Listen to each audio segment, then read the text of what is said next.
The 13th Prescription. Every cure takes something from you. By Arthur Blackwood. Copyright 2025 Arthur Blackwood. All rights reserved. Prologue. The city didn't sleep. It only pretended.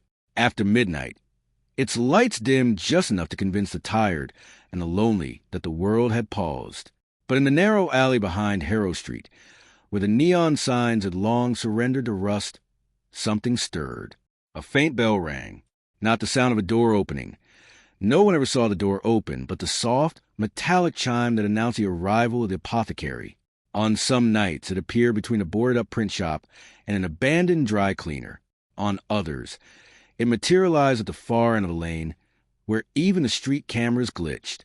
The city seemed to forget the space it occupied, as if the building were borrowing a corner reality and would return it before dawn.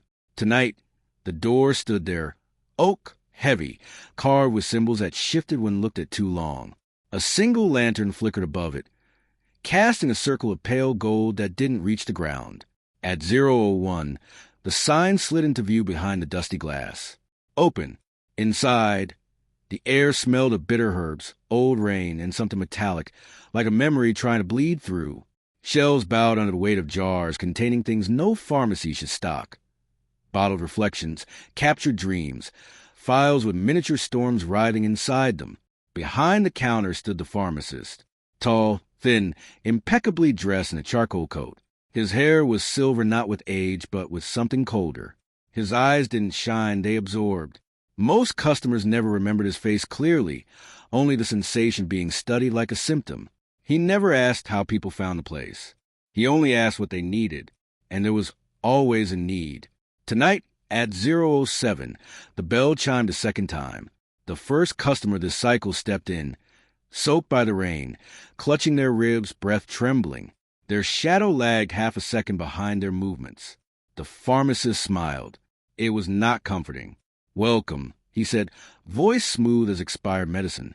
"You're right on time." He reached for the ledger, black, ancient, bound with a clasp that unlocked by heartbeat rather than key. "Tell me," he continued, opening it to a blank page that already knew their name, "what is it you wish to be cured of?" Outside, the lantern flickered. Inside, the cause had already begun collecting itself. Chapter 1. The Body with No Cause. Lena Morrell hated writing about accidents. Accidents were what the city used as punctuation. Full stops at the end of lives that never got a sentence. Single vehicle collision, slip from balcony, suspected overdose. Neat phrases to make chaos printable. Stack them on a front page, add a quote from a grieving relative, and by the time the ink dried, the story already smelled old.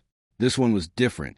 The body lay on a metal table in the viewing room of St. Aurelia's Hospital, outlined beneath a sheet. No visible wounds. No bruising on the neck. No foam at the mouth. The fluorescent lights hummed. The clock ticked past 10:43 p.m. "It's not an overdose," the pathologist said, not bothering to hide his irritation.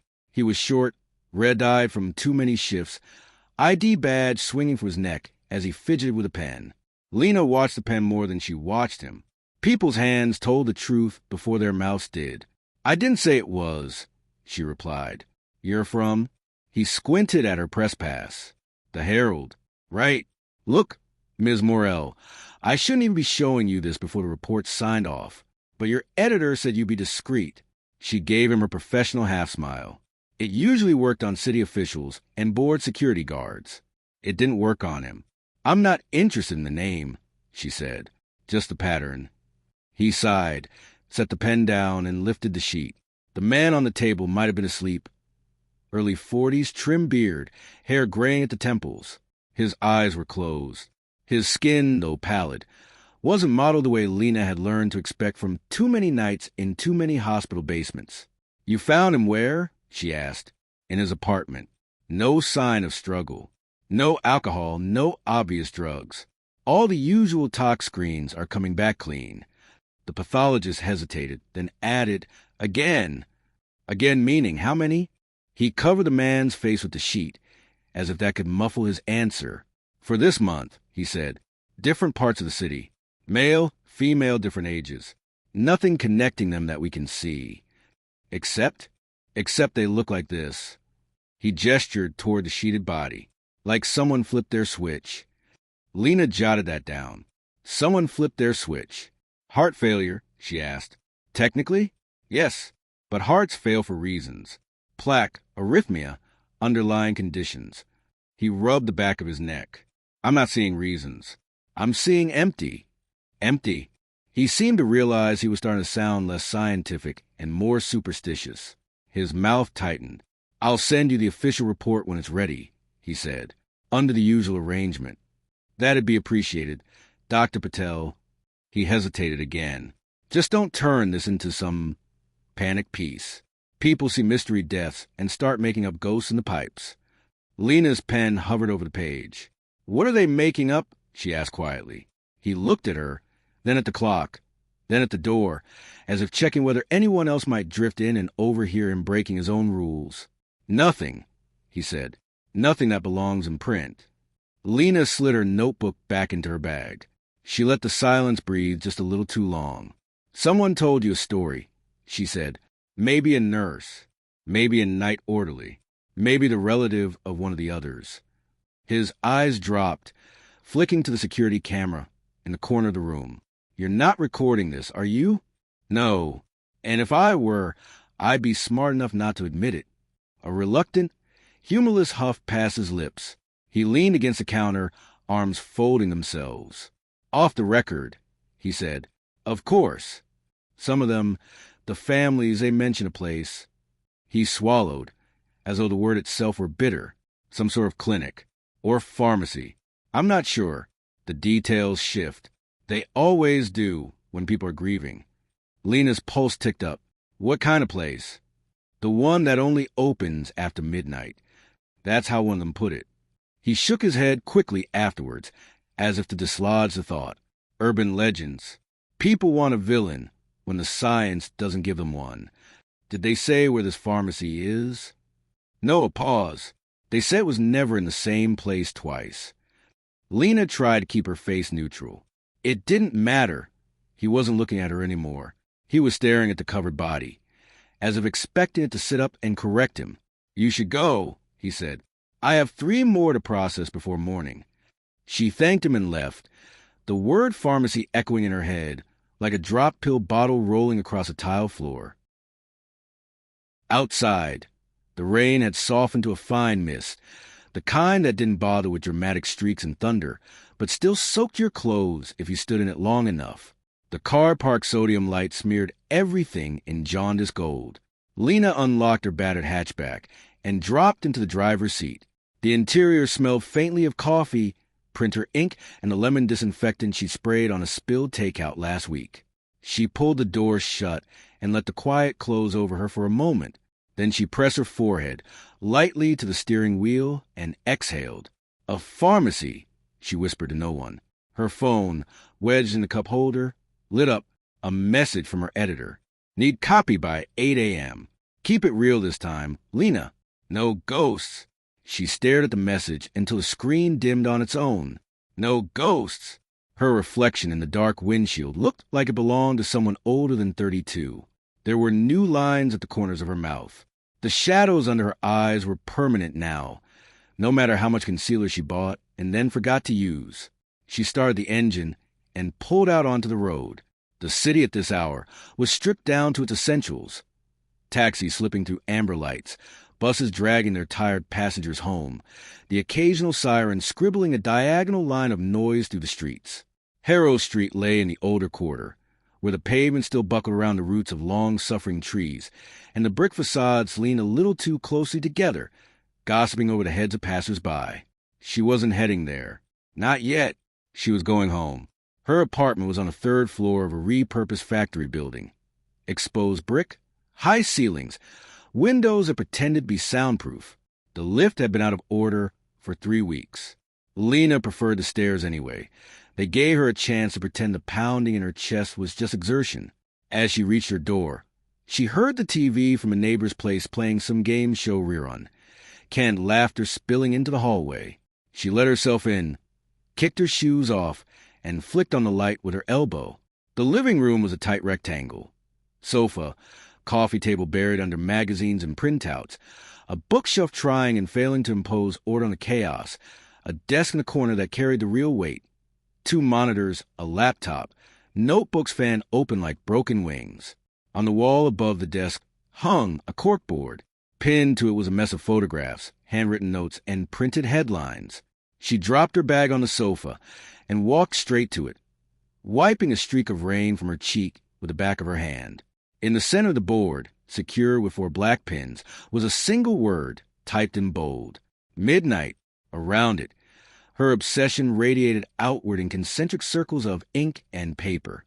Witness statements she had half-legally obtained. Maps with certain alleys and backstreets circled. A grainy still from a security camera, showing what might have been a door where no door should be. Light spilling onto wet cobblestones. And photographs. Always photographs. A teenage boy standing in a hospital corridor, his hand pressed to his chest, eyes wide with the realization that he could breathe again properly for the first time in years. An elderly woman laughing on a park bench, her fingers no longer curled by arthritis, playing with the buttons on her coat. A schoolteacher lifting both arms over her head, without the winds that used to contort her features. Her gaze snagged on the one photo she never touched. A young woman, early 20s, arms folded, staring at the camera with a look that blended defiance and exhaustion. Dark curls escaping a loose ponytail. Eyes that matched Lena's, except for the light in them. The caption Lena had scribbled beneath, months ago, was just 3 letters. MIA. She reached out and straightened the edge of the photo. Though it wasn't crooked, Mia had walked into a place that shouldn't exist. Come out without the terminal diagnosis that had been chewing through her body. For a while, the world had felt like a miracle grudgingly granted. Then Lena had noticed it. The way Mia laughed less, the way she forgot the names of songs she used to play on repeat, the way she watched their mother as if through a pane of glass. Every cure takes something from you.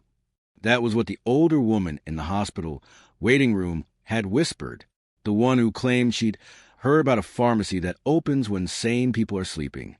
Lena had tried to track the woman down later, but the name on the hospital's visitor log turned out to be fake.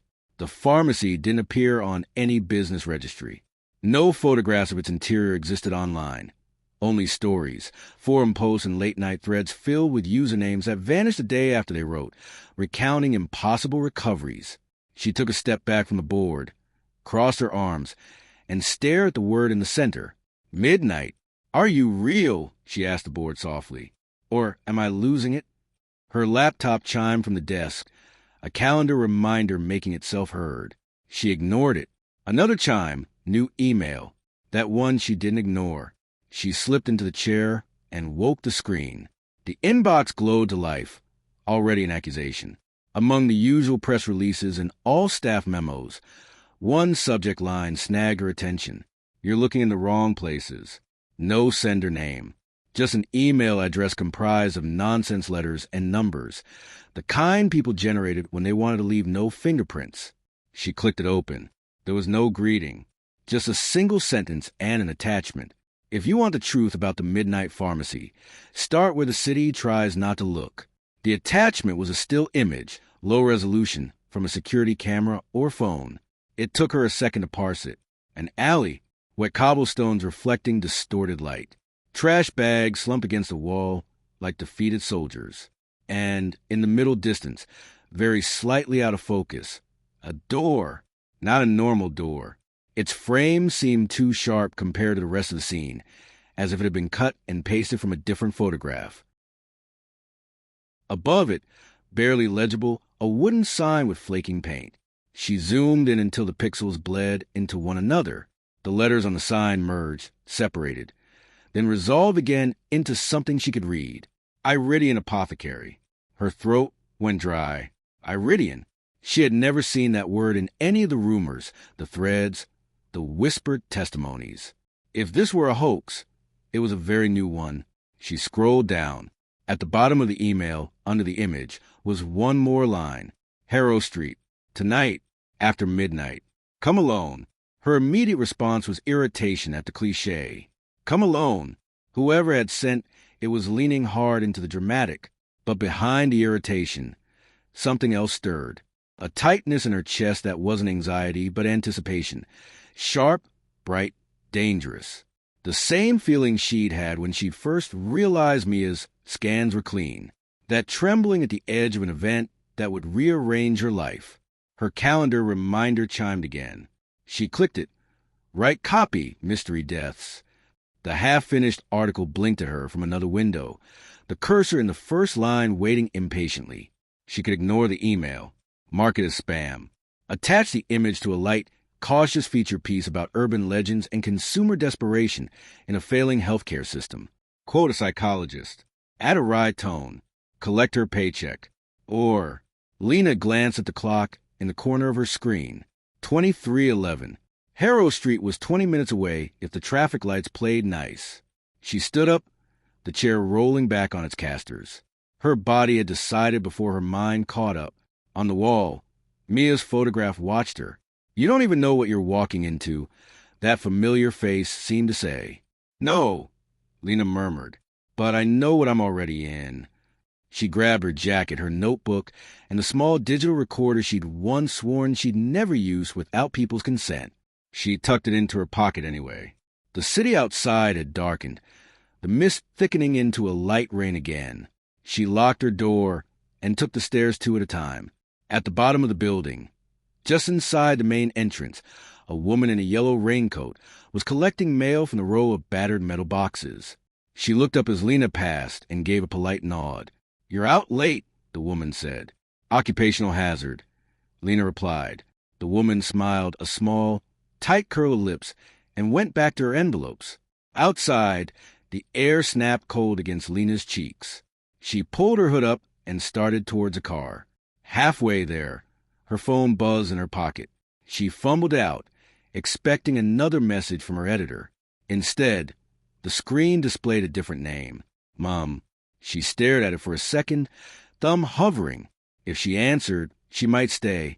If she stayed, she'd file the article, get some sleep, visit Mia tomorrow, pretend to notice only the improvements and not the absences. The phone stopped buzzing. A voicemail icon popped up. She slid the phone back into her pocket. I'll call you in the morning, she said, to the damp air and the anxious knot in her stomach. Her hatchback coughed to life on the second attempt.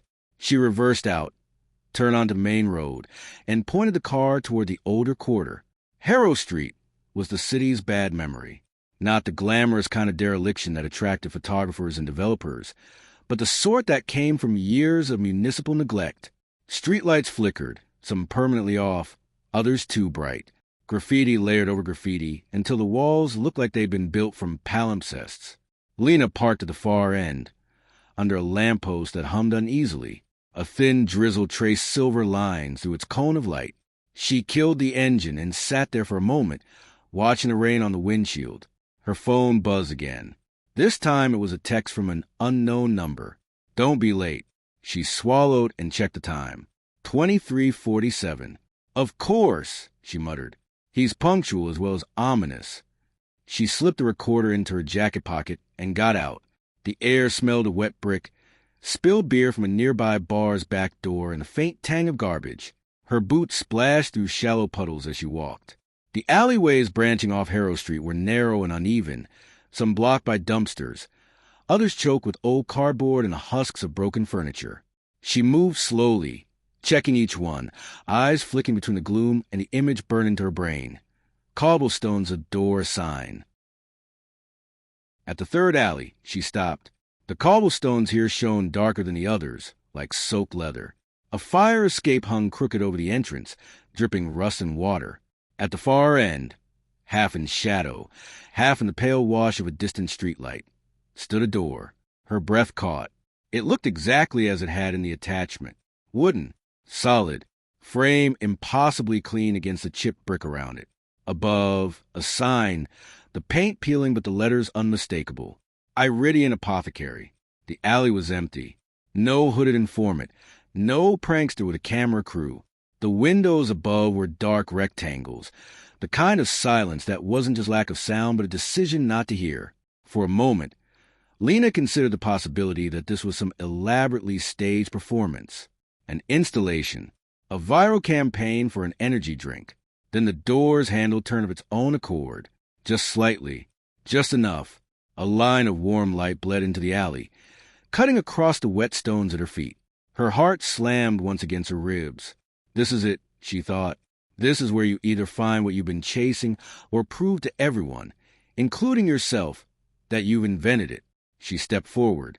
The air changed as she approached, warmer, carrying a faint smell that prickled memories she couldn't quite place. Dried flowers, old paper, something sharp beneath it, like iron. She paused with her hand inches from the handle. Come alone, the email had said. She glanced back toward the street. Beyond the mouth of the alley, life went on. Cars passing, distant voices from the bar, the occasional burst of laughter. The city's heartbeat. Inside the line of light, something moved. A shadow, a tall figure passing in front of whatever source illuminated the interior. Lena's reporter instincts, honed over years of walking into council meetings and crime scenes, whisper a final warning in her ear. She ignored them. Her fingers closed around the handle. It was warm, as though someone had been holding it from the other side a moment before. She pushed. The bell above the door chimed, a delicate, clear sound that cut straight through the damp night. The space beyond was deeper than it should have been. Shelves climbed toward the ceiling, lost in dimness, laden with bottles, jars, and boxes labeled in handwriting so fine it could have been etched. The air was thick with the scent of herbs and something older, and behind a long, polished counter, straightening a ledger whose pages looked older than most buildings on Harrow Street, stood a man in a charcoal coat. He looked up as she entered. His hair was silver. His eyes did not catch the light. They seemed instead to draw it in. "Good evening," he said, as if she were right on time for an appointment she hadn't known she'd made. His voice was calm, resonant, carrying none of the surprise she felt. "Welcome to Iridian Apothecary, Ms. Morrell." He didn't look at her press pass. He didn't look at her bag. He spoke her name like he was reading it from something she couldn't see. Lena's throat went dry. "You know who I am," she said. "Of course." Dr. Vale Iridian closed the ledger with a soft, decisive sound. "You've been writing about us for months. It would be rude not to know our most devoted reader." Her hand tightened around the strap of her bag. "Then you know I'm not here for medicine," she replied.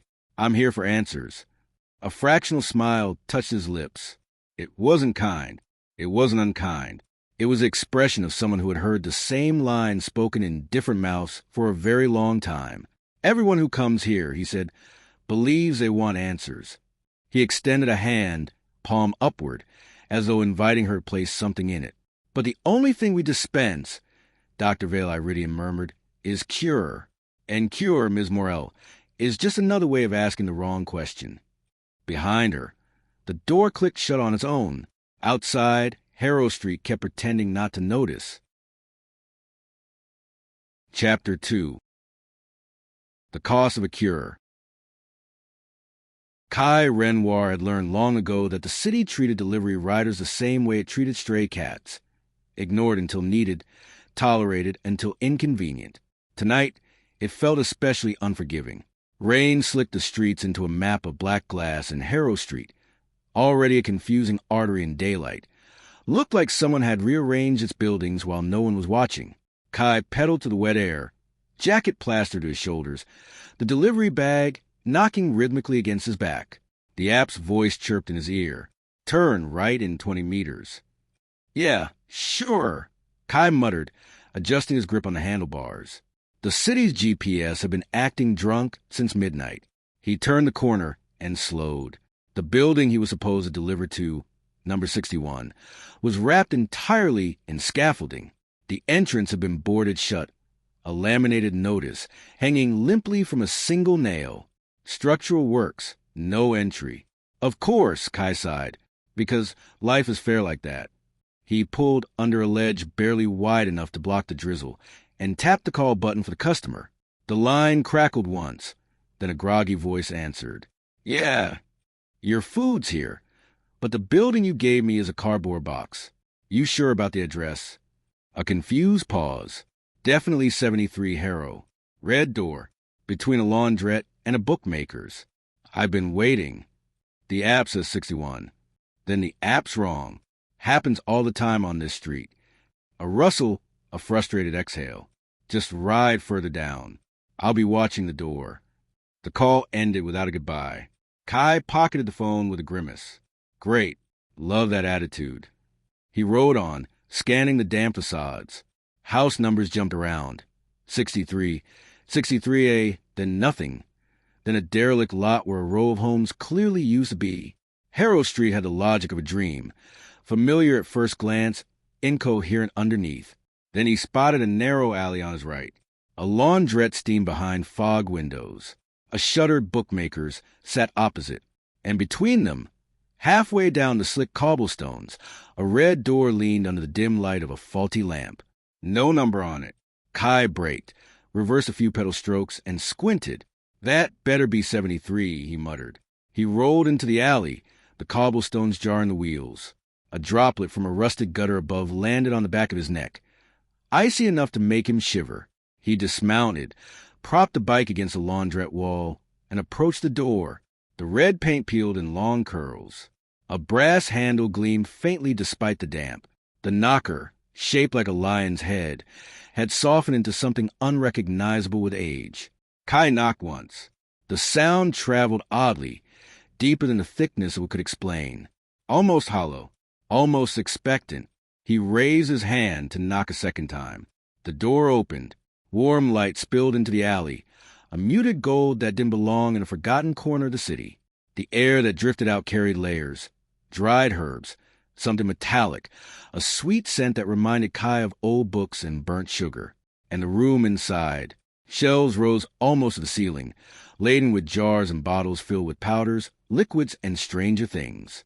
A counter stretched across the back. Behind it stood a man in a charcoal coat. He was tall, composed, silver hair neatly parted as if each strand obeyed. His face had the kind of agelessness that made guessing his age a pointless exercise. Kai blinked.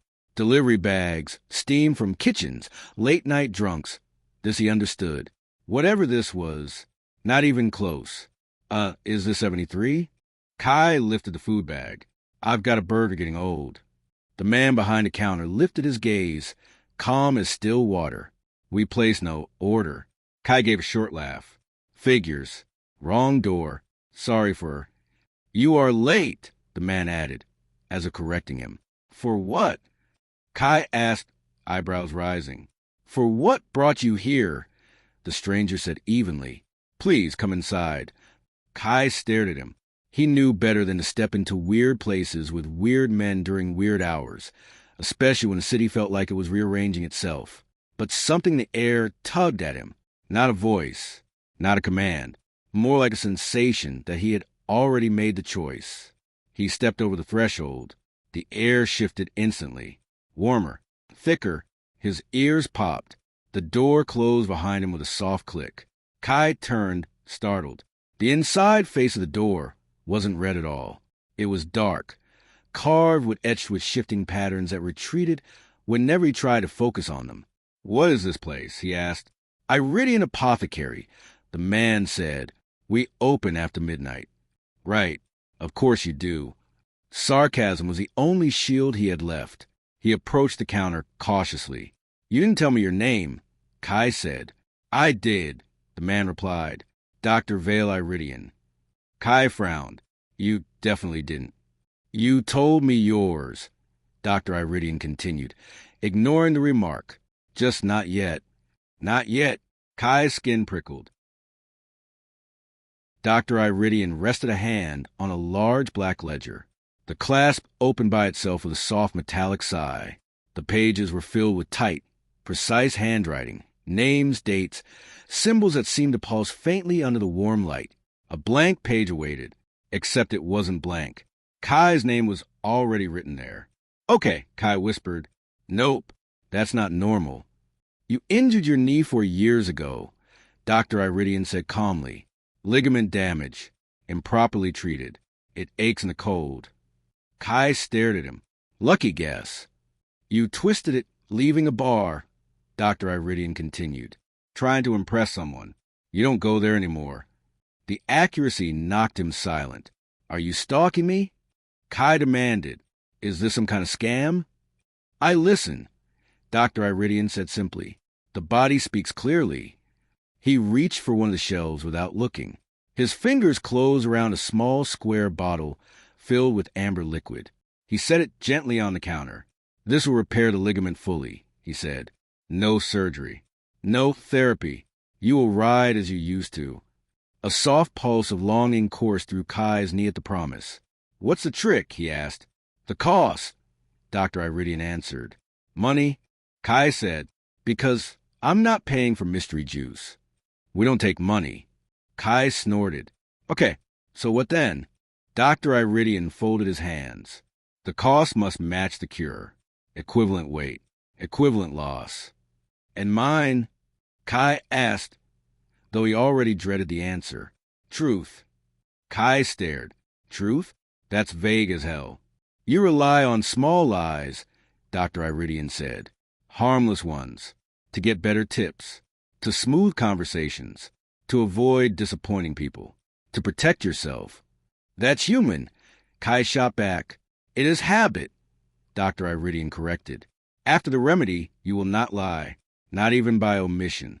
When you attempt it, your voice will fail. If you persist, the body enforces a rule. The implication settled cold in Kai's stomach. That's insane, he said. Why would anyone agree to that? Pain makes people willing, Dr. Iridian replied. And your pain has shaped your life more than you admit. He slid the bottle closer. Midnight is brief, Mr. Renoir. Decide. Kai stared at the liquid, amber catching the light like trapped sunset. His knee throbbed, harder than usual, as if protesting. The idea of moving without hesitation again lit something inside him, something he had buried under resignation and habit. But the idea of losing the ability to lie, even to protect someone, felt like stepping off a cliff. I'm leaving, Kai said, breath quickening.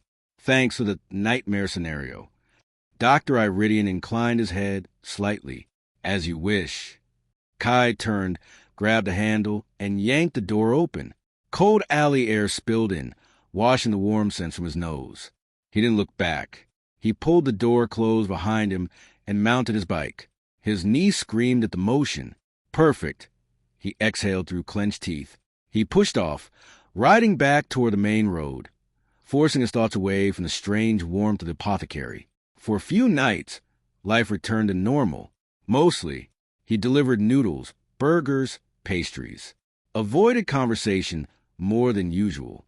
Tried to forget the shifting wooden patterns of that impossible door. But on the third night, a small change appeared. A woman stood in the lobby of the tower block, holding wilted flowers, staring at the directory board as if searching for a name she couldn't face reading twice. Kai recognized her. He delivered to the clinic her sister visited. You okay? He asked. The woman startled, then nodded. Long day. Kai shrugged. I hear you. She hesitated, then asked quietly, Do you know anything about a pharmacy that opens after midnight? The word slid under Kai's skin. His throat tightened. He swallowed and tried to answer casually. No, A white-hot spike tore through his throat mid-sentence. He choked, doubling over. The woman reached toward him. Are you all right? Kai forced himself upright. Wrong pipe, he rasped. Sorry. Another lie. Another sharp, stabbing burn. He escaped into the stairwell, leaning against the wall, breath shaking. He stared at the shadow his body cast on the peeling paint. Shit, he whispered. Truth had become a cage, and lies had teeth. Over the next days, he tested his limits carefully. A half-truth came out with mild pressure. A withheld detail made his chest tighten. A clear lie punished him instantly, and through all of it, his knee slowly, subtly, undeniably healed. One night, he mounted his bike and pushed hard on the pedals. No pain, not even a whisper. He leaned into a corner that used to terrify him and felt only the smooth, exhilarating sweep of motion. By the fifth delivery, he was laughing out loud in the empty streets. He had never realized how much of his life was shaped around avoiding hurt until the hurt was suddenly gone. Back home after a late shift, Kai opened his laptop to unwind and saw something that stopped him mid-breath. An article, Mystery Deaths Linked to Midnight Pharmacy, by Lena Morrell. He read it twice. Someone else was looking.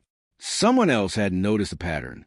Someone who hadn't drunk the amber remedy, but might get close to the truth anyway.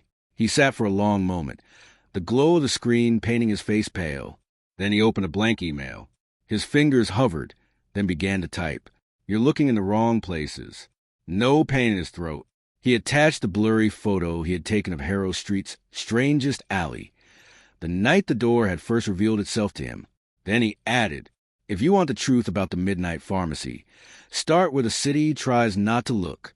He didn't sign his name. He didn't need to. He sent the email and closed the laptop with a decisive snap. Outside his window, the city rustled in its sleep. Kai sat motionless in the dim light of his apartment, listening to the distant sirens, the whisper of tires on wet asphalt. He told himself he wouldn't return to Harrow Street. Not yet. Not until he had to. His throat stayed silent. No pain. For now. Chapter 3. The Woman in Yellow. Lena Morrell hated elevators almost as much as she hated unsourced tips. But tonight she used neither. She took the stairs 2 at a time, her breath tight from equal parts adrenaline and anger. The Iridian Apothecary was real. She had stepped inside it. She had spoken to the man behind the counter, Dr. Vale Iridian, if that name meant anything at all, and now her mind kept replaying every detail. The smell of herbs, the impossible ceiling, the way he had spoken her name without looking. She reached the street and pulled her hood up against the drizzle. The building's entrance lights flickered behind her. Harrow Street stretched out in dim, uneven lines, the same way it always did. Yet she felt as if she were looking at it through new eyes. The email had been right. The alley had been right. And she had been pulled inside something she didn't understand. Lena walked fast, shoulders hunched, replaying her exchange with Iridian. He hadn't been surprised to see her, hadn't asked why she came, hadn't even tried to mislead her. He had done something worse. He had made her feel like a question that had already been answered. Her phone buzzed in her pocket. She ignored it. Halfway down Harrow Street, a figure stepped out from an alcove. A small, elderly woman in a mustard yellow raincoat, umbrella folded in one hand despite the rain. Mrs. Hargrove. Lena had seen her before. Twice, passing near that alley weeks ago. Both times the old woman had been watching the dark, as if waiting for something to arrive or disappear. Tonight, Mrs. Hargrove stepped directly into Lena's path. You shouldn't be out here alone, dear, she said, voice scratchy but firm. I'm working, Lena replied, trying to sidestep her. Mrs. Hargrove shifted with surprising quickness, blocking her again. You went inside, didn't you? The apothecary. Lena froze. Her heart thudded once sharply. Who are you? She asked. A neighbor, the woman said. Someone who remembers how things used to be. Someone who knows what that place is and what it takes. The words felt rehearsed, but the tremor in her voice didn't. Lena studied her. Pale eyes, weathered face, rain-soaked gray hair escaping a knitted scarf. Harmless at first glance, but her posture was rigid, like someone bracing for impact. You shouldn't follow it, Mrs. Hargrove whispered. You shouldn't let it see you more than once. Follow what? Lena asked. The pharmacy. It moves. It calls. And once it notices someone, that person stops belonging entirely to the city. Her eyes glistened. Harrow Street doesn't like losing people, but it happens. Lena exhaled slowly. If you know something, say it plainly. Mrs. Hargrove leaned closer. Rain streaked down her coat, tapping softly on the folded umbrella. You think you're chasing a story. But that place, Iridian's place, it's older than the stories, older than the streets. It only appears when the city is sick. Lena's breath hitched. Sick how? She asked. With grief, with desperation, with need. Mrs. Hargrove paused. And when the need grows too strong, it stays, longer than it should. Lena felt a prickle run down her arms. Why tell me this? Because I've seen what happens to people who ask questions inside that door. The woman's voice cracked. They don't die, dear. Not always. Some just come back lighter than they should be. Lighter. The word hit too close to home. Mia, Lena asked before she could stop herself. Mrs. Hargrove's expression softened. Your sister? Yes. I remember her. Strong spirit. A beat. But I also remember the look in her eyes when she walked out. Lena stepped forward, urgency creeping into her voice. What do you mean? I mean she left something behind, Mrs. Hargrove whispered. They all do. Before Lena could press further, the old woman took a sudden step back, gaze snapping past Lena's shoulder. Lena turned. At the far end of the street, a child stood in the rain, small, motionless, dark hair plastered to his forehead, barefoot on the wet pavement. The silent child. Lena had seen him, too, twice, both times near hospitals late at night. Always watching, always still. Mrs. Hargrove inhaled sharply. It's awake tonight. The child did not approach, did not flinch. His gaze was fixed on Lena, unblinking. Does he belong to the apothecary? Lena asked quietly. No one belongs to that place, Mrs. Hargrove said. Not even him. The child tilted his head slightly, an eerie, weightless motion, and then stepped back into a side street. The rain swallowed him in seconds. Lena turned to the old woman. If you know where the pharmacy goes next, I need to find it. No, Mrs. Hargrove said, gripping Lena's wrist with surprising strength. It finds you. And now that it has, you must decide what you are willing to lose. Lena pulled her hand free. I'm not afraid of him. You should be afraid of the costs. Her voice dropped. Iridian doesn't give cures. He restores balance. And balance is never painless.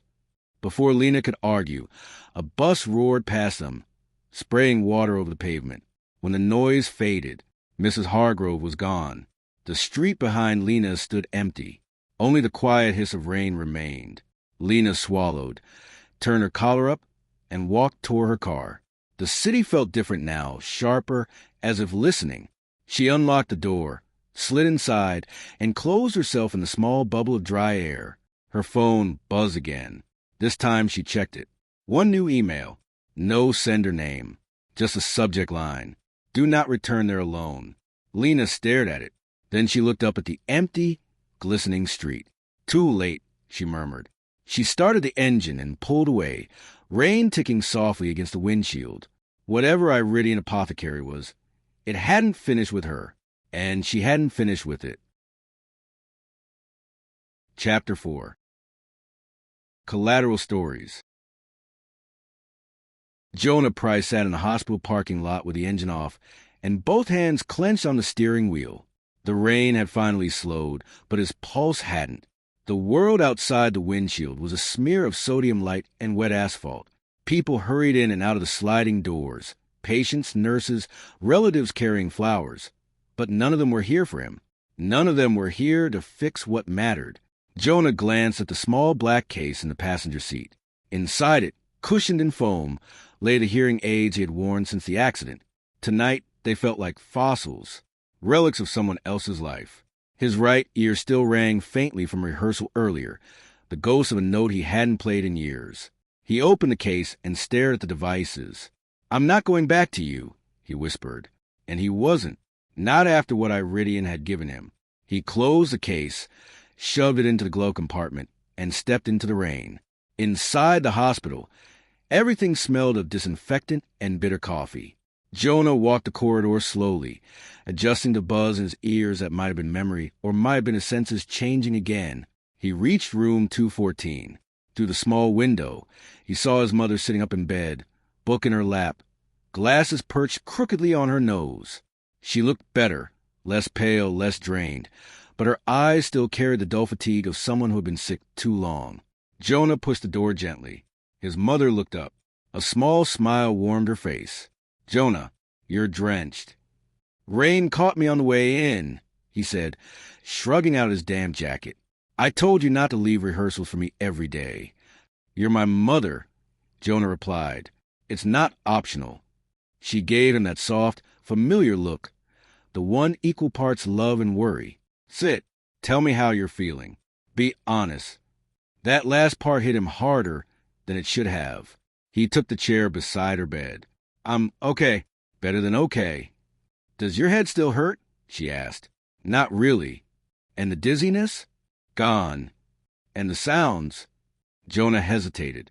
He could hear the steady beep of her monitors, the nurse's footsteps 2 rooms down, even the faint whir of the air conditioning unit above them. But he also heard something else. A soft gentle, rhythmic, like a bow drifting across strings in another room. It was too faint to be real, too melodic to be machinery. I hear things, he said quietly, but not the way I used to. It's like everything has a note. His mother frowned slightly. Is that good or bad? I don't know yet. He didn't add the part about the memories. How the cure had sharpened sound, but blurred certain melodies from his past. How he tried to recall the piece he had composed at 20 and found only fragments, like torn pages scattered out of reach. She touched his hand. Doctor said your test results improved. Maybe your brain's rewiring itself after all these years. Maybe. He wished that were true. He wished he could tell her how he had really recovered. But he knew the cost of lies now. He had measured it carefully, tasted the metallic sting at the back of his throat whenever he tried. He wasn't like Kai. The cure had taken something different from him. Not his ability to lie. His ability to remember music. Only music. The irony felt cruel.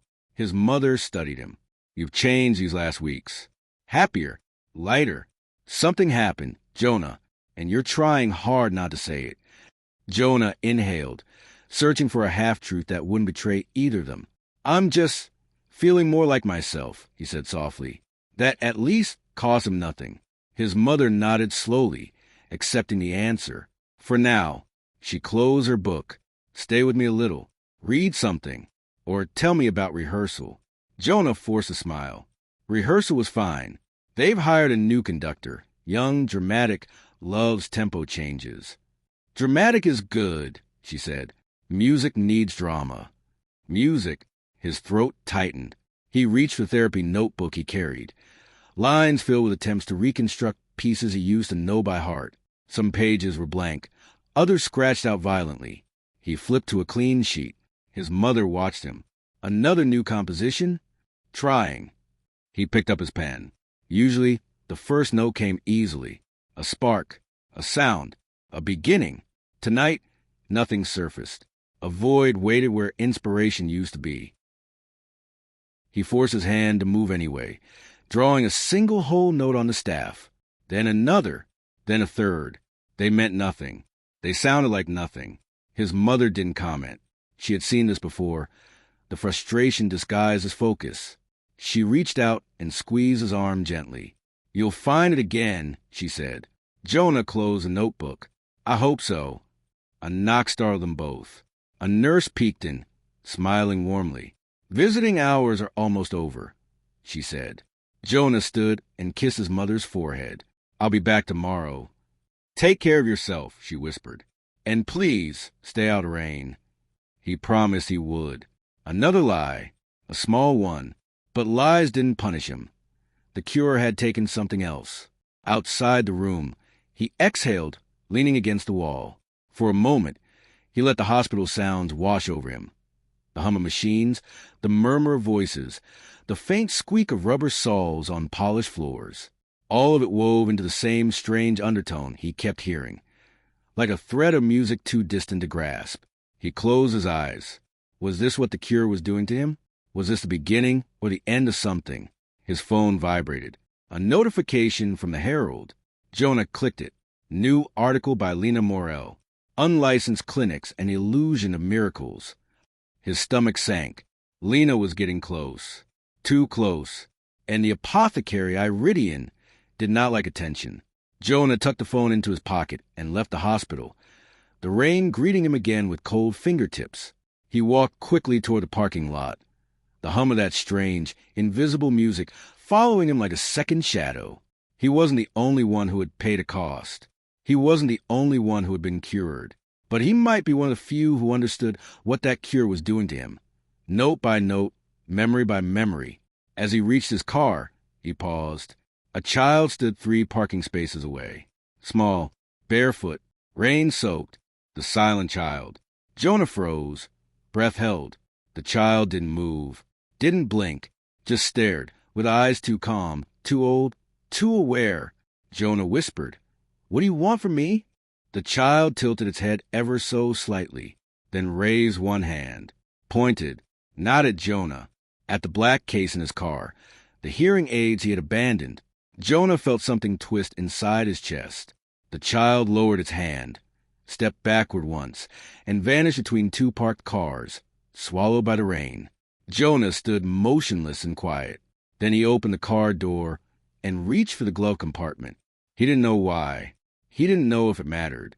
But he picked up the case, held it in his hands, and felt, for the first time since the cure, a faint echo of a melody he used to know. Faint, unsteady, fading even as he tried to grasp it.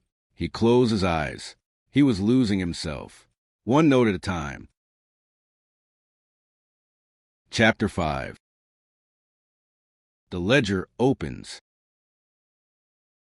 Detective Marlowe Bishop had seen enough weird calls in his 20 years on the force to fill 3 memoirs and a nervous breakdown. But tonight's body unsettled him in a way he couldn't explain. He stood in the cramped living room of a third-floor apartment on Withrow Lane, rain dripping from the brim of his coat. The paramedics were already gone. The forensic team zipped their bags. The room smelled of damp clothes, instant noodles, and a faint metallic tang of something that wasn't quite blood. The victim sat slumped in an armchair, head tilted, face serene, too serene. No trauma, no struggle, no sign of drugs, just that emptiness. The 4th case this month. Marlowe rubbed a hand over his jaw. Same pattern. The young forensic tech, Brennan, nervous type, nodded. Identical. No toxins. No forced entry. It's like the heart just forgot what it was supposed to do. People don't drop dead because their heart gets distracted, Marlowe muttered. Brennan shifted uncomfortably. Sir, there's something else. Of course there was. There always was when Brennan got that look. What is it? The tech pulled out a small evidence bag. Inside lay a crumpled scrap of paper. We found this in his pocket. Marlowe took it. The handwriting was shaky, almost frantic. 12 o'clock. Find the door. 12:03. Knock. 12:04. Ask price. 12:05. Don't accept it. 12:06. Don't look back. Marlowe felt a cold prickle run down his spine. Door, he asked. What door? No idea, Brennan said. But the time stamps, they look like he wrote them right before he died. Marlowe stared at the last line. Don't look back. He folded the paper carefully. Nobody leaves this building until I talk to them. Brennan nodded and hurried off. Marlowe stood alone with the dead man. Every instinct he had was pulling in the same direction, toward the one case he wasn't officially supposed to touch. The rumor about a place that appeared at night. A clinic, a shop, something. He exhaled sharply. He needed air. Outside, the rain hit colder. The alley behind the building smelled of wet brick and trash. Marlowe lit a cigarette, ignoring the memo that said officers shouldn't smoke on scene. Rules rarely applied to grief. He'd quit once. Then his son got sick, and quitting became a luxury. He inhaled, let the smoke settle the buzzing in his mind, and leaned against the wall. The scrap of paper burned a hole in his pocket. Find the door. He had heard it before. In whispers. In interviews that went nowhere. In the frightened stammering of a teenager who had survived a miracle only to die 30 hours later. A shadow moved at the edge of the alley. Marlowe straightened. A small figure. Barefoot. Rain slick. The silent child. The hairs on Marlowe's neck rose. He had seen this kid twice before. Once near an ER. Once near a morgue. Never speaking. Never approaching. Always watching. Hey! Marlowe called quietly. The child's head turned slowly, gaze settling on him.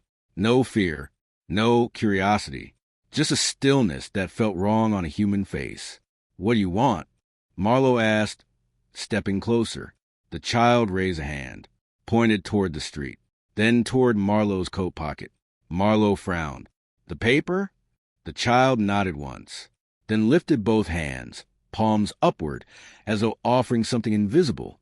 Marlowe stepped forward, rain hitting his shoulders harder. What are you trying to show me? The child lowered its hands, turned, and walked toward the end of the alley. Marlowe hesitated. Following children into dark streets wasn't usually part of the job description, but standing still felt worse. He moved. By the time he reached the corner, the child had vanished. Of course. The city felt quieter now. Too quiet. A moment suspended. A single car passed, tires slicing through puddles. Then the street settled back into silence. Marlowe rubbed his temples. He needed more than whispers, more than rumors.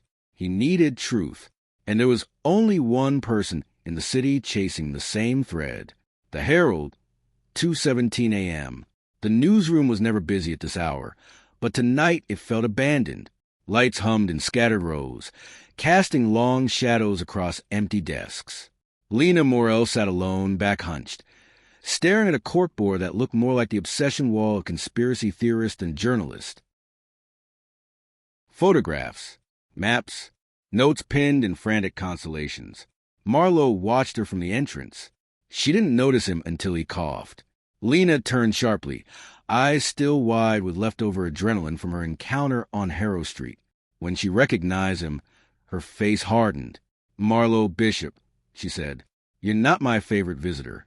"You're not mine either," he replied, stepping inside and closing the door behind him. "But we need to talk." "I'm busy." "I know." With this, he pointed at the board. The Midnight Pharmacy.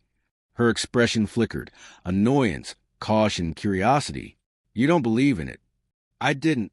Now I'm reconsidering." She stood. "Why?" Marlowe reached into his coat and handed her the evidence bag. Lena studied the note. Her breath hitched. This is exactly how people describe the timeline. Doors that appear at midnight. Rules. Prices. A cost. "I don't deal in stories," Marlowe said. "I deal in bodies. And this makes 5 this month." 5? Her eyes widened. The report said 3. Reports lie. She looked at him sharply. "And you came here because you're the only journalist who doesn't scare easily," Marlowe said bluntly. "And because you saw something tonight, didn't you?" Lena didn't answer. She didn't have to. Her silence was enough. Marlowe lowered his voice. "Tell me what you saw, Morrell." Lena walked to the board slowly, fingers brushing over the pinned photograph of the alley. Then she whispered. "It opened for me." Marlowe felt a cold knot form in his stomach. "Describe it." "The air changed," Lena said. "The space inside wasn't possible. The man behind the counter, Vale Iridian, knew my name. He knew too much." Marlowe stepped closer. "He offer you a cure?" "Yes." "What price?" She hesitated. He didn't say, but he implied I wouldn't like it. "That tracks," Marlowe muttered. Lena folded her arms. "Why do you care?" Marlowe's jaw tightened. "Because my son is sick," he said quietly. "And if that place offers real cures, I need to know what kind of monster is behind the counter before I consider stepping through that door." Lena's expression shifted, softening with reluctant empathy. "Marlowe, I'm not asking for your pity," he cut in. "I'm asking for your help." She studied him, weighing his desperation against her own fear. The rain thudded harder against the windows. Finally she said, "We go together." Marlowe exhaled. "Not tonight." "No." Lena agreed, glancing at the board. "But soon." She looked at the scrap of paper again. "Don't look back." For a moment, neither of them spoke. Then Marlowe said, "I saw that kid again tonight. The barefoot one." Lena paled. "The silent child." "You've seen him too." "Twice." "What is he?" "I don't know," she whispered. "But he always appears right before the pharmacy moves." Marlowe's pulse kicked. "Moves wherever it wants." He closed his eyes briefly. The city, his son, the cures, the costs. Everything was tightening around him. He opened his eyes. "We track the child. We track Iridian." Lena nodded slowly. "And hope the pharmacy doesn't decide to find us first." Marlowe slipped the evidence bag into his coat. Outside, thunder rolled across the skyline. The ledger was opening again, and this time More names were being written. Chapter 6. Ira's Warning. Ira Klein preferred empty libraries to full ones. Silence was honest. Books didn't pretend. Pages didn't lie. People did. She moved between the tall shelves of the city archives, the hem of her dark coat brushing the floor, the smell of dust and old ink clinging to her like a familiar perfume. At this hour, 2:41 a.m., the building felt abandoned. Perfect. Ira unlocked a restricted wing with a key she technically shouldn't have. The door clicked open, releasing a colder, older air. These shelves held the records no one wanted to claim. Condemned blueprints, erased street names, birth certificates whose dates no longer matched the city's official history. Iridian's traces lived here.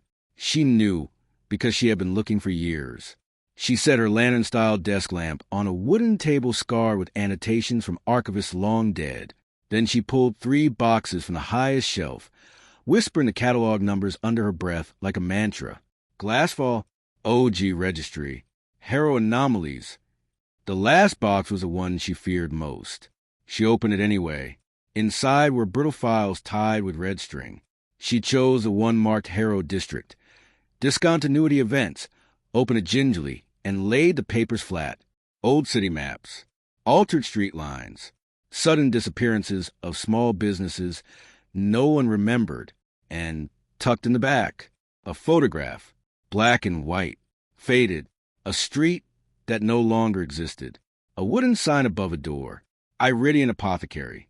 Ira's throat tightened, so it had been here before, decades ago, maybe centuries. She lifted the photo closer to the lamp. The glass in the windows behind the pharmacist's door reflected a blur of a person walking past, a woman with a yellow coat. Mrs. Hargrove? No, the dates didn't match, but the resemblance was uncanny. She placed the photo down carefully, fingers trembling. The door behind her creaked.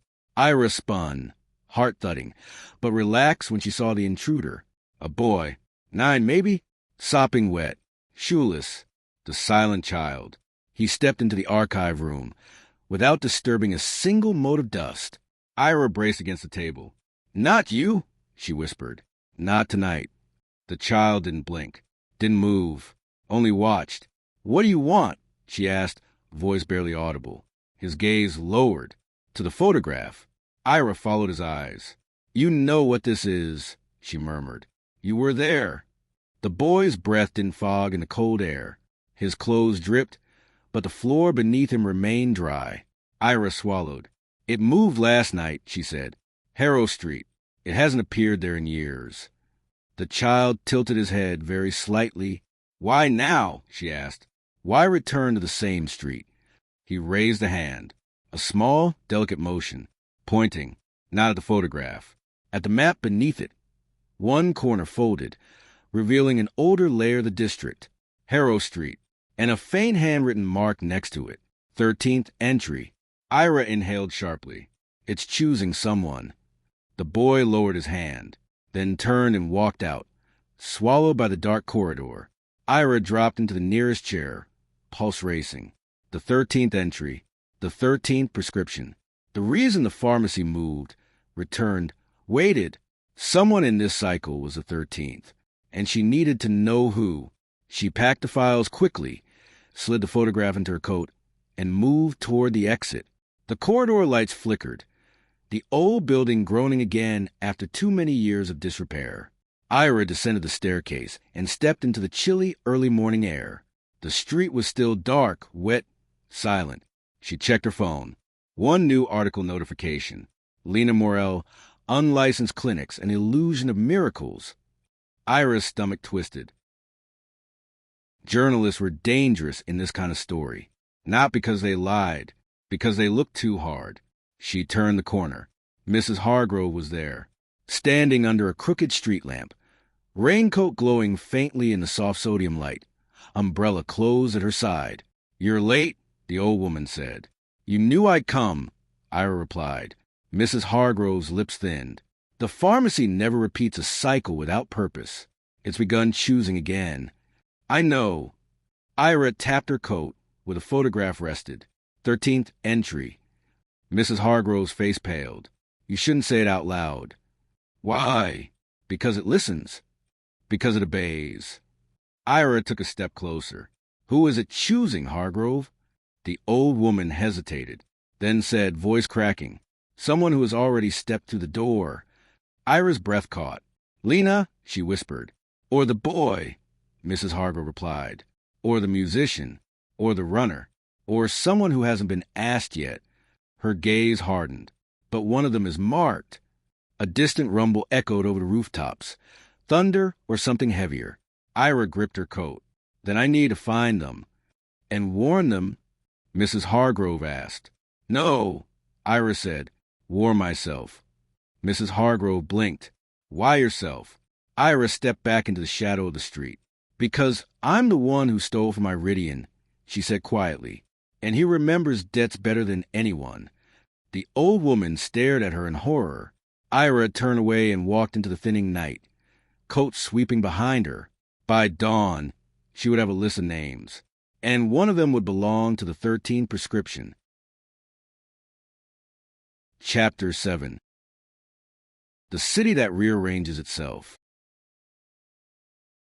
The city didn't breathe, it shifted. Lena Morrell realized this the moment she stepped out of her apartment the next morning, 2 hours before sunrise, notebook under her arm, adrenaline still coiled under her skin like a living wire. The street outside her building looked wrong. Not dramatically. Not enough for most people to notice. But she did. A shopfront sign was missing. A bus stop shelter had changed ads overnight. A corner lamppost that usually flickered now held steady, too steady. It wasn't supernatural in the obvious sense. It was something subtler, like the city was quietly re-editing itself. Lena pulled her coat tighter and headed toward the subway. She needed to meet Marlowe at the precinct in an hour, but first she needed a stop. A quiet cafe at the edge of the staff district, a place where everyone left her alone. At least, almost everyone. 5:12 a.m. Harrow Cafe. The bell above the door jingled as Lena entered. The familiar scent of burnt coffee and stale pastries wrapped around her like a tired blanket. She ordered a double espresso. No milk, no sugar. The barista slid the cup across without a word. As Lena turned, someone rose from a corner booth. Kai Renoir. For a split second, she didn't recognize him. No helmet, no bike, no delivery bag. Just a dark hoodie, headphones around his neck, and a knee brace peeking under his jeans. But when he moved, the limp was gone. He lifted a hand. Hey! Lena froze. You. Kai gave a crooked half-smile. You look like you didn't sleep. I didn't, she said.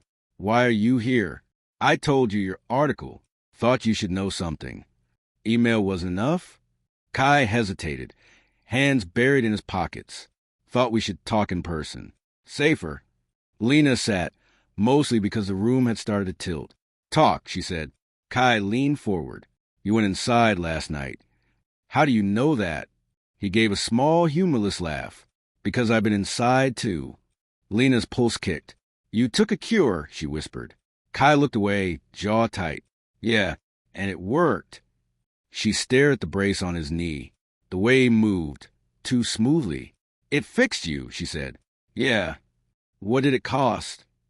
Kai swallowed hard. That's why I'm here. He tapped his throat. It took lying for me. Doesn't matter how small the lie is. I can't do it. My throat shuts. I choke. Physically. Lena stared at him. That's horrifying? Dramatic? Stupid. He shrugged. Pick your adjective. She watched him carefully. Why tell me now? His gaze hardened. Because you're going back there, and you need to know what it does. Lena didn't answer. The silence was confirmation enough. Kai continued, voice low. Iridian gives people exactly what they want, then takes the one thing they don't think they'll miss. What did you think you wouldn't miss? She asked quietly. Kai's laugh was brittle. All the little lies that made my life livable. Lena folded her arms.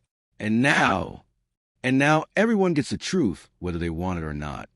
He leaned back, exhaling shakily. Your turn. What did he offer you? He didn't say. What would you have asked? She didn't answer, and Kai didn't push. He didn't have to. He already knew. Her sister's face flickered in her mind. Mia standing in that hospital corridor, smiling in a way that wasn't quite right. A smile missing something.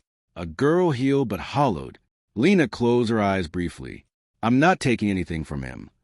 Good, Kai said. Just don't trust him. Don't trust the place. And don't. He stopped. His throat spasmed.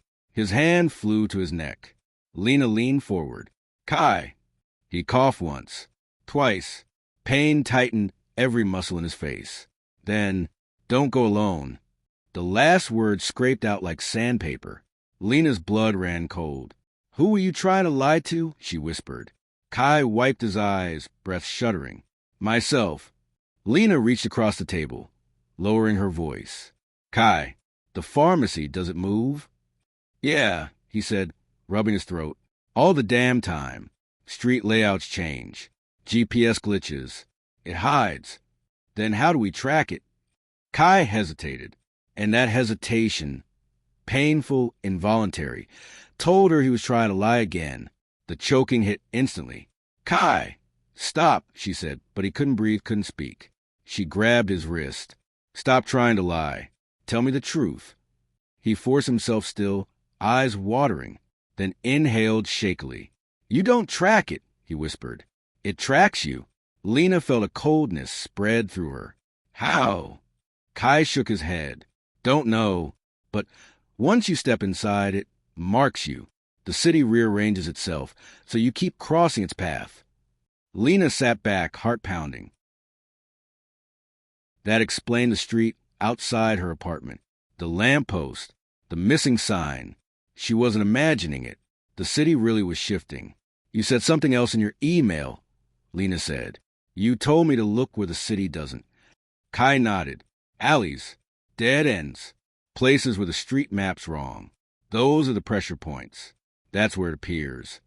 Lena absorbed every word, but before she could ask more, the bell above the cafe door chimed. Both of them turned. A woman in a mustard-yellow raincoat stood in the doorway, umbrella folded at her side. Mrs. Hargrove, her eyes fixed on Lena first, then flicked sharply to Kai. Oh, no, she whispered. Kai stiffened. What?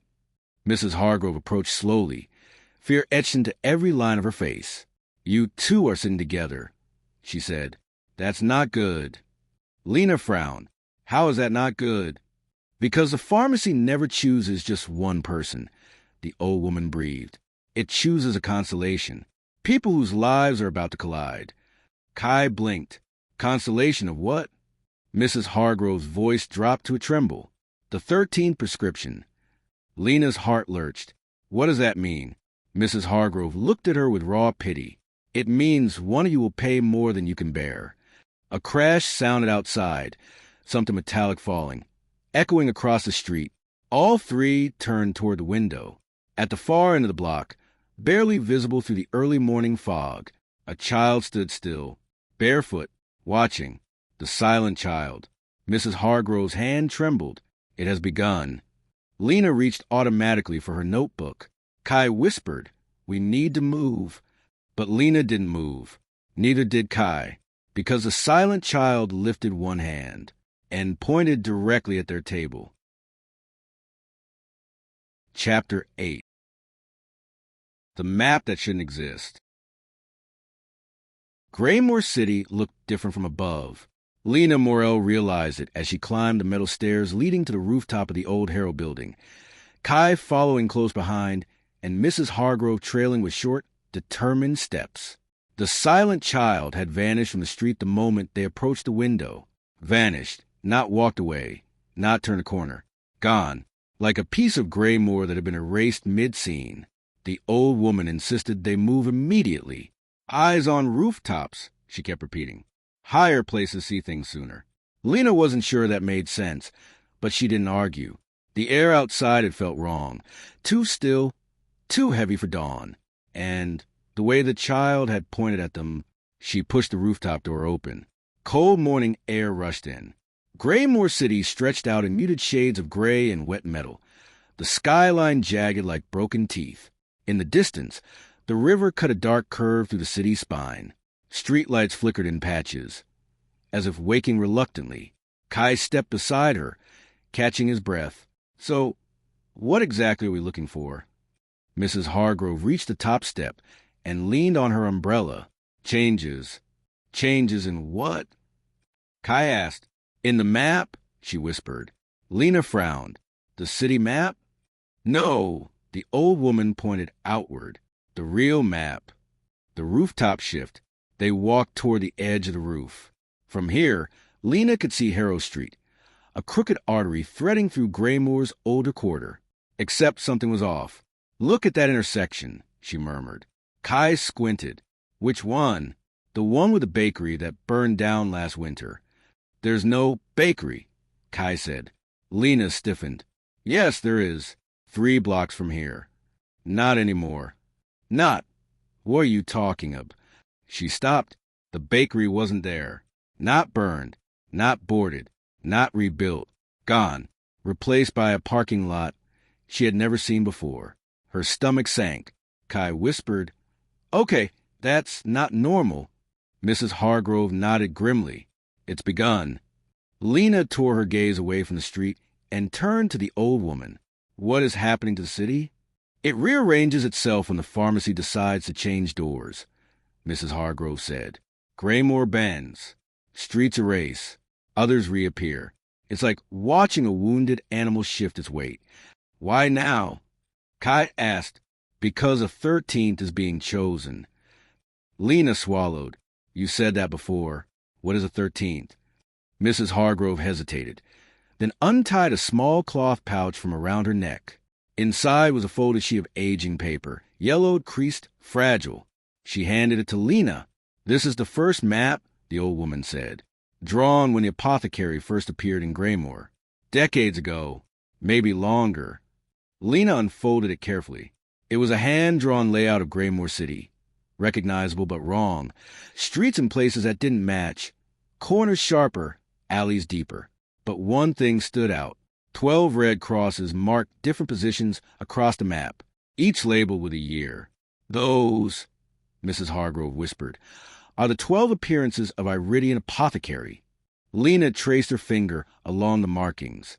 1963, 1964, 1965, 1966, 1967, 1968, 1969, 1970, 1971, 1972, 1973, 1974.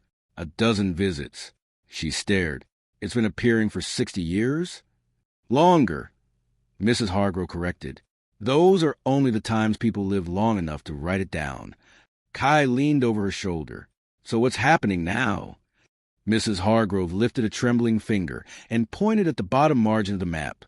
There, scrawled in red ink, nearly faded to pink. Next time, the 13th prescription. Lena's pulse hammered. Prescription, not appearance. Yes, the old woman whispered. The 13th isn't about where the apothecary appears. Kai swallowed.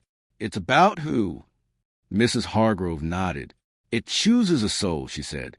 One that will alter the balance more than any other. So it's like the prophecy? Kai asked. No. Her voice dropped to a rasp. It's a cost so large the city reshapes itself in advance. And someone among you, she looked from Lena to Kai with haunted eyes, will be the one asked to pay it. The door that isn't there. A sudden gust of wind swept across the rooftop, scattering loose papers on a ventilation box.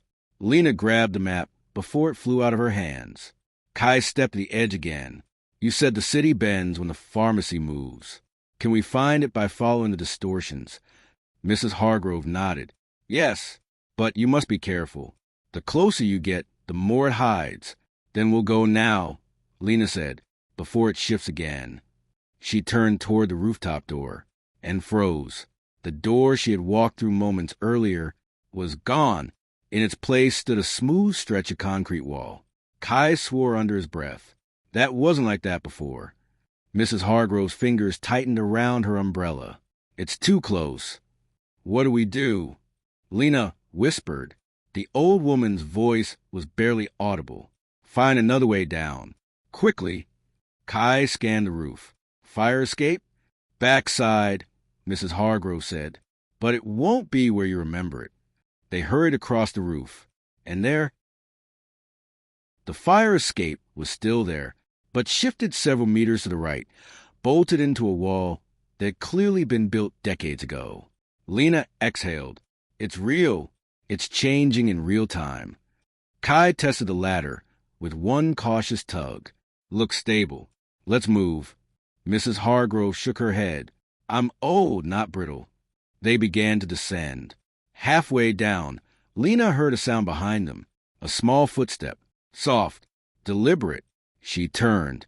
At the top of the roof, standing perfectly still, the silent child watched them. Not blinking. Not moving. Just waiting. Kai's voice trembled. He followed us up? No, Mrs. Hargrove whispered. He was already here. Lena felt the map crinkle in her hand. The child took one silent step forward.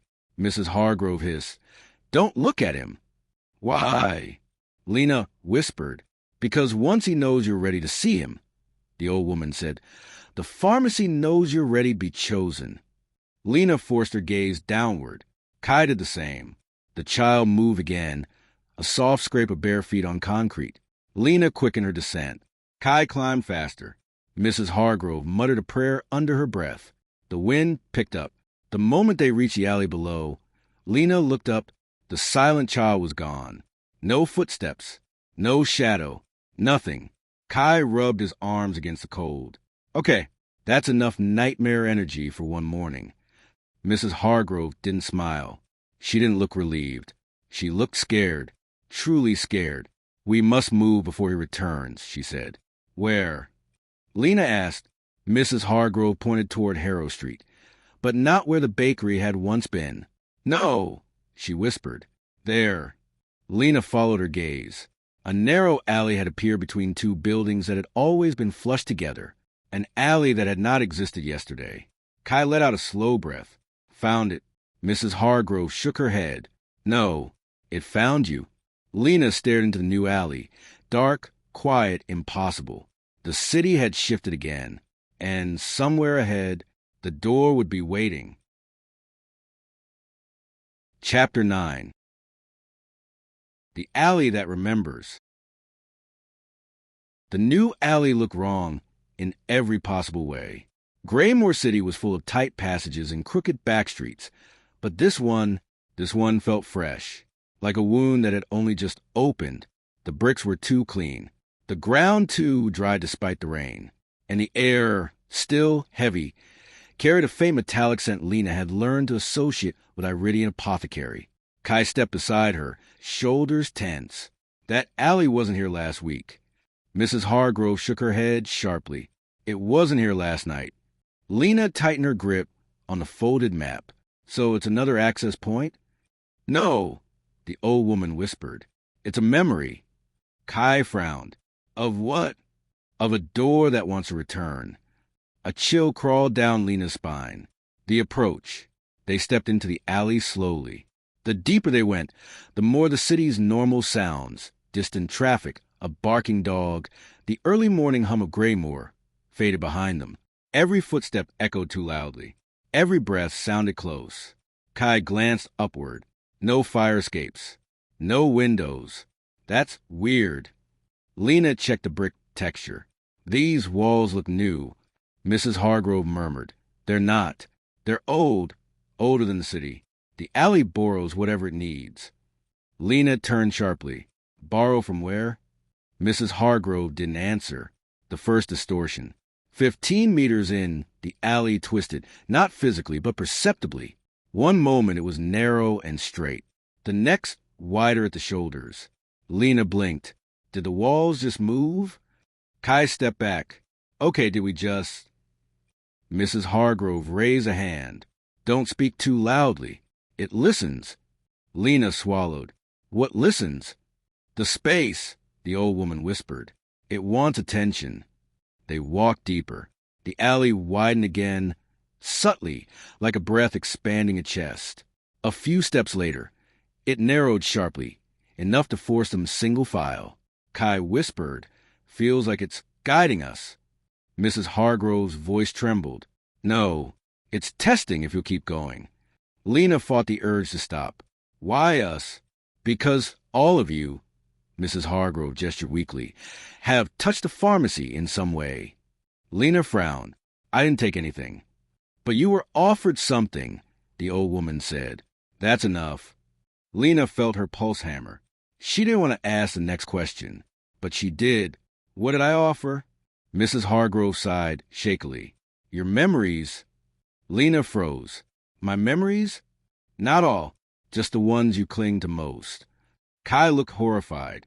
That's messed up. Mrs. Hargrove glanced at him. Your cause wasn't kinder. Kai touched his throat reflexively. Lena forced herself forward. We're wasting time. If the door is ahead. It is, Mrs. Hargrove said softly. But so is a child. The silent child returns. They turned a final curve. And there he was, standing in the middle of the alley, barefoot, soaked from a rain that hadn't touched this place. The silent child. He looked at Lena first, then at Kai, then at Mrs. Hargrove, whose face went white with dread. Kai raised his hand slightly. Hey, we're just passing through. No need for the horror movie stare. Lena whispered, Kai, don't provoke him. But provoking wasn't the issue. The child stepped forward slowly, silently. Mrs. Hargrove grabbed Lena's wrist. Don't let him touch you. Kai blinked. Touch? Why? Because contact marks you, she whispered. Permanently. The boy moved closer. No expression. No blinking. No sound. Just an unbroken stare that seemed to push through their thoughts rather than bounce off them. Lena stepped back, her shoulders hitting the alley wall. Kai swallowed. Okay, he's really close. The child stopped an arm's length away. He raised one small hand and pointed at Lena's coat. Not her notebook, not her pockets. The map. Lena looked down. Then the boy spoke. A single whisper. A single word. Soft. Breathy. Impossible. 13. Lena felt the world tilt. Kai's eyes widened. He talked. Mrs. Hargrove stumbled back. He's never spoken. Not once. The child lowered his hand, turned, and began walking deeper into the alley, toward a corner bathed in faint golden light. Lena whispered, Is that? Mrs. Hargrove nodded, trembling violently. Yes, dear, that's the door. The door that shouldn't be. They reached the end of the alley, and the air changed again. A subtle warmth, a scent of herbs, a faint chime, as if a bell were being rung behind a wall. The brick surface shimmered, bent inward, and a wooden door emerged from nothing. The same heavy oak, the same carved symbols. Iridian Apothecary. Kai exhaled a curse. It found us. Mrs. Hargrove shook her head. No, it called you. The silent child stood beside the door now, still as a statue, watching them, waiting. Lena took a step forward. The map felt hot in her hand, like it knew something she didn't. Kai whispered, Lena, don't. She stopped, not because she was afraid, but because the door handle turned. Slowly, deliberately, the door opened. Golden light spilled into the alley, warm, inviting wrong. And Dr. Vale Iridian appeared in the doorway, expression calm, eyes unreadable. Ms. Morrell, he said softly, as always, you're right on time. Chapter 10. The Price He Names. Dr. Vale Iridian stood framed in the golden light of the apothecary's doorway, as calm as if this were the most ordinary morning in Greymoor City. Behind him, shelves rose into shadows that shouldn't logically fit inside the narrow alley. Glass bottles chimed faintly, as though reacting to the cold air spilling in.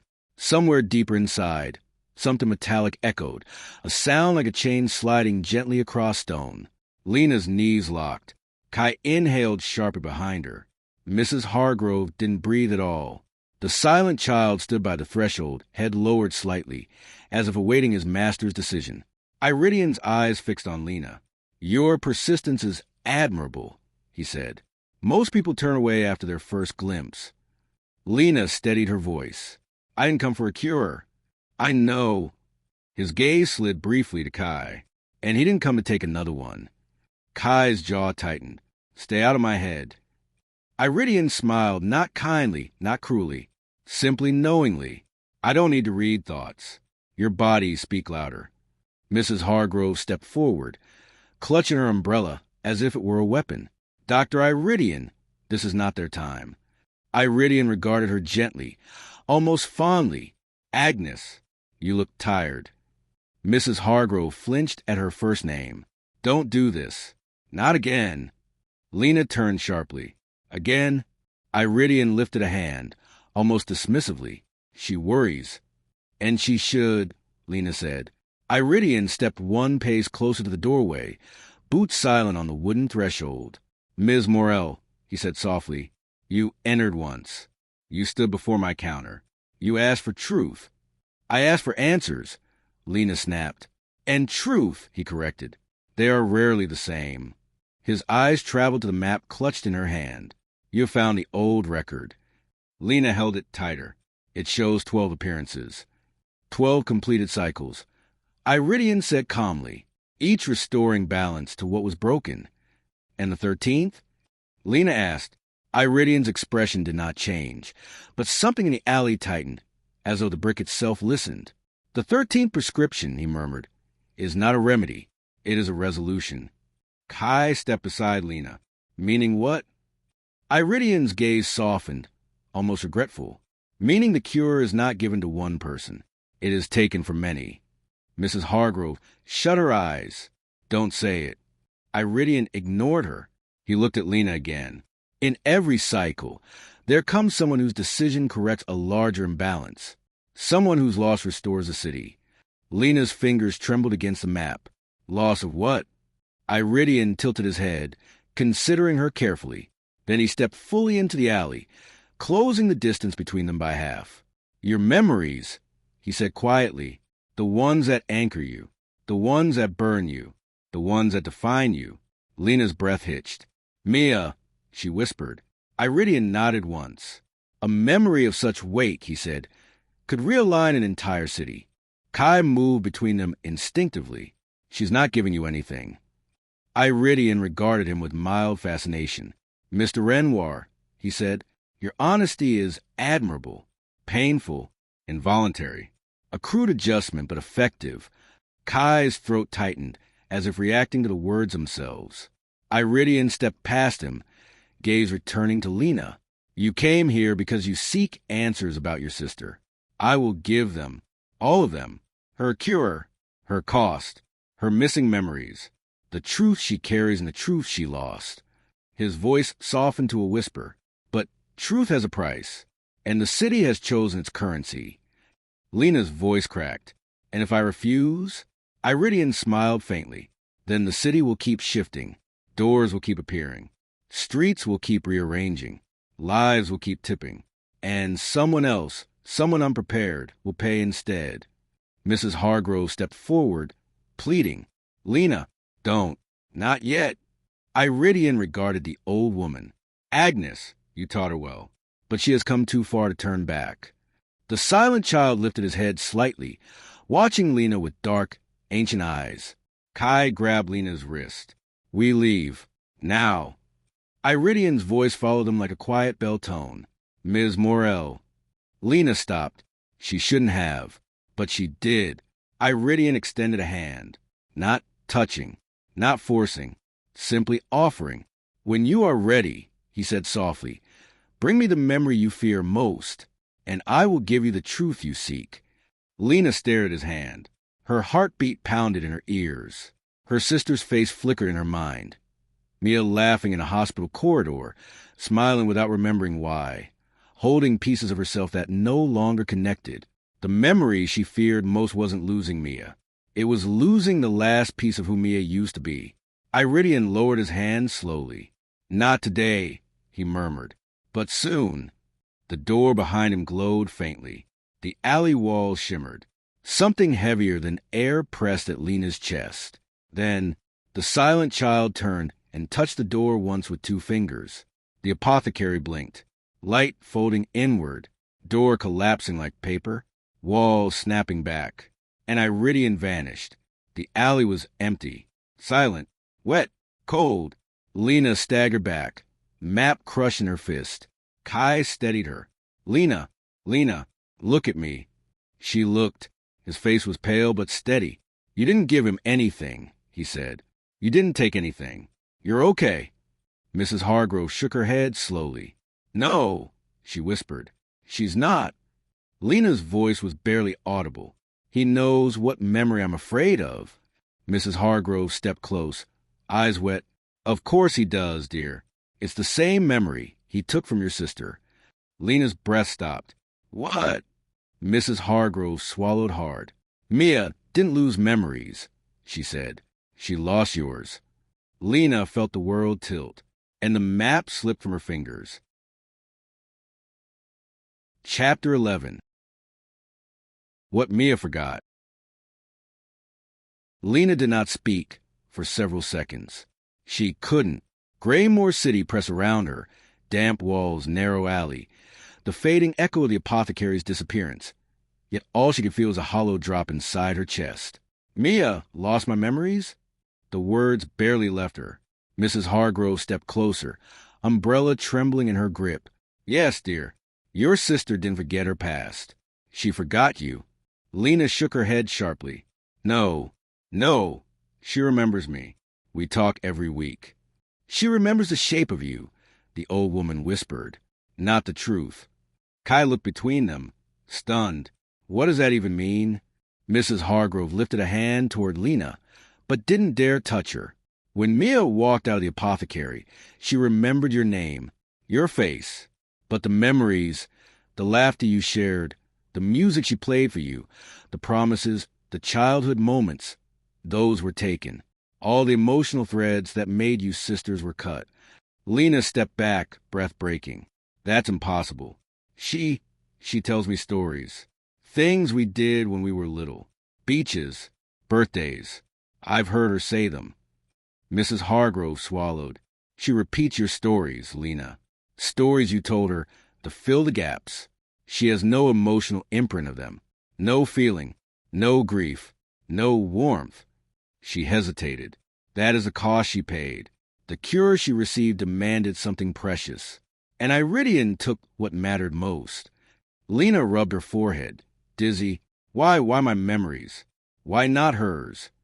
Because your love for her, Mrs. Hargrove said gently, was heavier than her love for herself. The apothecary takes what balances the weight. Lena felt something inside her splinter, slow, deep, irreparable. Kai stepped closer. Lena, I'm sorry. His voice wavered. Truth, always truth, because he had no other choice left. Lena's throat tightened. I need to talk to her. You can, Mrs. Hargrove said, but it won't change what's gone. Lena turned to leave, but the alley behind them was different. Shorter, narrower, already ceiling. She froze. Kai backed up a step. It's collapsing? Mrs. Hargrove nodded. It does that after a door closes. The city retracts the wound. Bricks shifted silently, like breath drawn inward. We have to move, the old woman urged.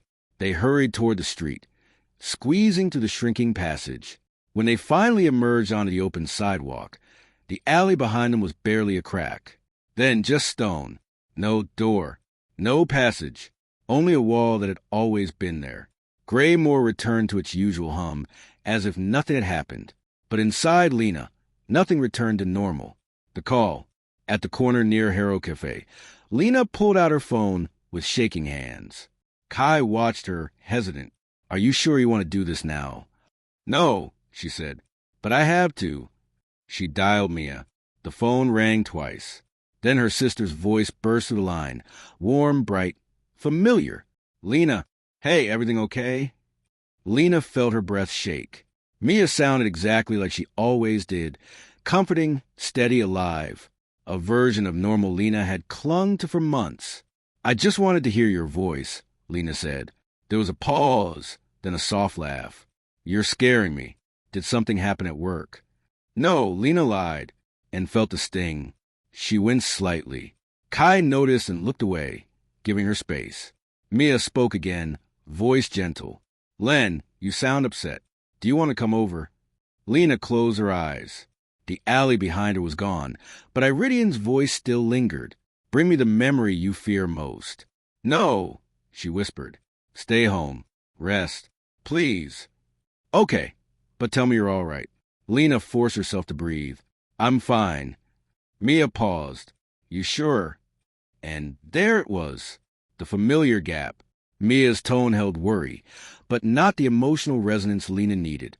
Caring, but not connected, because the memory of why she should feel more wasn't there anymore. Yeah, Lena said softly. I'm sure. They talked a few more minutes. Light things, normal things, pretend things, until Lena couldn't bear any more. I'll call later, she whispered. Okay. Love you, Soralona. Lena's breath caught. I love you, too, she said, feeling the ache of knowing she said it alone. The line clicked off. She lowered the phone. Kai stepped close, cautious. Lena? Her voice was quiet, but steady. We go to the precinct. Kai blinked. Now! Yes. Marlowe needs to hear the truth. All of it. He's hunting the deaths. They're connected to the pharmacy. He needs a map, and we need him. Mrs. Hargrove shook her head quickly. No, you can't pull others in. The more people know, the more the city shifts.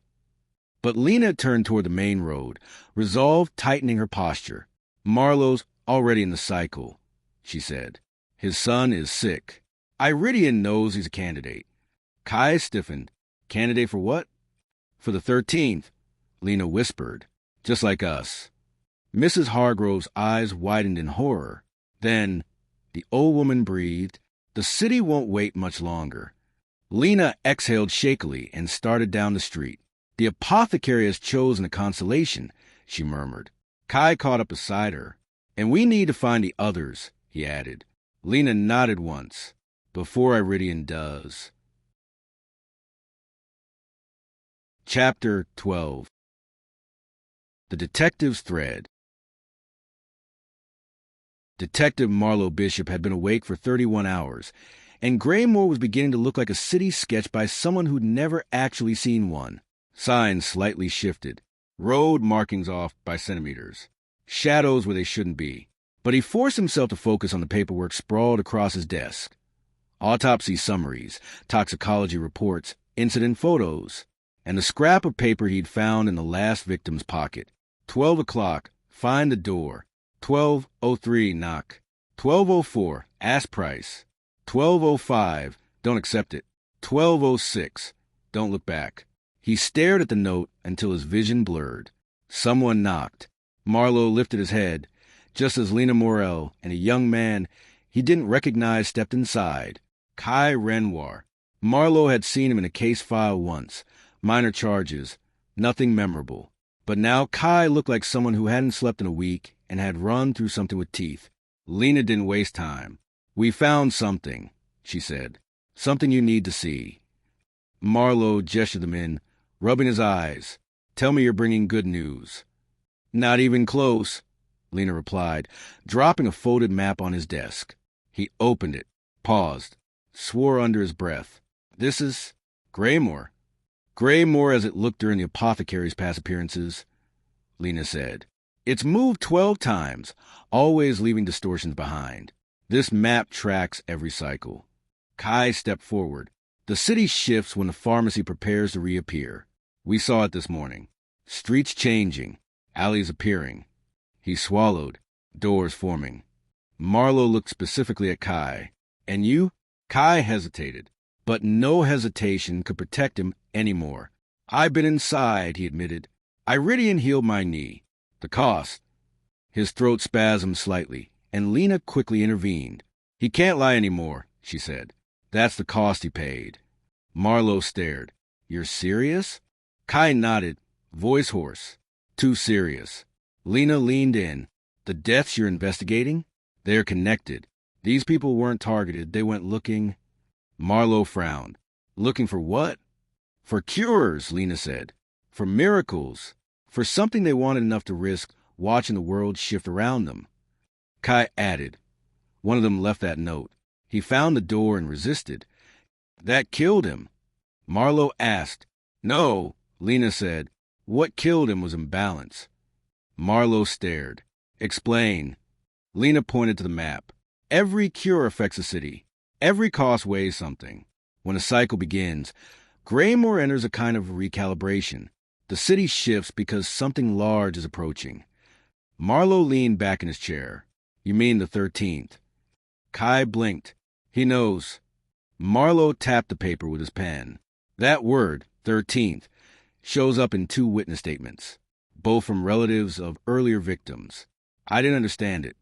Lena and Kai exchanged a look. Now you do, Lena said. Marlowe exhaled. Tell me everything. Lena told him. Not all of it. She couldn't bear to speak of Mia's stolen memories yet, but enough. The silent child. The alley that hadn't been there. Iridian naming her memory. The door folding out of existence. Kai added details of his encounter, how the remedy had worked, what it cost him, and how Greymoor felt like a city that had begun watching itself. Marlowe listened without interrupting. When they finished, he stood and walked to the window. Rain streaked down the glass. The city looked normal, but wrong. Always wrong.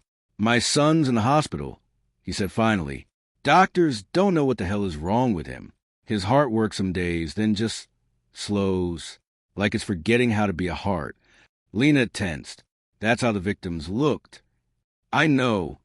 Marlowe closed his eyes. He's running out of time. Kai stepped forward. You're not considering a cure, right? Iridian will take something. Something big. Marlowe turned, eyes cold and sharp. You think I haven't thought about that? That I don't know exactly what kind of devil sits behind that counter. Lena swallowed. Then you understand why we need to stop him. Marlowe returned to his desk and picked up the map. 12 cycles, he murmured. And the 13th is different. Kai nodded. It takes a person, not a price. Lena added softly. A person whose loss will restore the whole city. Marlowe's jaw locked. And any of us could be the one? Lena nodded. Marlowe's expression hardened. Then we find everyone Iridian has touched. We pull their names, their histories, their last known addresses. Every cured person from every cycle, if we have to. If the 13th is chosen from among them, we narrow the list. Lena blinked. You're joining us? Marlowe gave a humorless half-smile. You think I'd let you two chase a moving door alone? My kid's life is on the line.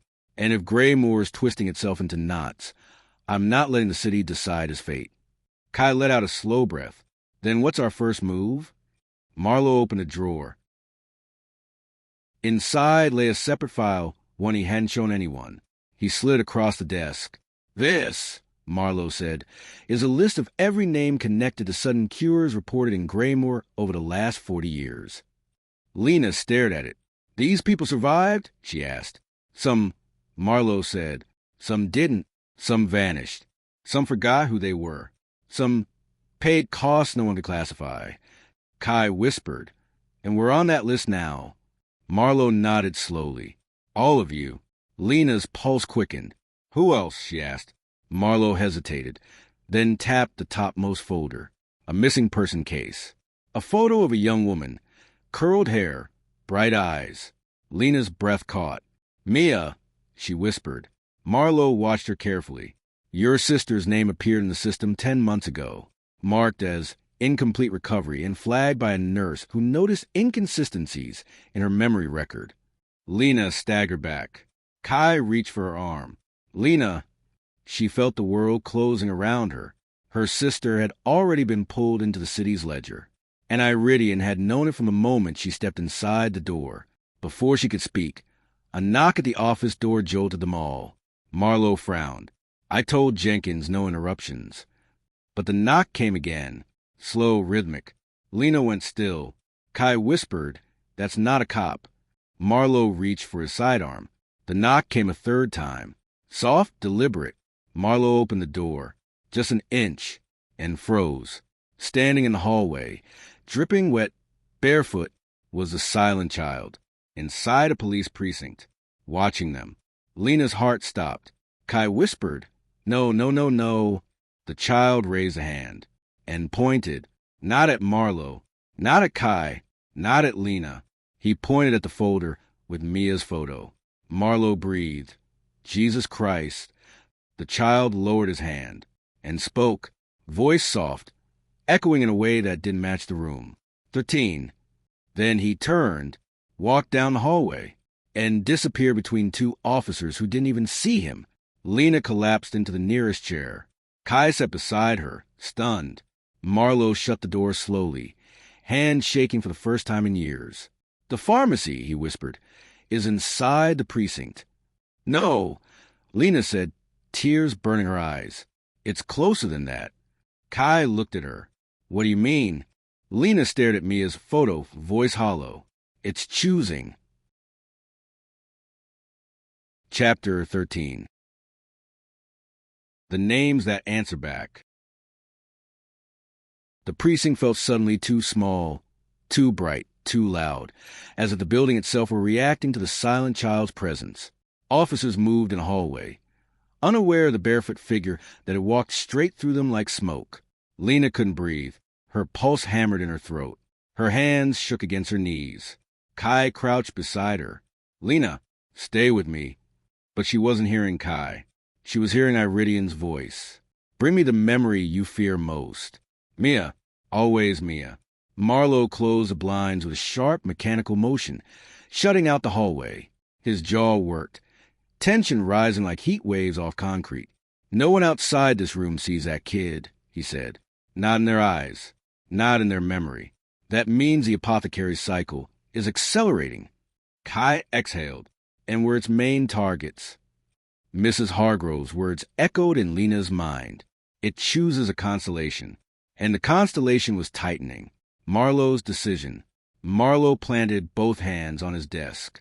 When he spoke, his voice was lower, controlled, but shaking beneath the surface. "We need to move fast. If Mia's on that list, if the city's already shifting, then the 13th could be any one of us." Lena wiped her face quickly. "Not any of us." The two men turned toward her. "It's not random," she said. "Iridian doesn't pick blindly. He asks for balance. My memory of Mia was his price. He wants my loss." Kai shook his head. "No, that doesn't mean you're the 13th. He tests people. He manipulates them." "It's me," Lena said quietly. "No," Marlowe snapped. "You don't get to decide that. The city decides." Kai glanced between them. "Okay, not comforting." Marlowe rubbed his temple. "Let's think like Iridian. He restores balance. Someone sick healed, someone broken mended at a cost that levels a scale." Kai pointed at the board behind him. "Then who's the most unbalanced right now? The one whose loss will restore something big." Marlowe looked away, because he knew, and Lena knew he knew, his son, if the 13th was chosen based on imbalance. Marlowe's grief, fear, desperation made him a contender, and that terrified him more than anything else in the room. "No," Lena said. "Your son is innocent. Iridian won't take a life that hasn't been lived." Marlowe stared at her. "You don't know what it'll take." Lena didn't respond, because she did know Iridian would take anything, as long as it balanced the scales. Kai pushed in between them. "Listen, we need information, real information, from someone who survived this before." Lena blinked. "Who?" Kai tapped the list Marlowe had shown earlier. "There have been 12 cycles," he said. "There must be at least one survivor still lucid. Someone who remembers enough to talk." Marlowe flipped through the folder. Names, photos, dates, a mosaic of cures and costs across decades. One name had a red star next to it. Ira Klein. Lena gasped softly. "The archivist." Kai frowned. "Who?" "She's the one who warned me," Lena said, "the night I first saw the photos. She knows about the cycles, about the 13th. Marlowe nodded slowly. "That lines up. The red star means contact possible." Kai grabbed his jacket. "Then we go to her." Lena stood, gathering the folder. "Now." Marlowe hesitated a beat, then holstered his weapon. "Fine, but we stick together. No splitting, no detours." Kai smirked weakly. "Yeah, this isn't a Scooby-Doo episode." Marlowe ignored him. He grabbed the precinct master key, turned off the office lights, and opened the door. The hallway was empty. Too empty. The hallway shift. Lena froze. The corridor looked stretched, elongated by several meters. Lights flickered one after another, as though turning on in sequence down a tunnel that hadn't been that long minutes ago. Kai whispered, "Greymoor's moving again." Marlowe cursed under his breath. "Stay close." They stepped out. Footsteps echoed unnaturally, like sound bouncing off metal instead of tile. The precinct's usual morning chaos was silent. No ringing phones, no chatter, no officers shouting about paperwork. Lena gripped the file against her chest. "Marlowe, where's everyone?" He scanned the hall. "Shift change. Maybe they're downstairs." But Lena shook her head. "Listen." They did. Nothing. No voices. No radios. No footsteps. "A building like this is never silent," Lena said. Then, from somewhere deep inside the precinct, a small metallic sound echoed.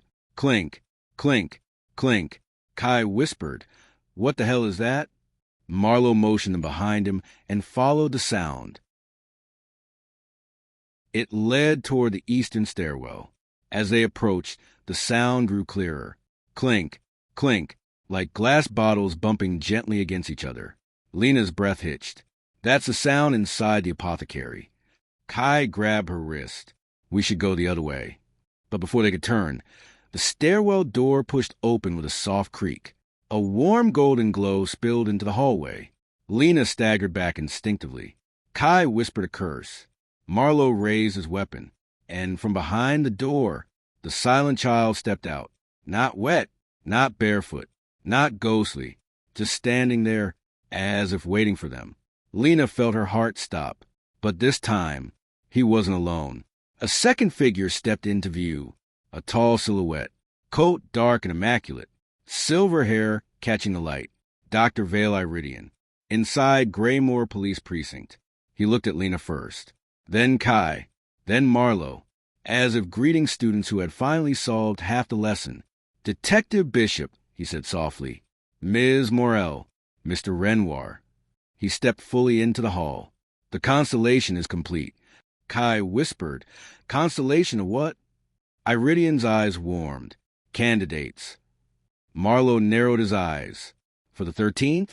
Iridian nodded. "Calm. Certain. Yes." Lena's voice broke. "One of us." Iridian took a step forward. "No," he said. Then he aimed a pale finger toward them, and the golden light behind him pulsed. "Not one of you," he whispered. "Two." Chapter 14. Two Fates. The word two hit the hallway harder than any gunshot. Lena froze. Kai's throat clicked audibly. Marlowe's grip on his weapon tightened until his knuckles turned white. Iridian's voice didn't rise, didn't echo. It simply existed, calm, immovable, inevitable. "The 13th prescription," he said, "has always required balance. One life to restore the city. One life to anchor the cost." Lena's breath shook. Anchor? Iridian's eyes met hers, unblinking, unhurried. "The 13th cannot stand alone. When the city shifts, balance demands two," Kai whispered, horrified. "So one pays and one holds the weight?" Iridian inclined his head. "Very good, Mr. Renoir. You understand more quickly than most." Marlowe stepped between them, gun raised. "No one's paying anything." Iridian looked at the weapon the way one might regard a misbehaving house cat. "Detective," he murmured, "you cannot shoot a concept." Kai muttered, "Can we shoot him? Does he bleed? I'm open to experiments." Iridian smiled soft, sad. "You are amusing, Mr. Renoir." The silent child glided forward a single step, positioning himself beside Iridian like a shadow learning to imitate a human. Marlowe aimed again. "Move away from them." Iridian ignored him. Instead, he spoke directly to Lena. "You fear losing memories. But memories are not lost. They are reallocated. Mia carries the echo of your fear. The cost she paid kept her alive." Lena trembled. "Why me? Why her?" "Because love outweighs most things," Iridian said simply, "and the city rebalances what the heart cannot." Lena swallowed hard. "If the 13th takes two people, Who are the candidates? Iridian stepped closer. The golden light behind him dimmed, folding inward like a heartbeat. You three, he said, and the archivist you seek. Lena's pulse spiked. Iridian nodded once. Ira Klein has survived 2 cycles without paying her full cost. She is overdue. Kai swore softly. Then she's probably running as we speak. No, Iridian said. She is waiting. Marlowe stepped forward. Why us? Why not the people you already took cures from? Iridian's eyes flickered, just briefly like distant lightning. An emotion passed through his face that could have been regret. Because the 13th needs more than desperation, he said quietly. It needs choice. He looked at Lena, then at Kai, then at Marlowe. You three refuse inevitability. That makes you suitable. Kai shook his head violently. No. Nope. Pick someone else. We're not volunteering. You misunderstand, Iridian replied gently. I do not choose. The city chooses. The silent child shifted slightly, just enough for Lena to catch movement out of the corner of her eye. He lifted one small hand and pointed at Marlowe. The detective went still. Kai whispered, "Oh, shit." Marlowe didn't move, didn't blink. He looked at the child, then at Iridian. What does that mean? Marlowe demanded. Is it me? Iridian shook his head once. It means you carry enough grief to tilt the scale. But you are not alone. The child moved his hand and pointed at Lena. Her throat closed. No, she whispered. Kai stepped in front of her instinctively. Back off. She's not doing this. Iridian studied Kai for a long moment. Then he said softly, and yet she is the only one who has already paid once. Lena felt herself sway. What? Iridian's voice, for the first time, carried a hint of something ancient and tired. When Mia took her cure, the cost extracted from her memory was too great. It unbalanced her. You stepped into the apothecary with that imbalance inside you. He paused. And the city marked you. Lena shook her head. No, I didn't agree to anything. Iridian's tone dipped to a whisper. Agreement is not required. Only wait. Marlowe stepped between them, gun still raised. This ends now, he growled. We walk away. You close your door. You disappear. Or I swear. Iridian blinked once, calmly, and every light in the hallway went out. Darkness swallowed them. The air thickened. The floor seemed to shift. The building breathed, groaned, rearranged itself. Somewhere in the dark, a child's voice whispered, 13. Kai cursed, grabbing for Lena's arm. Marlowe felt the ground lurch beneath him. Lena reached out blindly, and her fingers brushed wood. A door in the middle of the precinct hallway. Warm light spilled through the cracks. Iridian's voice came from somewhere close, impossibly close. Ms. Morrell, Detective Bishop, Mr. Renoir. The door creaked open. You wish to understand the 13th prescription. The light intensified. Step inside. The hallway snapped back. Lights flickered on. Iridian was gone. The silent child was gone. The door was gone. Only the faint scent of herbs lingered in the air. Kai exhaled shakily. Okay. What the hell just happened? Marlowe lowered his gun, hands trembling. Lena opened her palm. There, resting against her skin, was a torn scrap of old paper. Familiar handwriting. A single phrase. The 13th is never alone. Kai stared. Was that always in her hand? No, Lena whispered. She felt the weight of the words settle over her. He just gave it to me. Marlowe swallowed. Then the clock started. Kai turned pale. The clock. Marlowe nodded grimly. 13 cycles. 2 chosen. 1 cost. He looked at Lena, and she knew. The city had made its choice. Kai, she whispered, terrified. We need to find Ira. Kai nodded. Now. Chapter 15. The archivist who already knew.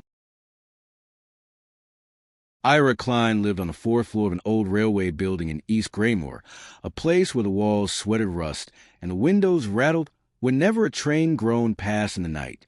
She had chosen the apartment because no one else wanted it. No neighbors, no questions, no memories seeping through thin walls. But tonight, she was not alone. Ira sat at her kitchen table, a single lamp illuminating stacks of maps, brittle pages, and 3 leather-bound journals filled with her cramped handwriting. Her hair, usually tied in a severe knot, hung loose around her shoulders. Her eyes were red from hours of reading. She was tracing a thin line on an old blueprint, Greymoor as it had been decades ago, when the building shifted. Not physically, structurally, the way a house shifts in a dream. Her breath caught. "It's begun," she whispered. Then she heard footsteps on the stairwell. Fast, determined, too many of them for a coincidence.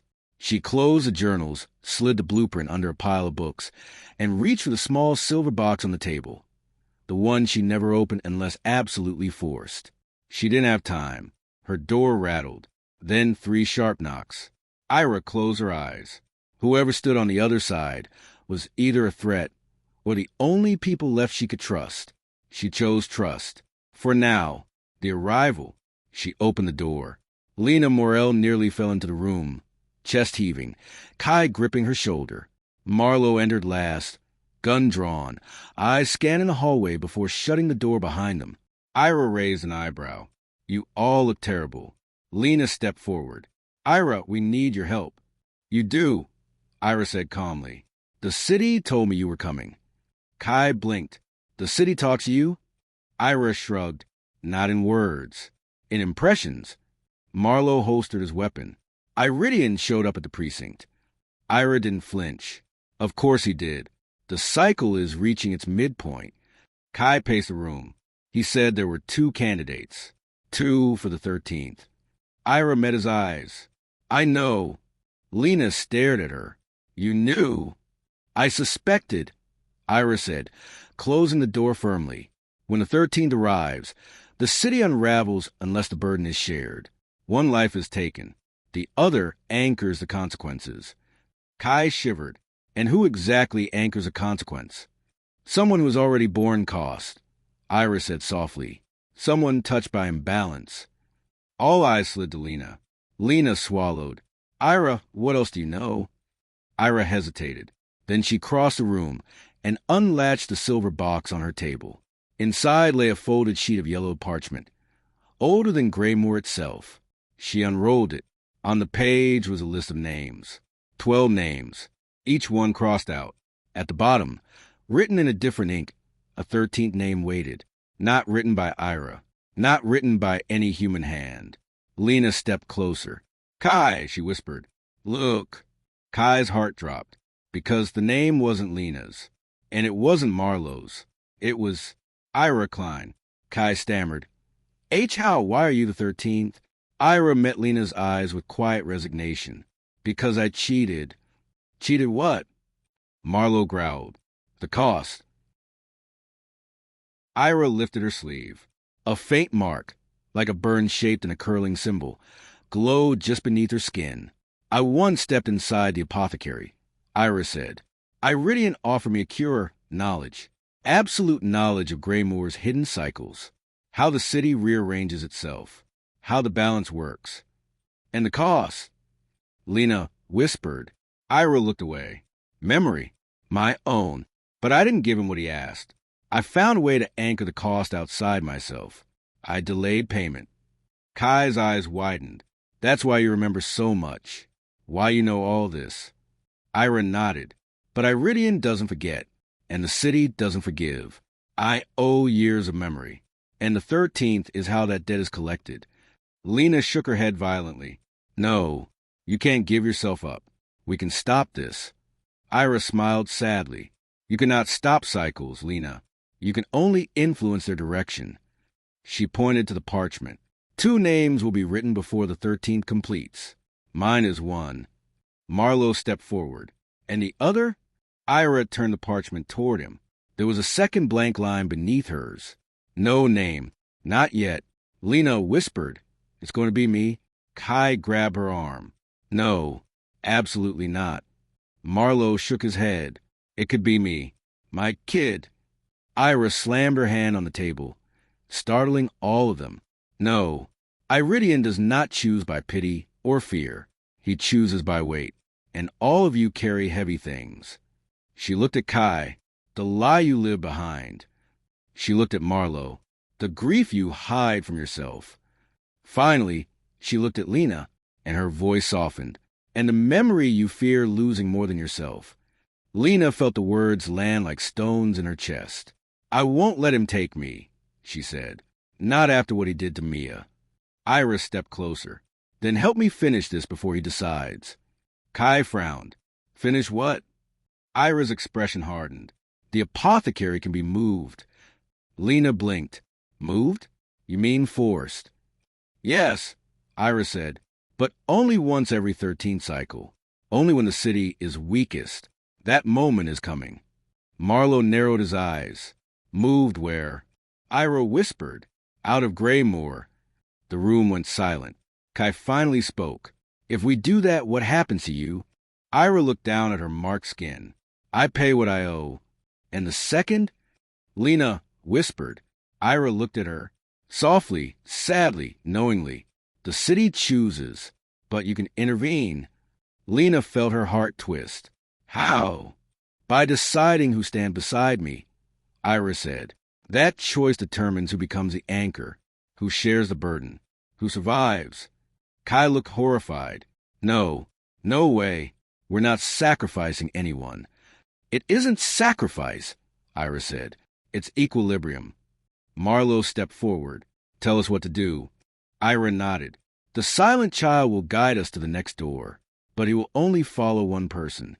She turned to Lena. You. Lena felt the weight settle. Of course it was her. Ira continued. When he appears, follow him. He will take you to the hidden threshold, the place where the apothecary can be forced to move. Kai clenched his fists. And then what? Ira exhaled. Then we face Iridian. Together.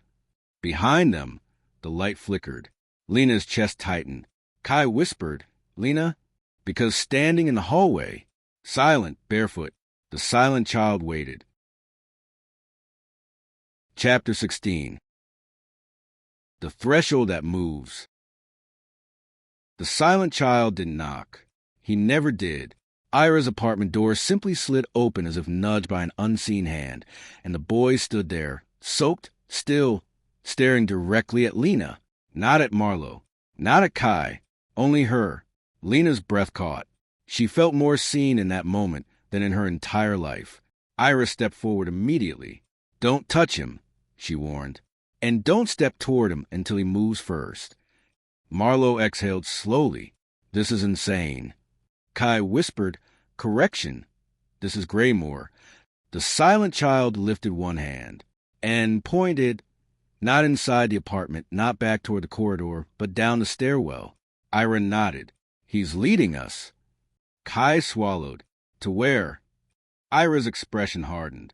To the place where the apothecary can be displaced. Marlowe holstered his weapon. Right. Great.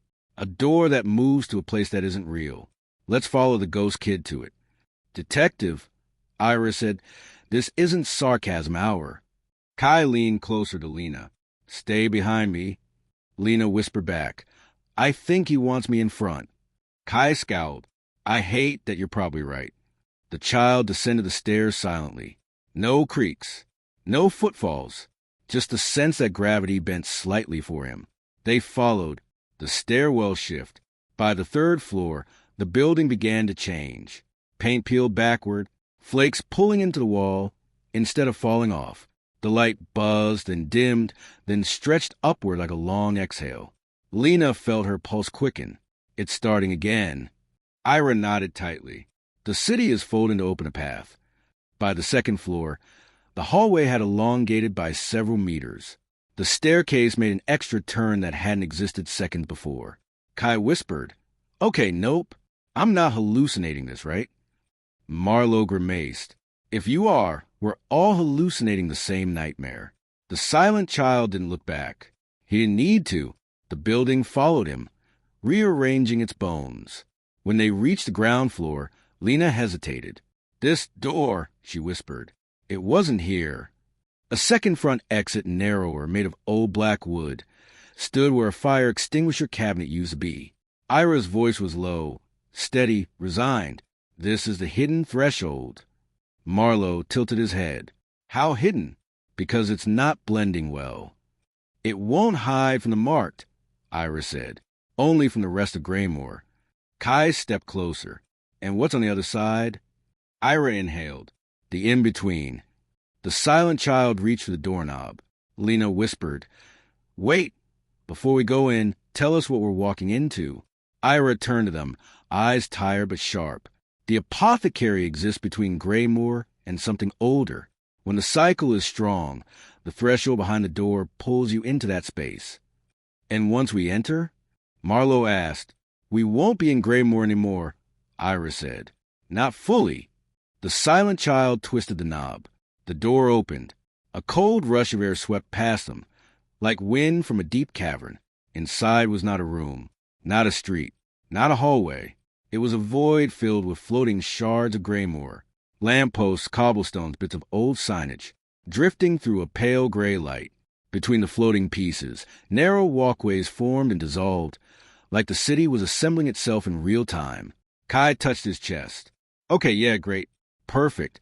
The city has software updates." Ira stepped forward. "We must keep moving. If we stay on any platform too long, it dissolves." Marlowe blinked. "That's comforting." The silent child walked a few steps into the void, and a walkway formed under his feet. He waited. For Lena. She stepped forward. The walkway held. Barely. Ira followed, then Kai, then Marlowe last. The moment all four touched the path, the door behind them slammed shut. The walkway vanished. The in-between. They dropped, only for a split second. Then another piece of Greymoor snapped into place beneath them, absorbing their fall. Lena's heart pounded. "This place is alive." Ira nodded. "It's the echo of the city. Everything Greymoor has been, might be, or refuses to become." Kai tugged her sleeve. "Ira, look." Up ahead, suspended in the shifting fog, a door stood alone. Elegant. Wooden. Carved symbols glowing faintly. Iridian Apothecary. Marlowe swore softly. "How is it here before we are?" Ira exhaled through her teeth. "Because it is preparing. It knows you're coming." Lena took a step, and the walkway shifted beneath her. The silent child moved again, gliding toward the apothecary. This time, he did not look back. Kai grabbed Lena's arm. "This feels like a trap." Lena whispered, "Everything here is a trap." Marlowe drew his weapon. "Then let's spring it on our terms." Ira lifted her hand. "No firearms," she said. "Nothing that depends on Greymoor's laws. They don't work here." Marlowe lowered the gun slowly. "So we're unarmed." "Not unarmed," Ira said, turning to Lena. "You have the map." Lena blinked. "This?" "The map marks the imbalance of every cycle," Ira said. "It stabilizes the in-between. It's your protection." Kai leaned toward her. "In case you missed it, everything wants you." Lena nodded once. "I know."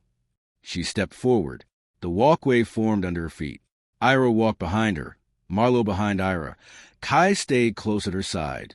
The apothecary door glowed brighter. The silent child placed his hand against it. An entire void went still. No drifting debris. No shifting platforms. No sound. Just silence. Iridian's voice broke it like a whisper cracking glass. "Ms. Morrell."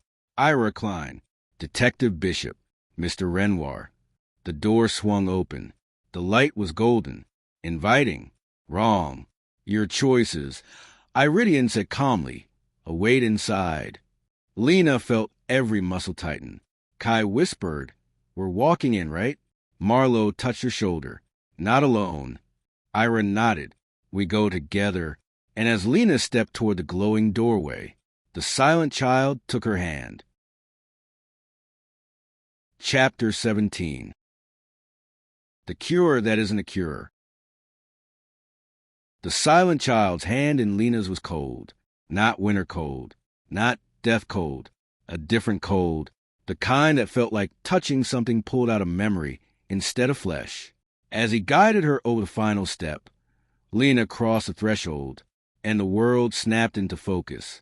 Iridian Apothecary stood exactly as she remembered, shelves stretching impossibly high, bottles gently chiming with every shift of air to counter that looked carved from a single piece of dark wood, golden lamps glowing like floating suns. But something was different. The room felt full, as if thousands of footsteps she'd never seen had just left an imprint. The door closed behind them with a soft click. Marlowe instantly reached for the handle. It didn't move. Kai tested it. Locked. Iridian's voice floated from behind the counter. Not locked. Simply uninterested. The silent child released Lena's hand and drifted toward Iridian like a moon pulled by gravity. Ira stepped forward, her posture straight, her eyes colder than Lena had ever seen. Vale! Iridian inclined his head. Ira, you knew we would come. Yes. You knew why we came. Yes.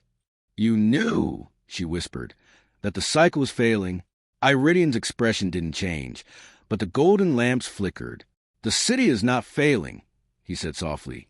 It is recalibrating. Greymoor has been unbalanced for too long. Because of me, Ira said. Iridian didn't deny it. Kai stepped between them. So, what? This is a punishment. Iridian spoke gently. Payment. Marlowe stepped forward. And the second person? The anchor? Who the hell is that supposed to be? Iridian's eyes drifted to Lena. Kai immediately moved between them. No, absolutely not. Iridian didn't look offended. He simply examined Kai like a scientist watching an experiment unfold. Truth, Iridian murmured, makes you brave? Kai clenched his jaw. Ira exhaled deeply. Vale, let's end this. I'm here. The 13th is mine. You've already marked me. Iridian tilted his head. Yes. Then take what I owe. Silence. Then Iridian spoke. No. Ira's face drained of color. What? Iridian stepped out from behind the counter. You think the cycle concerns only you, but the 13th prescription is larger than debt, larger than memory. He looked at each of them, one by one. You do not understand what the 13th restores. Marlowe narrowed his eyes. Then tell us. Iridian nodded. As you wish. The wall that opens. With a gesture, Iridian touched a lantern on the wall. The apothecary shuddered. Shelves split apart. A seam opened in the floorboards. The air grew colder, sharp, metallic. Then the back wall dissolved, revealing something none of them expected. A street, not a memory, not an illusion. A real street, swallowed by mist, old lampposts, cobblestones, storefronts frozen in time. The sign on the closest building read, Greymoor, 1963. Kai breathed. Okay, what? Ira staggered backward. He's showing us a cycle. Iridian nodded. The first cycle. Marlowe whispered, this is impossible. Iridian stepped into the mist. You cannot understand the 13th without understanding the first. Lena looked from Ira to Kai to Marlowe. Then she followed him. The first cycle. As they stepped into the fog, the apothecary dissolved behind them like breath on a mirror. Greymoor 1963 was silent. Empty. Dead. Not deserted. Dead. The neon signs didn't flicker. The street lights didn't hum. No footsteps. No voices. Just stillness. Iridian walked ahead of them, his coat brushing the cobblestones. This was the first imbalance, he said. A sickness spread through Greymoor, quiet, unseen. Not plague. Not poison. Something worse. What? Marlowe asked. Iridian stopped in the middle of the street. The city forgot itself. Lena frowned. Forgot? Facts unraveled. Families woke, not knowing one another. Names vanished. Streets lost their shapes. People vanished from memory, though they still lived. Ira whispered, horrified. It was a collapse of identity. Iridian nodded. Precisely. Kai shook his head. But why? What caused it? Iridian's gaze lifted to the empty sky. Human memory is fragile. Human meaning even more so. Greymoor reached a tipping point. Too many losses, too many regrets, too many unspoken truths. The weight shattered its structure. Lena stepped closer. The air felt heavy. Sad. So, what did you do? Iridian looked at her. I gave Greymoor a cure. Lena whispered. And the cost? Iridian turned toward Ira. A memory. A life. One person paid everything. Ira's voice cracked. Who? Iridian's eyes softened. My brother. Silence froze the street. Even the mist seemed to hold its breath. Kai whispered. I didn't know you had. I no longer have one. Iridian murmured. He ceased to exist. Not died, erased. Forgotten by all, including me. Lena's heart twisted. You took his existence, she whispered. Iridian corrected gently. He gave it. The lamps flickered. The street fractured. Buildings wavered. The world shook. Iridian turned, coat snapping in the cold wind. That sacrifice anchored the first prescription. Ira stepped forward, voice shaking. And the 13th? Iridian's eyes glowed faintly. The 13th is the one that ends it. Once completed, the apothecary will leave Greymoor permanently. Marlowe frowned. And how? Iridian looked at Lena, and the world shifted. This cycle requires two fates, he said softly. One to restore what was taken. His eyes moved to Ira, and one to hold what must be lost. His eyes returned to Lena. The silent child appeared beside Iridian, dripping water that vanished into the fog. The boy lifted his hand and pointed at Lena. Ira grabbed Lena's arm instantly. No. Kai stepped in front of her. Over my dead. Iridian raised a finger, and the street broke open beneath them like cracked glass. Lena felt the ground tilt, then vanish. Kai screamed her name. Ira reached out. Marlowe lunged. The silent child watched without blinking, and Lena fell straight into the next memory. Chapter 18. The memory that isn't hers. Lena landed on something soft, not pavement, not concrete. Grass. Warm, sun-bleached grass that swayed under a dry breeze. She pushed herself up and froze. She knew this place, not from memory, but from an ache deep in her bones. A golden field, a line of eucalyptus trees shimmering in the heat, a sky too bright to be Greymoor. Australia, except she had never been here, not in her own memories. This was Mia's memory, one Lena had never lived, one Mia no longer had. Lena took a step forward. A soft laugh drifted behind her. She turned. Mia stood a few meters away, younger, lighter, sun on her cheeks, hair tied back in a messy knot. She was laughing toward someone Lena couldn't see. Joy radiated from her in a way that felt impossible now. Mia? Lena whispered, but the girl didn't hear her. Couldn't. She wasn't real. Only a shard suspended in the space between memory and loss. Iridian appeared between the eucalyptus trees, the silent child beside him, both untouched by the warm wind. This, Iridian said, is what should have remained. Lena's fist tightened. This isn't my memory. No, Iridian replied, stepping closer. It belonged to her, but the cost drew from the heavier heart. You grieved for her more deeply than she remembered herself, and so the balance took what belonged to you. Lena felt something twist painfully inside her. You took her past. I preserve her life, Iridian said. Memory is a bridge. She simply lost one of its spans. The scene shimmered. Colors thinned. Trees faded. Mia flickered like light breaking on water. No, wait, Mia. Lena reached for her sister, but her hand passed through vapor. The field collapsed in the fog, dissolving until nothing remained. Lena fell. She hit cold tile. Fluorescent lights buzzed overhead. A hospital corridor, empty, sterile, echoing. A door swung open. Mia stepped out wrapped in a blanket. The day she had woken from Iridian's cure. Her smile was soft, hesitant, rehearsed. Empty in a way no one else had noticed. Iridian appeared beside Lena. This is the moment you understood something was missing. The memory anchor had snapped. Lena's voice cracked. Stop showing me this. You asked for answers, Iridian replied. Answers require truth. Mia moved down the hallway. touching the walls softly, as though trying to remember how to be herself. "This is the weight you carry," Iridian said quietly, and the 13th responds to weight. Lena turned to him. "What do you want from me?" Iridian stepped forward, eyes calm. "For you to understand that the 13th prescription does not merely take, it restores." Lena's breath caught. Restore? Mia? Her memories? Iridian nodded once. What was removed can be returned. The severed bond can be mended. Lena swallowed. At what cost? For restoration, Iridian said, something of equal weight must be held.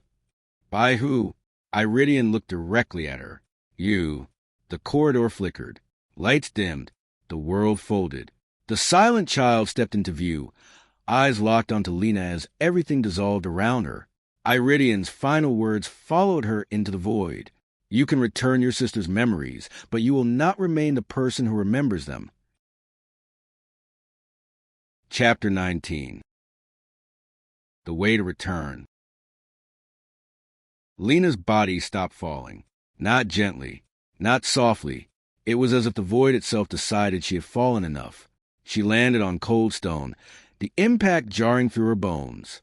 A sharp inhale escaped her, and for a moment she stayed perfectly still, listening, trying to understand whether she was alone, or whether Iridian had dropped her into another trap stitched from memories she wished she could forget. But this place wasn't a memory. It was Greymoor, or a version of it. The sky overhead was a deep charcoal, lit by flashes of pale light with no thunder to follow. Streets twisted at impossible angles. Buildings leaned like tired giants. Street lamps flickered in perfect, unnatural rhythm. The air tasted of rain that never reached the ground. The in-between shaped like a city, Lena whispered. Something had pulled Greymoor's bones into a new shape, half real, half thought. An echo city. Her echo. She pushed herself upright, wincing at a bolt of pain in her shoulder. A faint sound reached her, a strained voice. Lena, Lena. Kai. He emerged from a shadowed alley, chest heaving, sweat on his brow, panic in his voice. Thank God, I thought. He reached her and forced her upright with both hands. Are you okay? What did he do? You disappeared into the floor, like the world just swallowed you. Lena nodded shakily. He showed me something. Kai's expression hardened. If he hurt you... He didn't, Lena said quickly. He showed me Mia. The memories she lost. The one she should have kept. Kai's anger melted into quiet dread. And now I know what he wants from me. Before Kai could speak, Marlowe stormed toward them from the opposite end of the crooked street. Gun drawn, even though the weapon sputtered weakly in this place. Don't ever run off like that again, he barked. This entire pocket reality folds around you. He's using you to shape the path. Behind him, Ira appeared, pale and breathless, leaning heavily against a tilted lamppost. He took her into the memory plane, she gasped. Of course he did. He wants her destabilized before the choice. Kai stepped protectively in front of Lena. She's not choosing anything until we understand exactly what's at stake. Ira met Lena's eyes with a mixture of sympathy and sorrow. He showed you Mia's cost. Lena nodded. He said, the 13th can restore what she lost. Ira exhaled sharply, gripping her coat. Then he's accelerating the cycle. Restoration implies the cycle is reaching its final knot. And that means what? Marlowe demanded. Ira pointed to the sky. Overhead, the charcoal cloud swirled into a spiral, rotating around a single point far above the city, a glowing wound in the air itself. If the cycle completes, Ira said, the apothecary either anchors itself permanently or vanishes forever. The 13th determines which. A faint scraping sound echoed behind them. Kai snapped around. What was that? Lena recognized it instantly. The chiming of glass bottles. Iridian Apothecary materialized at the end of the broken street. Its wooden facade shimmering, as though resisting the distorted world around it. The door was slightly ajar. Golden light leaked through the crack. Marlowe lifted his gun again. We end this now. Ira shot him a sharp look. You can't kill him. Not here. Not anywhere. He bleeds like everything else. He doesn't bleed the way you want. Before the argument could escalate, The silent child stepped out of the apothecary, dripping water onto the warped pavement. His eyes were fixed on Lena, deep, still, ancient. He raised his hand and beckoned. Lena felt something in her chest tug, like a hook pulling her forward. Her heartbeat thudded painfully, the way it had the night Mia first forgot her. Kai grabbed her arm. "Don't. Lena, don't." "I have to," she whispered. Marlowe stepped in front of her. "You're not going alone." "No," Ira said quietly. "She can't. The 13th pair requires two. If she goes, one of us goes with her whether we mean to or not." Kai swallowed. "Then it's me. I'm her anchor. I won't let her walk into that place without someone who actually gives a damn." Marlowe glared. "She needs someone who can fight." Ira shook her head. "She needs someone who won't lie to her. Kai is the only one Iridian can't manipulate with illusion." Lena touched Kai's hand. "You really want to do this?" He gave a shaky smile. "Lena, I physically can't lie. So, yes, I'm terrified, but I'm going with you." The silent child waited at the door, patient, certain. The spiral in the sky widened. Buildings trembled. The street cracked. Ira whispered, "The cycle is collapsing. Whatever happens next happens inside that door." Marlowe stepped closer to Lena. "When you're in there, don't trust what you see. Iridian bends reality when it suits him. And the city bends it for him," Ira added. Lena lifted her chin. "Then we'll bend it back." She adjusted the map in her coat, its edges glowing faintly. "Alive in this place. Let's finish this." Kai nodded. Together, they stepped toward the glowing door. The silent child pushed it fully open. The apothecary's light poured out like sunrise. Lena stepped across the threshold first. Kai followed. The door slammed shut, and the city outside cracked like glass. Chapter 20. The Price of Crossing. The door slammed behind them with a force that didn't match its wooden frame. It echoed like a vault ceiling, and the sound rippled to the apothecary's interior, bending the golden light into distorted waves. Lena felt the air change, denser, warmer, as if the room itself had taken a breath in. Kai stood beside her, tense, eyes darting. "Okay," he whispered. "We're inside. Now what?" Lena didn't answer, because the apothecary was not the same place they'd entered before. The shelves were taller, so tall they vanished into a haze above. Bottles glowed softly, some filled with swirling colors, others with nothing visible at all. The counter was exactly as she remembered it, but the floor had changed. The wooden boards were etched with symbols that pulsed faintly like a heartbeat, and at the far end of the room, a door that had never been there before, stone-framed, arching, carved with the mark of the 13th. Iridian stood before it, calm, still, waiting. The silent child moved to his side without a sound. Kai exhaled shakily. "Fantastic. There's a secret door inside the impossible door." Iridian lifted his gaze toward them. "This is the threshold of return. Only those bound to the 13th may cross it." Lena stepped forward. "You said I could restore Mia's memories." Iridian nodded. "You can." "And the cost," she pressed. "The cost," Iridian said gently, "is your own memory of who you are." Kai tensed. "No, absolutely not." Iridian continued as if Kai hadn't spoken. "You will not forget your sister. You will not lose your past. But the weight you carry, the imbalance that has chained the cycle around your life, must be released." Lena frowned. "What does that mean?" "It means," Iridian said, "that you will no longer be the one who carries the memory of your grief. The memory will remain, but the pain tied to it will not be yours." Kai stepped forward defensively. "So she becomes what, numb? Hollow? A shell?" Iridian's gaze was unblinking, balanced. Lena felt her stomach twist. Iridian turned his eyes to Kai. "And you, Mr. Renoir, you stand as witness, as anchor. The truth you carry will stabilize what she becomes." Kai blinked. "I didn't choose this." "The city chose for you," Iridian replied. The silent child tilted his head, and the stone door pulsed once, like it recognized Lena's heartbeat. Iridian raised his hand. "The moment is upon us. The 13th dictates that one returns what was lost, and one holds what must be forgotten.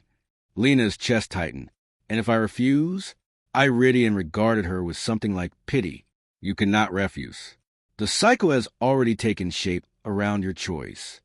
Kai whispered, Lena, you don't have to do this. Yes, she said.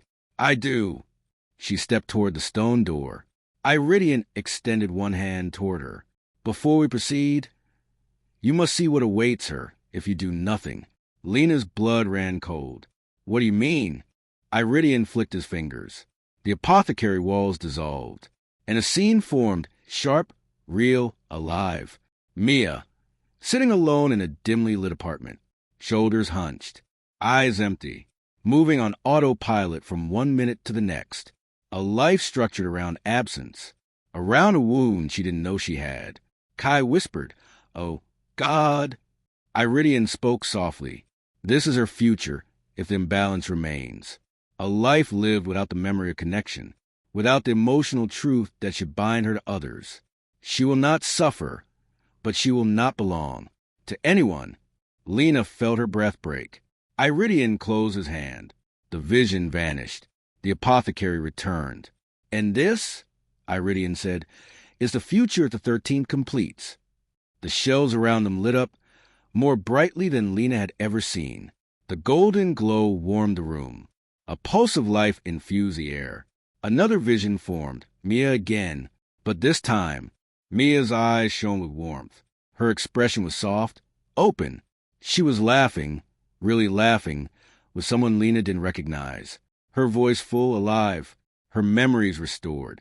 A version of herself finally whole. The vision faded. Iridian lowered his hand. Silence.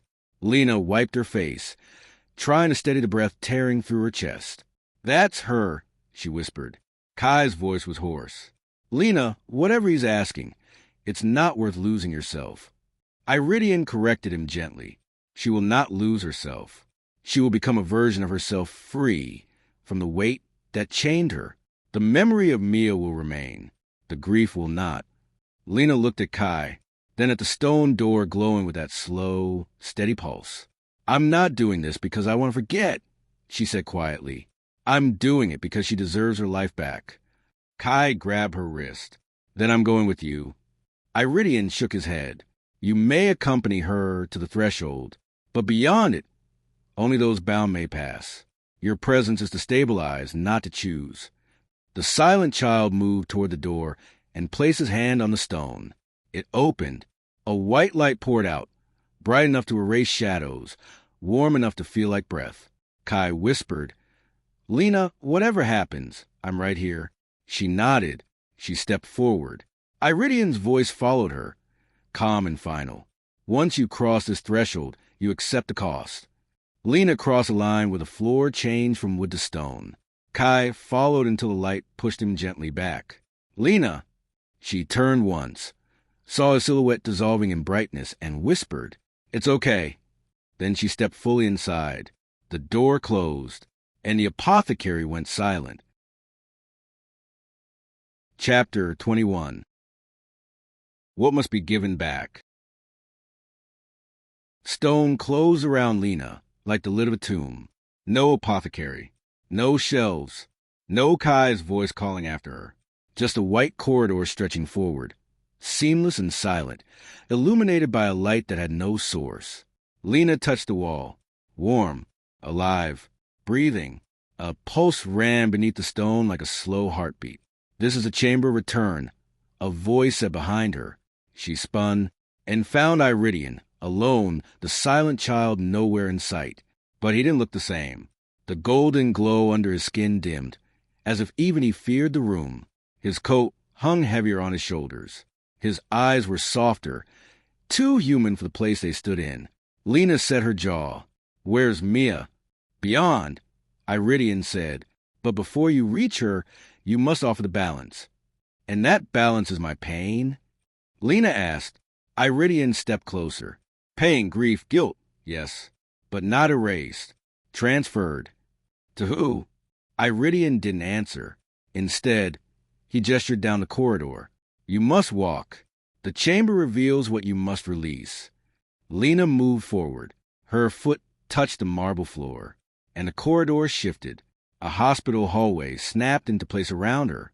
The smell of antiseptic, cold tiles, machines humming. Lena froze.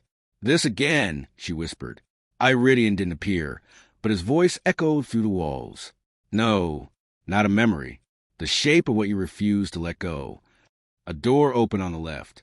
Inside, she saw herself, younger, exhausted, curled in a chair beside Mia's hospital bed, watching over her, terrified of losing her, terrified of being alone. Lena clenched her teeth. "I'm not giving this up." "It is not yours to keep," Iridian said. The lights flickered, and the younger Lena dissolved into dust. Lena stepped back. "Stop doing that. This is not cruelty." Iridian said, "It is extraction." The corridor dissolved again. Now she stood in a childhood bedroom. Small bed, posters fading, rain tapping at a window. On the floor, a younger Mia crying, clutching a broken music box. Lena remembered this day. She had promised she'd never abandon her sister. Never. Not ever. Iridian's voice came from the corner of the room. That promise was the first thread in the weave. Your vow made you the anchor. This is the weight the 13th demands. Lena whispered, "Why show me this?" "So you understand what you are giving." Iridian said, "Not the memory, the burden." The scene shattered. Lena staggered as the chamber returned. White stone, pulsing light. Iridian stood in front of her now, closer than before, his expression unreadable. "You will still remember," he said quietly, "every moment, every choice.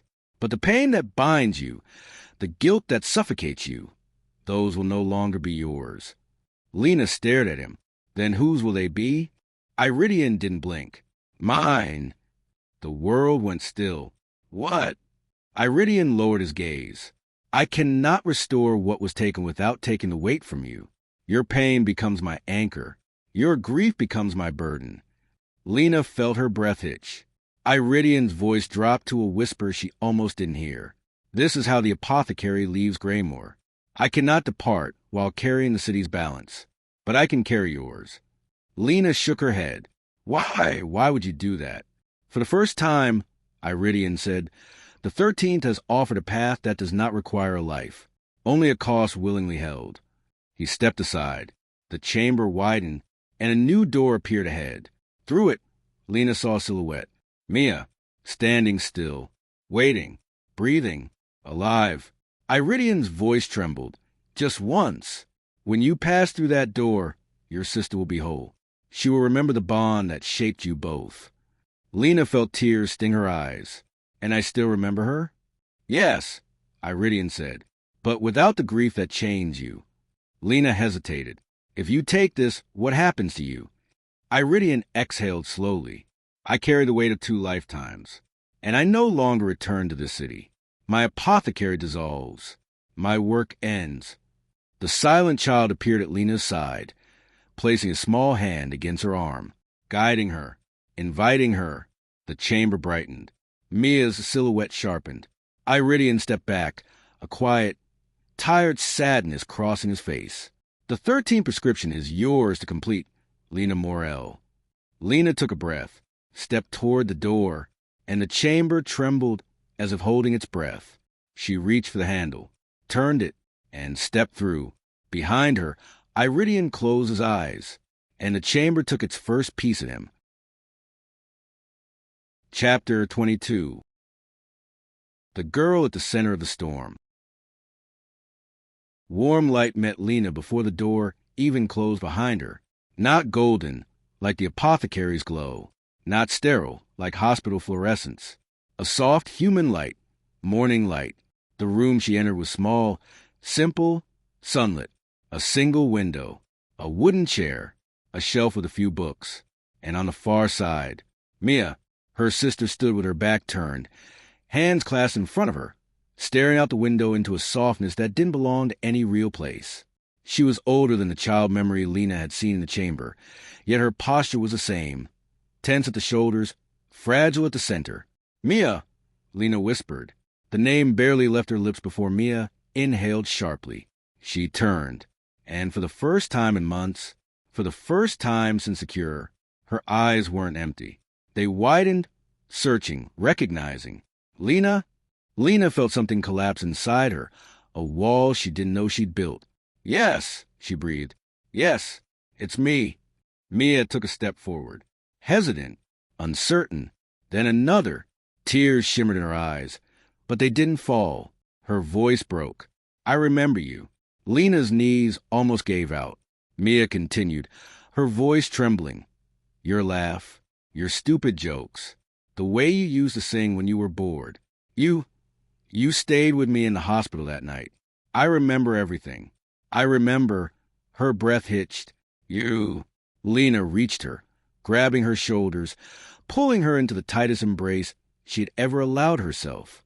Mia clung to her, not awkwardly, not as a stranger mimicking affection. She held her like a sister. "It's you," Mia whispered into her shoulder. "It's actually you." Lena shut her eyes, tears slipping free. "I'm here. I'm right here." For a long moment, nothing else existed. Not the chamber, not the apothecary, not the weight soon to be taken from her. Only this reunion, pure, unfiltered, returned. But as Mia cried softly against her, Lena felt a shift, a strange looseness inside her chest, a pressure lifting, a knot untying itself. She inhaled and realized she felt lighter, not euphoric, not empty, just freed. Her memories remained. She could feel them distinctly, but the sting, the rawness, the fear wrapped around every recollection of Mia, gone. Iridian was already taking it. She pulled back slightly.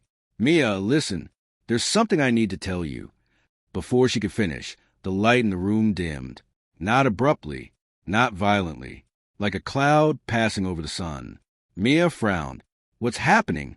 Lena squeezed her hands. "It's okay. You're safe. You're whole. I promise." The door behind Lena trembled. Someone pressed against it from the other side. Iridian, taking the weight, bearing the cost. The silent child appeared beside Mia, not threatening, not cold. His eyes were softer here, still dark, but warm in a way Lena hadn't seen before. He touched Mia's hand, and Mia didn't recoil. The room brightened again, this time with a different glow. White pure, almost celestial. Mia blinked. "What is this?"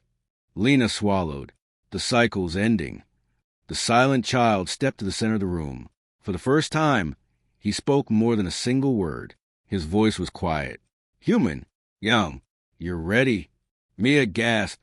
Lena reached for her, but a warm current of light lifted Mia a fraction off the ground, not pulling her away, releasing her. Her memories, all of them, settled into place like a puzzle snapping shut. Lena felt the last thread of guilt loosen inside her, dissolving like dust. The silent child looked at Lena next. "You can go," he said softly. "She remembers." Lena shook her head. "No, not without her." But Mia touched her arm. "Lena, I'm okay. More okay than I felt in a long time." The silent child stepped closer. "And you," he told Lena, "have given what was needed." The room trembled again.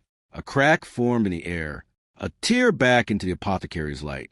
Mia looked at it, then back at Lena. "We're going back?" But Lena suddenly understood. Not we, just one. The chamber had given Mia back to the world. The cycle had chosen Lena as the balance. But Iridian had taken the weight. Not her. She was allowed to return. Lena took Mia's hands. "We're going home." Mia nodded, tears still shining. They stepped toward the tear. But the silent child gently lifted a hand, stepping between them. Mia froze. "Not yet," he whispered. "She must leave first." Lena's heart clenched. "Why?" The boy looked at her with eyes ancient as the city. "Because the moment you step through, the chamber claims a pharmacist." Lena felt everything stop. Iridian, he was sacrificing himself, taking the cost she had carried her whole life. "Please," Lena whispered. "Please let me say good." The silent child shook his head. "He wouldn't let you." The crack widened. The silent child extended his hand. "Go."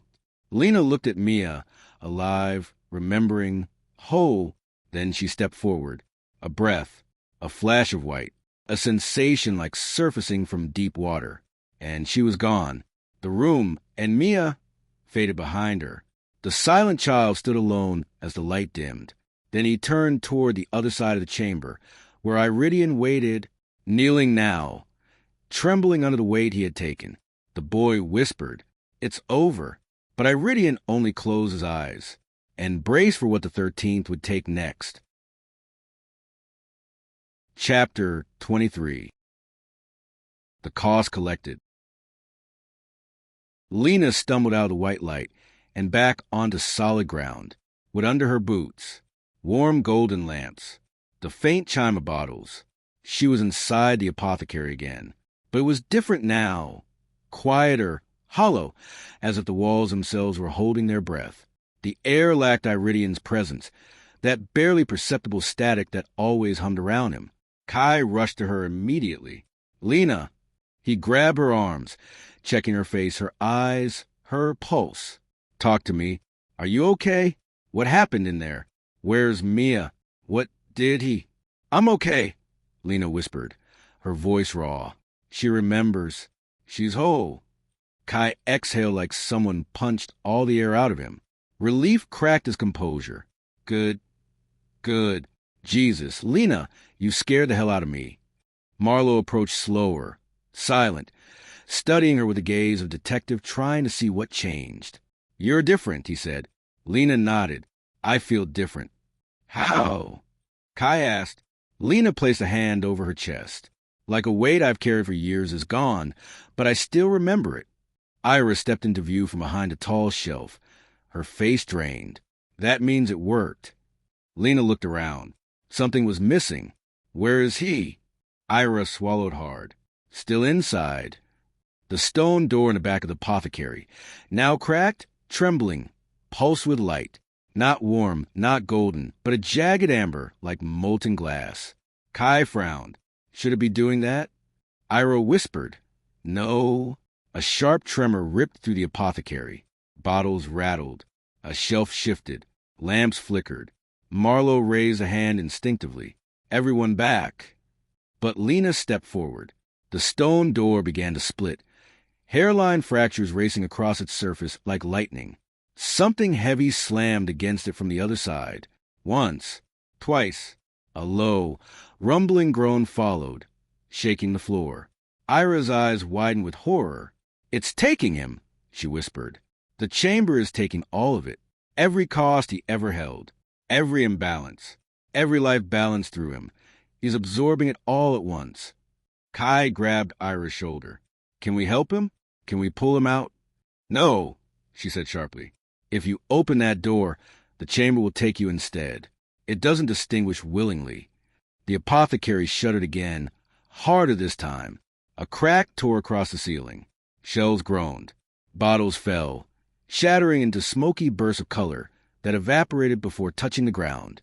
The building, if it was still a building, was coming apart, and behind the cracked door, something began pounding, desperate, uneven, like a man drowning beneath waves. Lena stepped closer. "Stop." Kai hissed, grabbing her arm. "Lena, no. I mean it." She didn't stop. She stared at the door, at the trembling seams of light bleeding through it. Iridian had taken her burden, her grief, her guilt, her weight. He carried all of it now. And Lena wasn't sure anyone could survive that. Another blow. The door bulged inward, stone splintering. Marlowe cursed under his breath. If he breaks through, what comes out might not be him. Ira shook her head. "No, the chamber doesn't break. It transforms." The next hit wasn't a blow. It was a scream. Not human, not entirely. A mixture of anguish, memory, and something ancient enough to freeze every heartbeat in the room. Lena felt tears rise to her eyes. Not from fear, from recognition. "He's in pain," she whispered. "He's in agony." Ira stepped closer to Lena. "Lena, listen to me." Her voice was soft, steady, deadly calm. "He made his choice. He offered himself. The apothecary is built on rules older than us. You cannot take back a cost once given. But he's paying." Ira said. That's what the 13th is. The stone door cracked down the center. A blinding shaft of burning light surged through it, spilling across the apothecary. Kai shielded his eyes. Marlowe turned away. Ira winced, but Lena didn't move. She stared straight into the light. "Vale!" she whispered, and for a split second, for a heartbeat suspended in molten white, a silhouette appeared behind the cracking door. Tall, kneeling, shaking. Iridian. His hand reached toward her, and then the chamber yanked him back, dragging him into the light, swallowing him whole. The door shattered. A blast of white energy ripped through the room like a shock wave. Shelves collapsed. Bottles burst. The ceiling split in two. Kai grabbed Lena and pulled her down as a beam crashed behind them. The apothecary tore open like fabric. And then, silence. A wind blew through the ruins, cold, empty, unnatural. The golden lamps flickered once, twice, and died.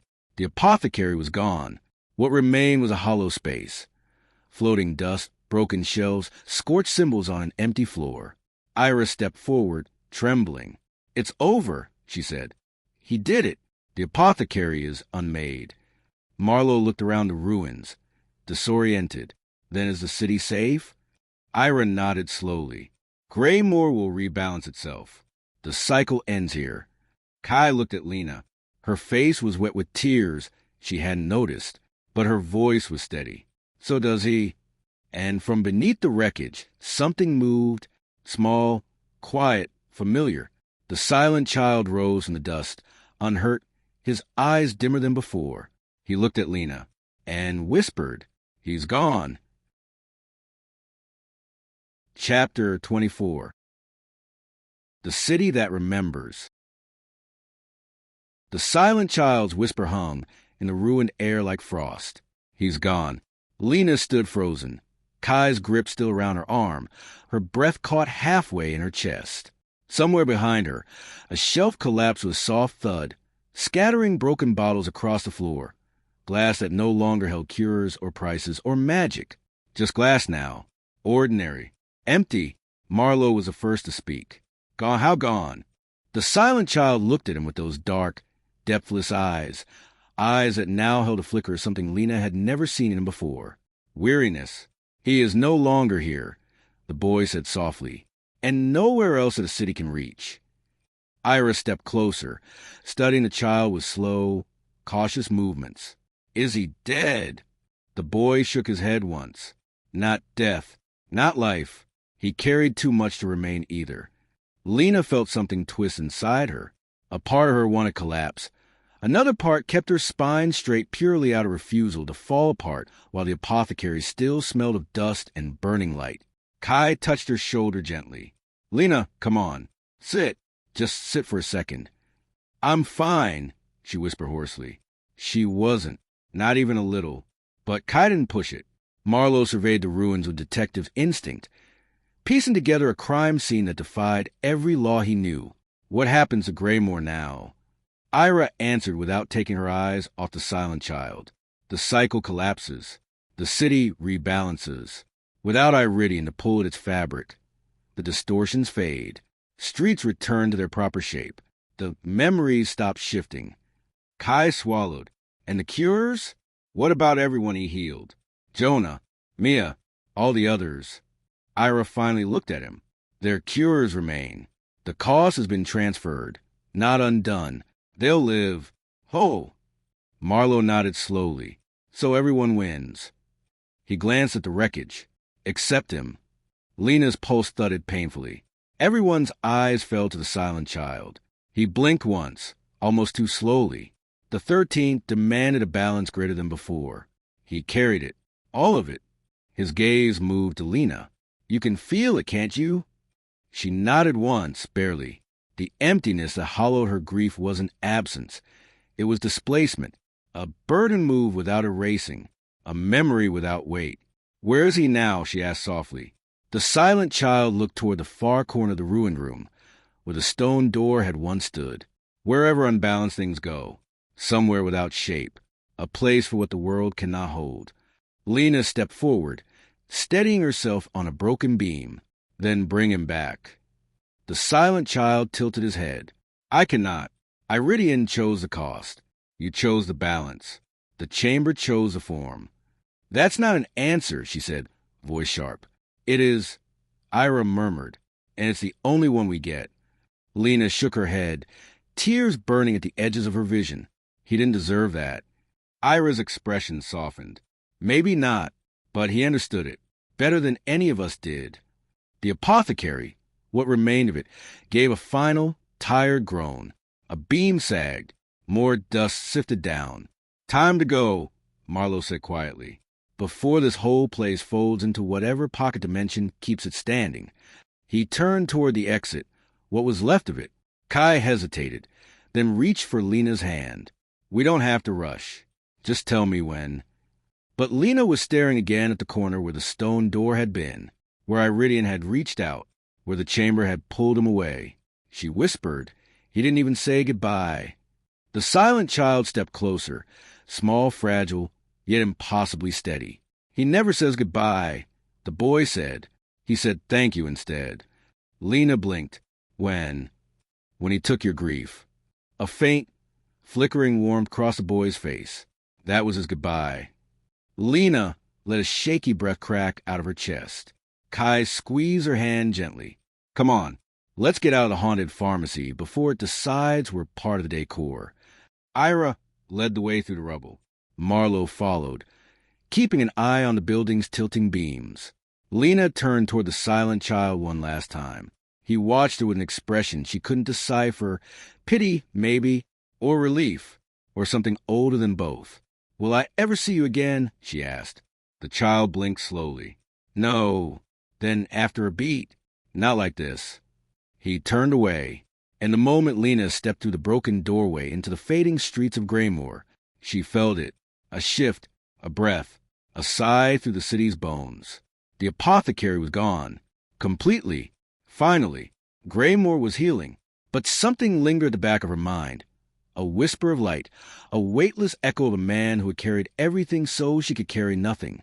Iridian, gone, yet somehow still there, waiting in the space between what was lost and what had been returned. Chapter 25. After the storm. Greymoor felt wrong, not dangerous, not distorted, just unfamiliar. As Lena, Kai, Marlowe, and Ira stepped out of the ruins of what had once been the apothecary's doorway, the streets around them breathed slowly back into shape.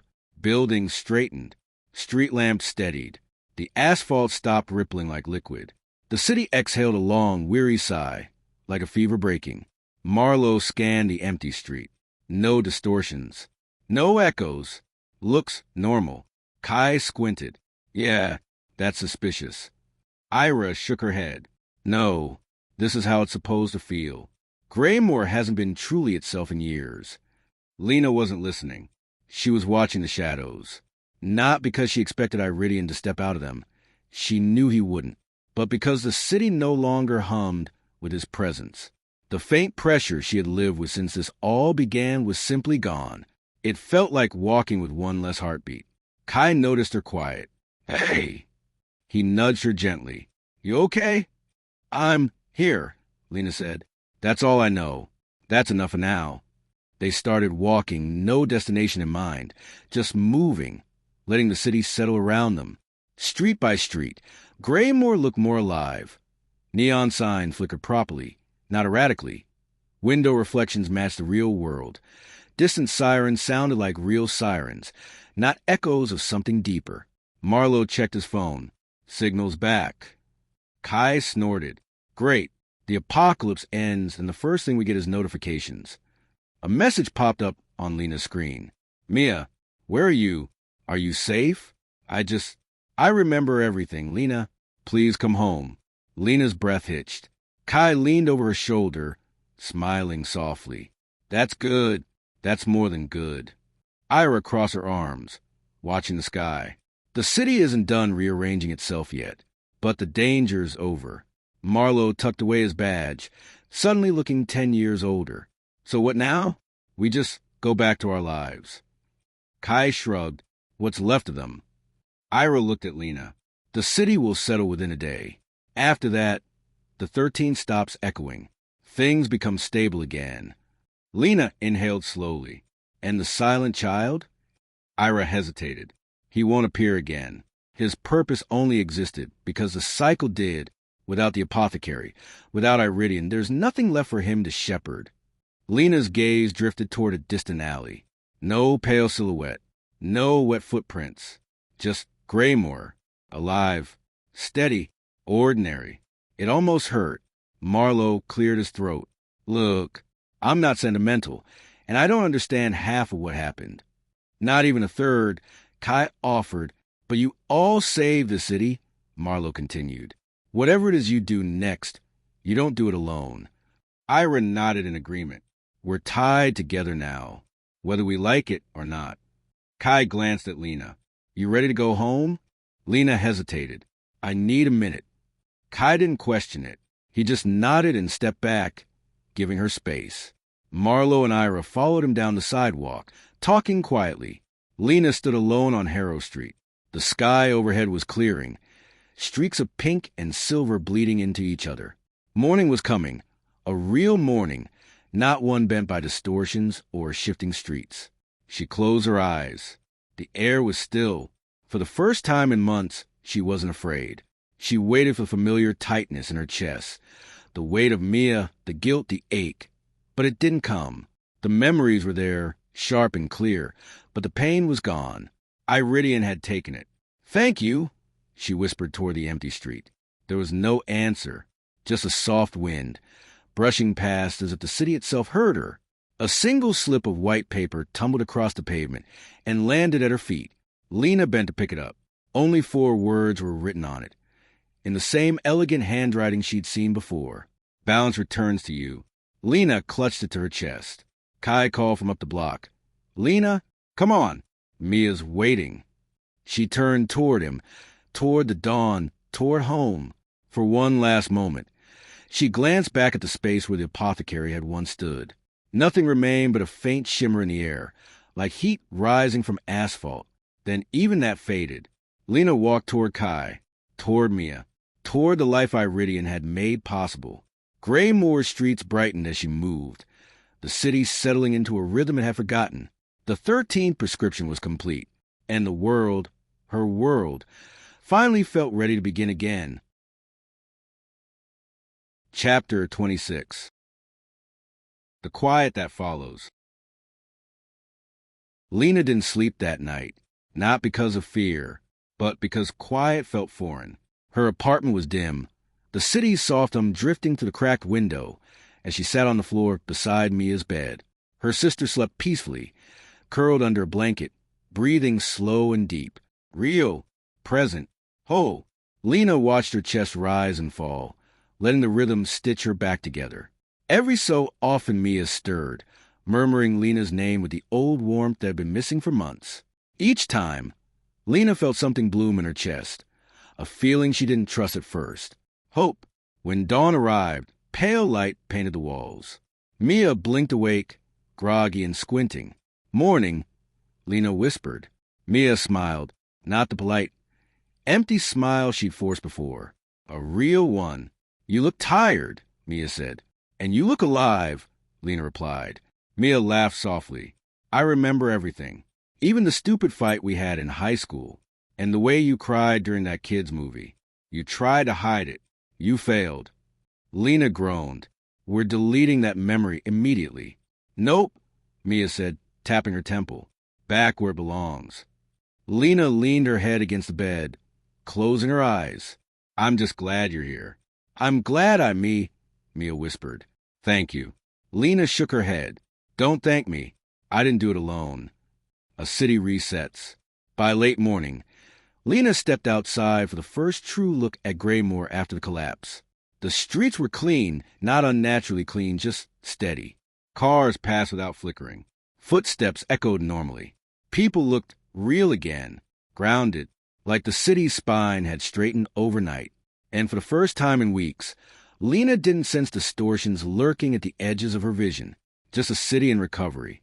Kai stood waiting at the corner, hands in his pockets, eyes scanning the street as if checking for anything out of place. When he saw her, a smile cracked across his face. "Hey, how's she doing?" "She's good," Lena said. "Better than good." "And you?" Lena hesitated. "Different." Kai nodded like he already knew. "Makes sense." They started walking with no destination in mind. "Habit. Comfort. You felt it too last night, didn't you?" Kai asked, like the city exhaled. "Yes," Lena said, like something heavy finally let go. They walked past the alley where the apothecary once appeared. Nothing marked the spot now.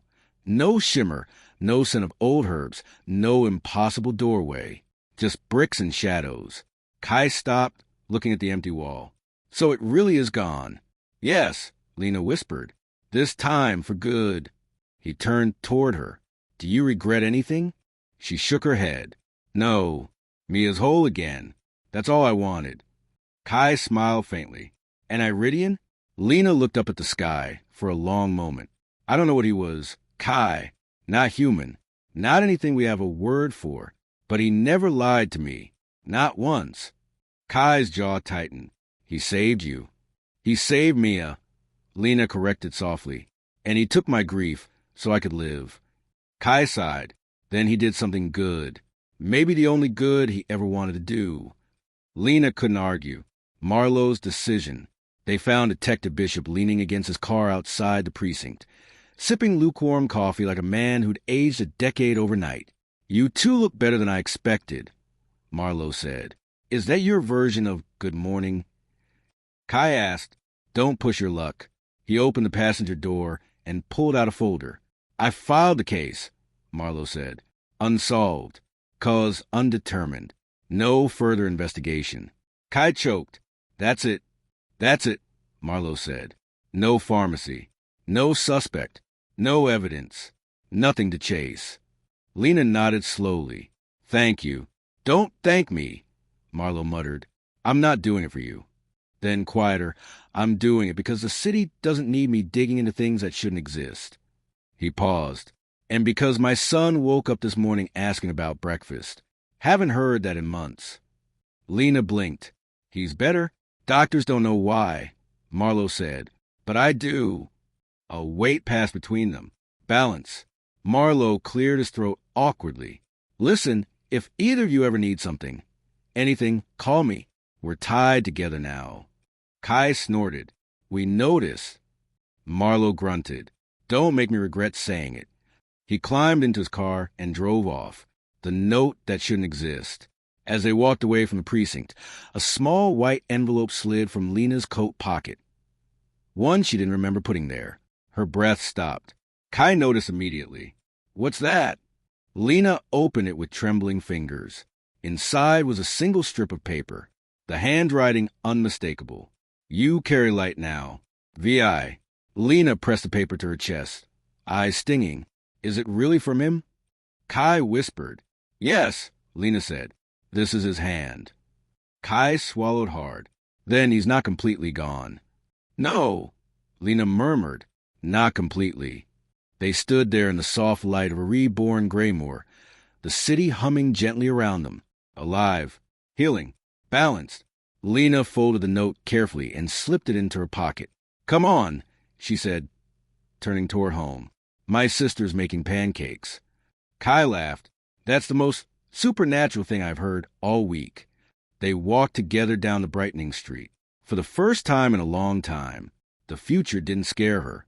It felt open, ready. Chapter 27. Where the Path Splits. Greymoor sky was a pale silver by the time Lena and Kai reached the riverfront. The city moved around them without tension, without the invisible shiver that once lived beneath every street. People talked. Cars passed.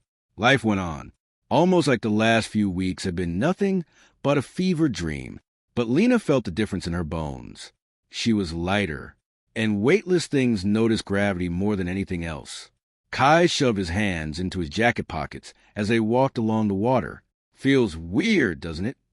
"What does?" "This," he said, gesturing at the world.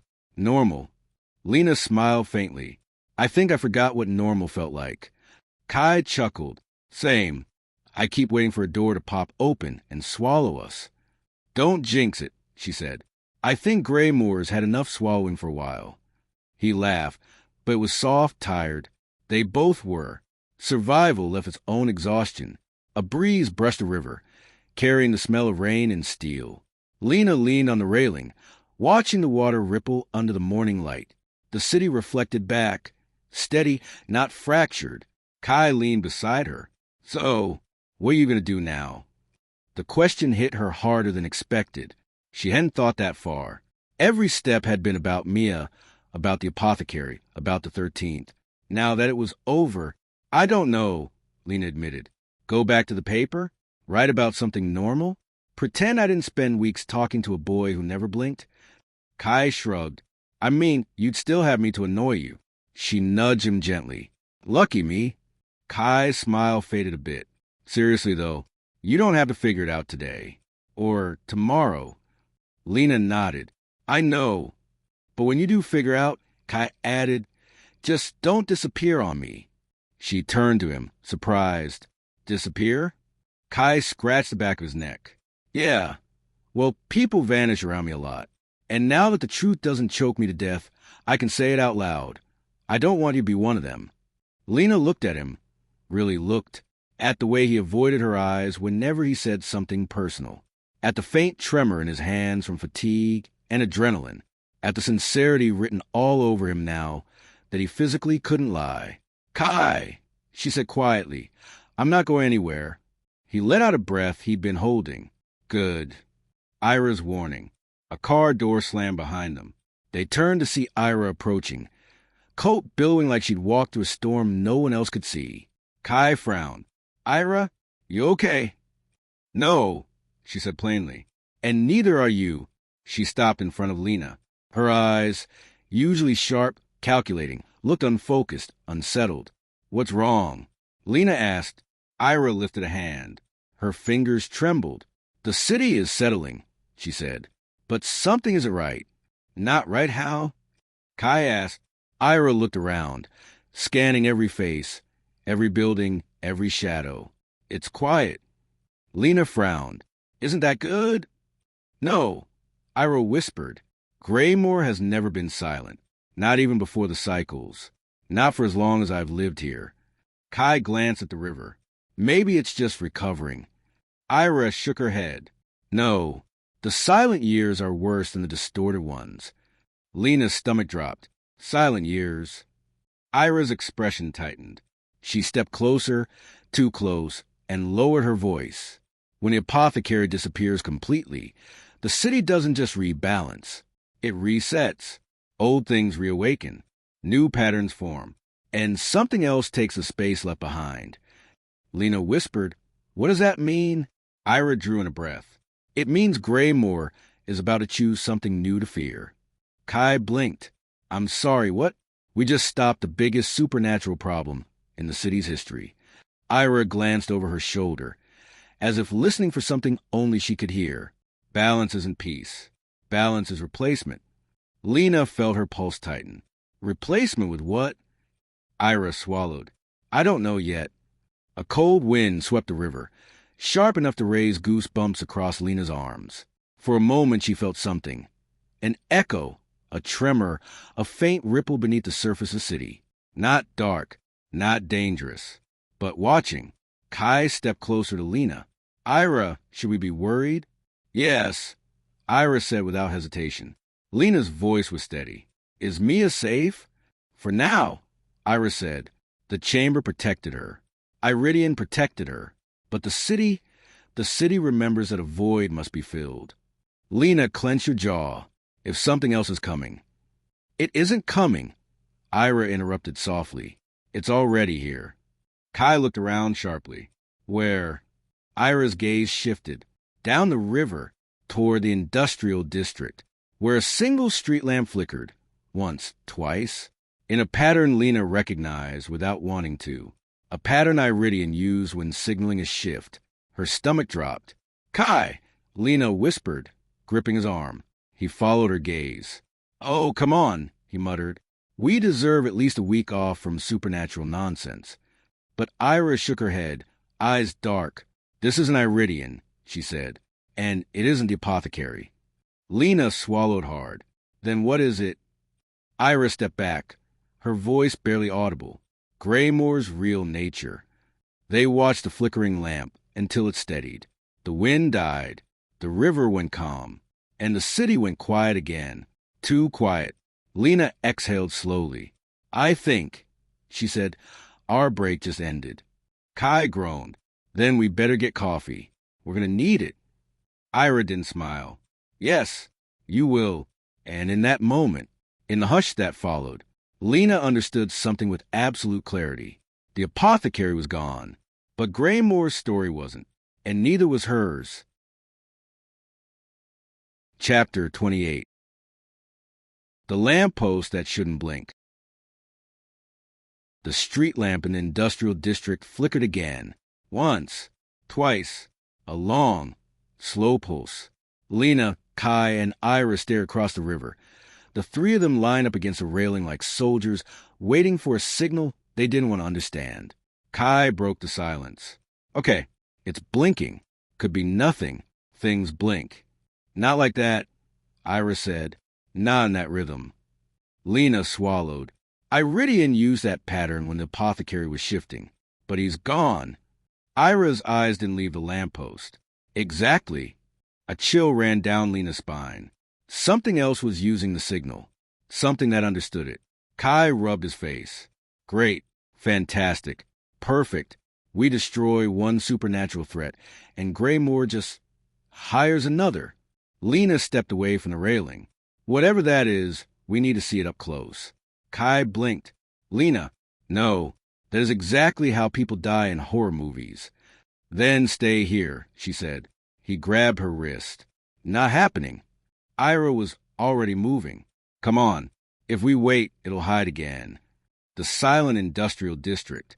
They crossed the river via the old footbridge. Normally, the industrial district buzzed with trucks and machinery by mid-morning.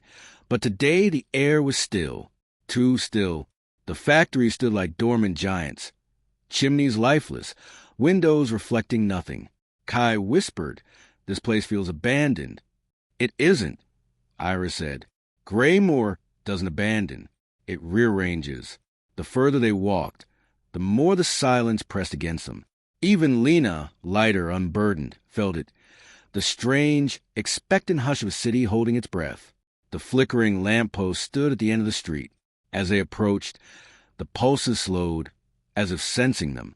Ira stopped abruptly. "Don't cross that line." Lena halted just in time. Her toes inches from a faint arc burned into the pavement, a perfect half-circle, as if a lightning strike had etched it. Kai crouched. "What is this?" "Not apothecary work," Ira muttered. "Something older." Lena stared. Older than Iridian? Older than the cycles? A low metallic groan rolled through the district. Buildings trembled. Dust rained from rooftops. Ira hissed, "Back!" They stepped away just as the lamppost brightened, no longer flickering, but glowing, humming with a soft vibration that rose through the soles of their shoes. Kai grabbed Lena's arm. "What is happening?" Lena didn't answer, because she saw it first. A shadow emerging behind the lamppost. Not a figure. A shape. Tall. Angular. Not fully formed. Like the outline of something deciding what body it wanted. Ira swore under her breath. Something Lena had never heard her do. That isn't supposed to be here. Kai's voice cracked. "What is it?" "A remnant," Ira whispered. "A piece of Greymoor that detached during the first collapse. Something that should have dissolved decades ago." The shape shifted. 2 steps forward. Not walking. Sliding. Lena stepped instinctively in front of Kai, breath unsteady. "Can it see us?" "Oh, it sees you," Ira said. "Remnants always see what was part of the imbalance." Kai's voice was thin. "You mean Lena?"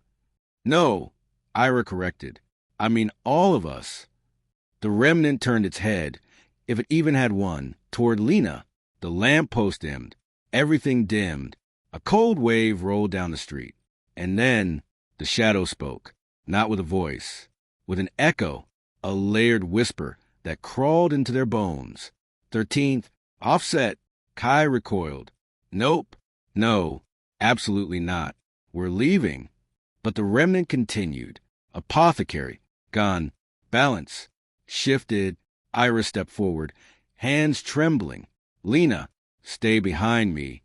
Lena didn't move. Her instinct screamed danger, but something else, a strange steadiness in her chest, pushed her forward. What do you want? She asked. The shadow expanded for a heartbeat, like a breath. Then, new, void, new, cost, new, catalyst. Kai hissed. What does that mean? What catalyst? The remnant's shape sharpened, edges forming, limbs stretching. A faint spark of light where a face should be, like an ember igniting. Ira dragged Lena a step back. Run. Now. But before they could move, the remnant raised an arm made of fractured light and darkness. It pointed, slow, deliberate, at Lena. She staggered backward. Kai grabbed her. No, no, no, no. We're not doing this again. But the remnant's whisper cut through the air. New. Apothecary. Seeks. It's seed. The lamppost exploded in a shower of sparks. The remnant shattered into a burst of darkness and vanished. The district fell silent again, but not calm, not safe, just waiting. Kai turned to Lena, pale. Please tell me that thing didn't just say what I think it said. Ira didn't speak. Her face was ashen, her voice barely a breath. It said the apothecary is gone, so the city is looking for a new one. Kai swallowed. A new apothecary?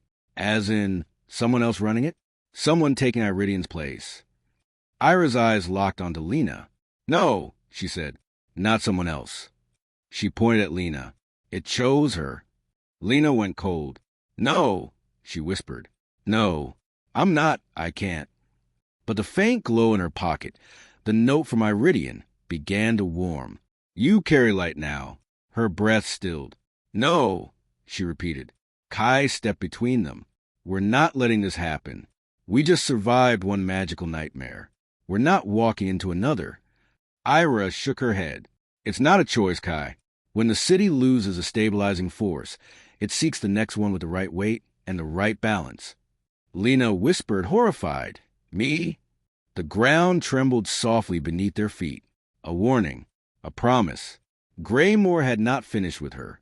Kai took her hand. We fight it. Together. But Lena knew the city had already marked her with the same inevitability Iridian once carried. And somewhere deep within Greymoor, a forgotten door stirred, opening for her, waiting for her. The first pulse of golden light flickered in the alley beside them, the exact shade the apothecary once glowed. Lena stared at it, frozen. Kai whispered, Lena? Ira's voice cracked. It's begun. Chapter 29. The first door. The glow in the alley sharpened, thin as a blade, bright as sunrise. Utterly wrong. Lena froze. Kai tightened his grip on her hand. Ira whispered something in a language Lena didn't know.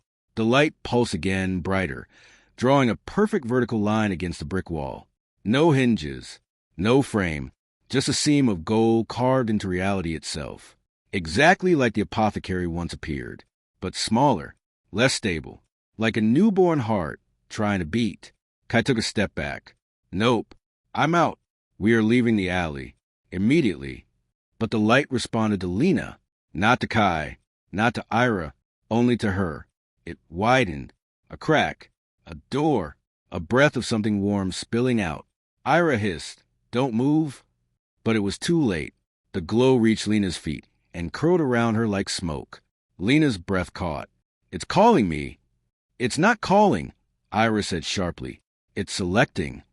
Kai stepped in front of Lena. Then it can select someone else. We're done with this supernatural garbage. The golden light hit Kai's chest and curved around him, avoiding him, refusing him. Ira grabbed his arm. It won't take him. He isn't the one with balance. Kai threw his arms up. I swear to God, if all this balance stuff boils down to Lena's too emotionally complicated to be normal. It's not emotional weight, Ira snapped. It's metaphysical weight. Kai pointed at Lena. Yes, and it's not taking her. But the alley changed first. Shadows pulled back. Air thickened. The walls stretched a fraction wider, as if the space itself leaned toward Lena. The new door pulsed a third time, and a faint symbol appeared on its surface. Not Iridian's sigil, not the mark of the 13th. Something simpler, older, a single curved line, a spiral turning inward. Ira's face drained to color. Oh no! Lena's voice trembled. What is it? Ira stepped closer, whispering like she might wake the city by speaking too loudly. That spiral, it's the mark of the Genesis door. Kai blinked. Hey, what now? A door that doesn't lead to a place, Ira said. A door that leads to a role. Lena felt her pulse spike. Ira, stop. I'm not taking Iridian's place. I'm not doing this. I can't. You won't choose it, Ira said softly. It will choose you. The spiral glowed brighter. Lena felt something in her chest. A soft tug, like a heartbeat not her own. It's the city, Ira whispered. Greymoor is imprinting. Kai cursed under his breath. Imprinting what? Ira looked at Lena with something like awe mixed with fear. A new apothecary. No, Lena breathed. She backed up, but the door's glow followed her. Kai threw an arm around her. Hey, look at me. We can break this. We can find whatever magical loophole exists. We'll run, Ira said suddenly. Kai stared. What? Run. Lena turned toward her just as the alley trembled. A sound burst outward, like a gasp of air escaping a vacuum. The golden line exploded into a wave of light. Kai yanked Lena into his arms and pulled her backward down the street. But the light didn't chase them. It stopped at the mouth of the alley, waiting, inviting. Lena's knees went weak. Ira grabbed Kai's jacket and practically threw him behind a dumpster. Get down! The light rippled once more, and a hand pressed against the inside of the golden seam. A silhouette. Human, but not Iridian. Not the silent child. Something new. Something forming for her. Lena's voice dissolved in her throat. It's someone. Ira shook her head, pale. No, it's a placeholder. A shape the city uses before deciding what the apothecary will become. Kai spat. Like hell it is. Lena is not becoming that thing's boss. The hand slowly slid down the inside of the door, leaving a trail of glowing residue behind, as if marking her name. Lena whispered, Why me? Ira answered quietly, almost apologetically, Because you carry light now. Iridian gave it to you. The chamber transferred the balance. The city recognizes that as a seed of succession. Lena's breath fractured. He didn't tell me. Ira shook her head. He couldn't. You wouldn't have taken the cost. And he needed you to accept it freely. Kai slammed his fist against the brick wall. He should have asked. He did, Ira said, in his way. And you said yes. Lena felt like she might fall apart. Her vision blurred at the edges. Her heart pounded like a trapped bird. The glow pulsed again, washing the alley in warm gold. Then the hand released the seam, and the door sealed itself shut. The light stayed, waiting. Kai helped Lena to her feet. His voice shook. We go home. We regroup. We do not go near that thing again. Ira stared at the door, her expression unreadable. Lena, what? If you walk through that door, her voice lowered. You won't walk back out as the same person. Lena flinched. Then I won't walk through it. Ira breathed out slowly. You say that now. Kai put himself between Lena and the glow. We're leaving. Now. Lena stared at the spiral glowing faintly in the dark. And in her pocket, the paper from Iridian warmed again. You carry light now. Her chest tightened. Kai tugged her hand. Come on. She let him pull her, but she didn't look away. Because part of her, not a willing part, but a buried one, felt the echo of the golden glow, felt the pull, felt the inheritance Iridian had left behind. The city was choosing, and it had chosen her. Chapter 30. The weight of the spiral. Lena didn't sleep that night. She didn't even pretend. She sat at the edge of her bed with her knees drawn up, the lights off, the curtains half open.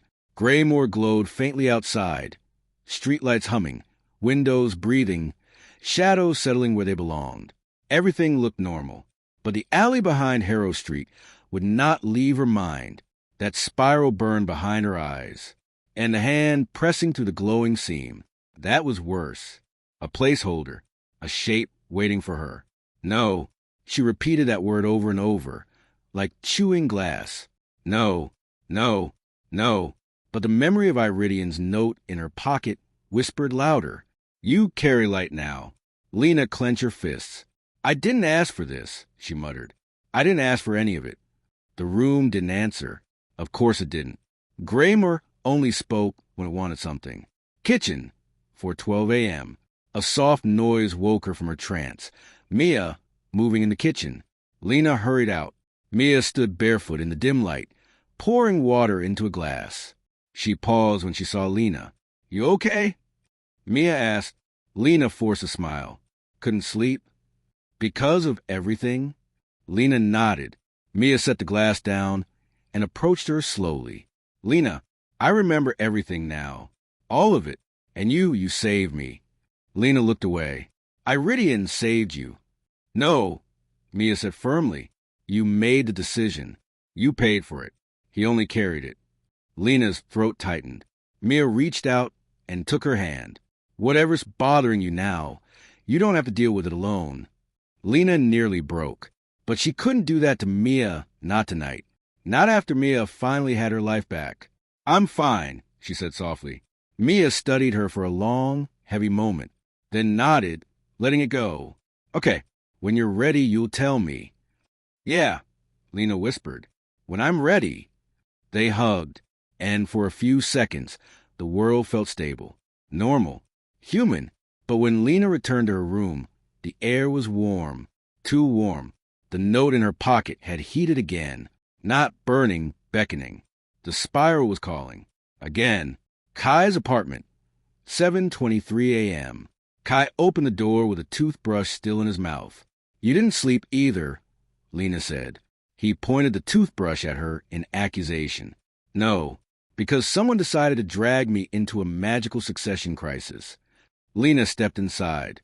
It wasn't me. Kai spat his toothpaste into the sink. You're right. It was the city, and I hate the city. No, you don't. Okay, I love the city, but right now I hate it. He dried his hands and looked her in the eyes. How bad is it? Lena hesitated. The door was still glowing this morning. Kai groaned. Of course it was. It wants me. I know. I'm not going. Kai nodded. Good. Perfect. Let the mysterious golden death door get bored and go bother someone else. But Lena said nothing. Kai froze. Lena, don't even think about going near it. I'm not, she said quickly. He wasn't convinced. You have that face.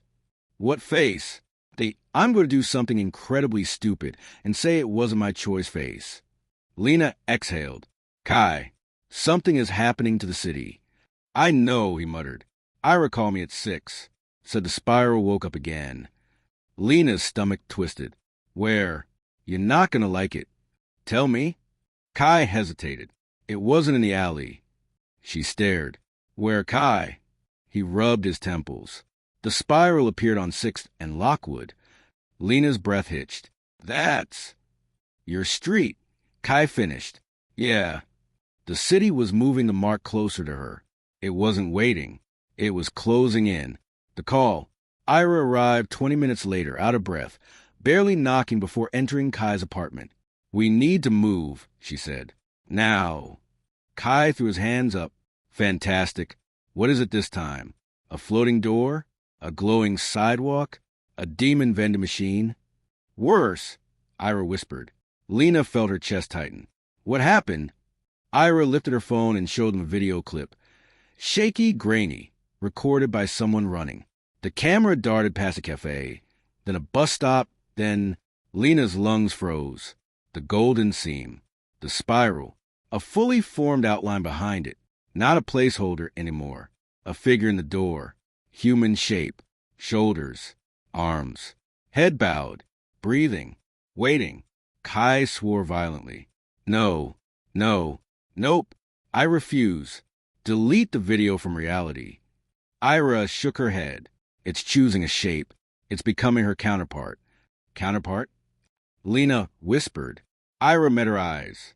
The apothecary doesn't exist alone.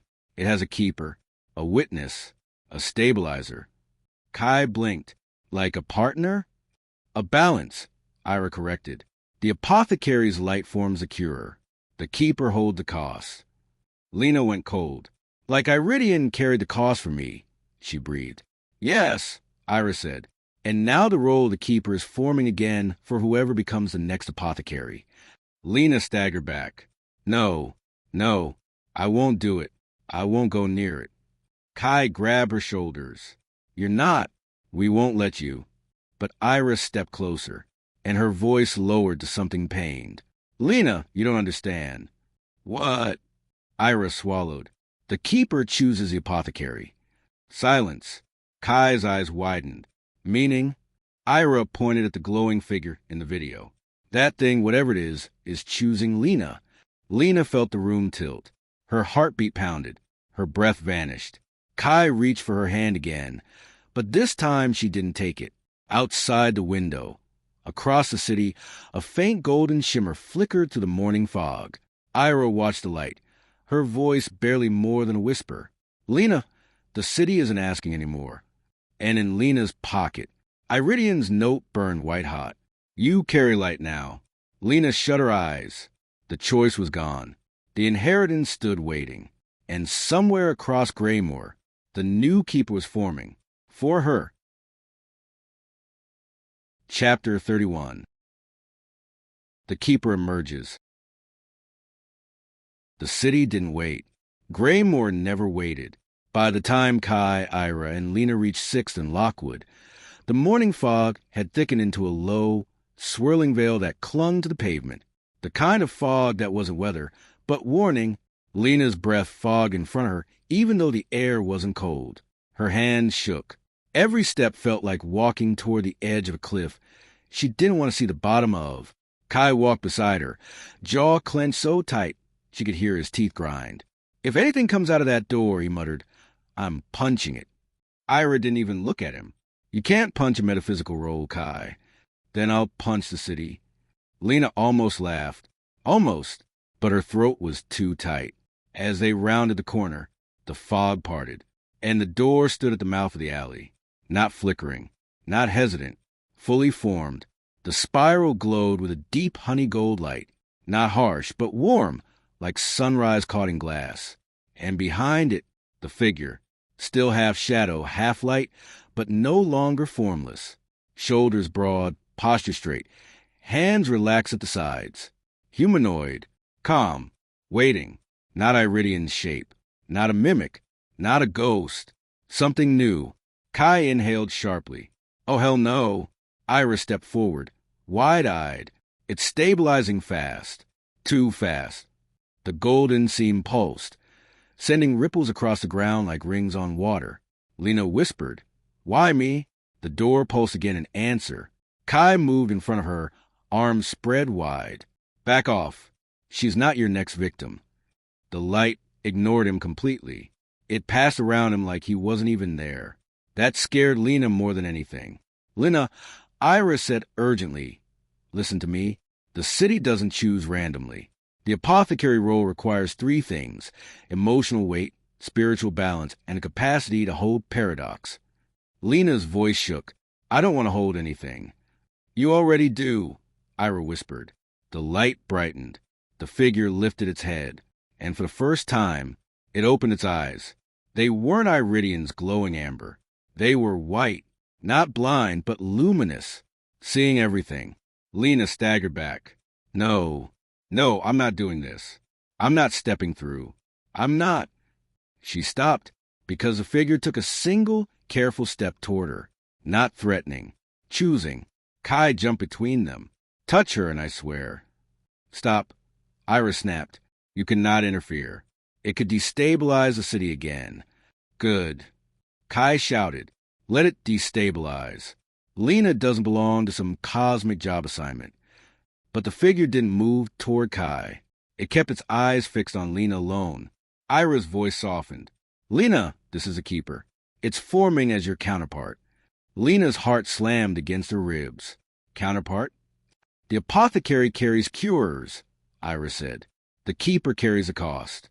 Together they maintain balance. Alone, neither can exist. So if I don't take the role, Lena whispered, what happens? Ira didn't answer. Kai did. The city will rip itself apart again. Lena's knees weakened. She grabbed the wall for balance. No. Iridian ended the cycle. He ended his cycle. Ira corrected. Not Greymoor's. Not the one you inherited. The figure stepped closer. Fog curled around its ankles. It raised one hand, slowly, gracefully, and pressed its palm flat against the golden seam. The entire alley glowed. Lena felt the warmth sweep across her chest. The same warmth Iridian left in her when he took her grief. Kai reached for her hand. Don't. Lena, please don't go near it. She squeezed his fingers. I don't want this, she said. I know. But the city... Forget the city, Kai whispered. Think of you. Think of Mia. Lena's breath cracked. I am thinking of her. And if the city collapses, Mia loses everything again. Kai stepped closer, desperate. Then we fix it another way. Ira shook her head. There is no other way. Lena's pulse roared in her ears. The figure finally spoke. Its voice wasn't human, but it wasn't monstrous either. It sounded like wine through old pages. Balance. Calls. Lena flinched. I'm not ready. You are. Why me? She whispered. The figure lowered its hand, pressed the other palm flat, over its own heart, and the golden seam pulsed outward, covering Lena in soft light. She gasped because in that moment, just for an instant, she understood the cost the figure was offering to take. Her fear, her doubt, her uncertainty. The pieces she had always held alone. Kai grabbed her shoulders. Lena, look at me. Don't let it make you forget who you are. She looked at him through tears. I won't. Ira whispered. The choice is yours, Lena. The door is open. The keeper is waiting. But you choose the moment. You decide how the new apothecary begins. Lena took a trembling breath. The golden seam brightened. The figure extended its hand toward her, waiting, not forcing, inviting. Kai squeezed her fingers until his knuckles went white. If you go in there, I'm not letting you go alone. I will tear down a metaphysical wall with my bare hands. Lena let out a shaky laugh through her tears. I know you would. She stepped forward. Just one step. The figure didn't move. It simply waited for her hand. Lena whispered, I'm not taking the title. Not yet. The light dimmed slightly, listening. I'm not walking through that door blind. If the city wants me, then it waits until I say yes. Kai stared at her, stunned. Can you do that? The figure lowered its hand, slowly, not rejecting her, respecting her. Ira exhaled. Yes. Iridian taught the city one thing it has never forgotten. The apothecary must choose freely. It cannot be forced. Lena wiped her eyes. Good, she said, because I choose to understand first. I choose to see it before I step into it. Kai nodded fiercely. Damn right. Lena took another step back, and the golden seam withdrew into the wall, slowly, like a breath being exhaled. The figure faded into light, dissolving until only the spiral remained. Then the spiral dimmed and vanished. The alley fell silent. Kai pulled Lena into his arms. Holy hell! We survived another chapter. But Ira's face was pale. This isn't the end, she said. Lena nodded. I know. She touched the wall where the door had been, and it felt warm, alive, waiting. The city had chosen her, but she hadn't chosen it. Not yet. Chapter 32. A door that waits. By late afternoon, the sky over Greymoor had turned a color Lena had never seen before. Not gray, Not blue, a strange pale gold, as if the city itself remembered the door and couldn't quite let the memory go. She walked beside Kai in silence. Ira followed a few steps behind, eyes scanning rooftops like she expected the spiral to carve itself into clouds. Nothing happened, and that was the worst part. Greymoor was never silent without purpose. Home isn't home yet. When Lena and Kai reached her building, Mia opened the door before they even knocked. She threw herself at Lena, hugging her so tightly Lena thought her ribs might crack. Kai cleared his throat awkwardly and looked away. "You didn't answer your phone," Mia whispered. "I was scared." Lena stroked her hair. "I know. I'm sorry." Kai pointed a thumb behind him. "Let's, take this upstairs. Preferably before the city decides to baptize us in glowing metaphysical nonsense again." Inside the apartment, Mia paced anxiously. "Something's wrong with the city today. I can't explain it, but—" Ira cut her off gently. "You're perceptive. That's not nothing. You were caught in the cycle once." Mia blanched. "Don't remind me." Lena sat on the couch, burying her face in her palms. "It's choosing me." Mia froze. "Choosing you for what?" Kai's voice softened. "The next apothecary." Mia's breath disappeared. "No, absolutely not." "Lena, no." Lena forced a small smile. "I didn't say yes." "But you didn't say no." Mia shot back. Her voice cracked. Lena opened her mouth, but nothing came out. Because Mia was right. Because the silence was an answer. Because deep down, Lena felt something she didn't want to name. Called Ira's revelation. Ira paced the apartment like she was walking a crime scene. Finally, she stopped in front of Lena. "There's something you need to know," she said. "About the door." Lena rubbed her eyes. "Please tell me you're going to say it was a hallucination." "It wasn't," Ira replied flatly. "But more importantly, your refusal didn't close it." Lena looked up sharply. "It backed off." "It paused," Ira corrected. "Paused. Not closed." Kai frowned. "So it's still here. Invisible. Like a ghost window." "Exactly." Mia grabbed Lena's arm. "Can we leave the city? Just go? Start over somewhere far away." Ira inhaled slowly. "If Lena leaves Greymoor now, the city will follow her." Silence hit the room like a slap. Kai whispered, "Follow?" "The door isn't tied to geography," Ira said. "It's tied to her. Lena carries the imprint now. When Iridian took her grief, when he shifted the balance, he didn't just heal her. He rewrote her place in the city. Lena felt sick. So I can't run." "You can run," Ira said sadly, "but the door will appear wherever you go. And eventually it will stop asking." Mia trembled. "This is not fair." "No," Lena agreed. "It isn't." "The map." Lena stood abruptly. "I need air." Kai followed her toward the fire escape. "Lena, wait." "I'm not going far," she muttered. "I just need space." She stepped out into the cool dusk as Greymoor's lights switched on one by one. She pulled Iridian's map from her coat, the old, ink-stained map that had once changed under her touch. She opened it and froze. The map had changed again. Every street of Greymoor drawn in delicate black lines, except one. On the far left side, where the industrial district met the river, a small symbol glowed faintly. The spiral. Kai climbed out beside her. "What's that?" Lena's voice was thin. The door marked itself on the map. Mia appeared behind them. "What does that mean?" Ira answered from the window. "It means the city isn't waiting for your decision. It's giving you a location." "A location for what?" Kai demanded. Lena kept staring at the glowing spiral. "A location for the next apothecary," she breathed. Kai swore under his breath. "Mia!" whispered Lena's name like a plea. "Don't go." Lena didn't answer, because the map pulsed faintly, as if answering for her, as if saying, "Soon." The knock. Then 3 soft knocks echoed through the apartment. Everyone froze.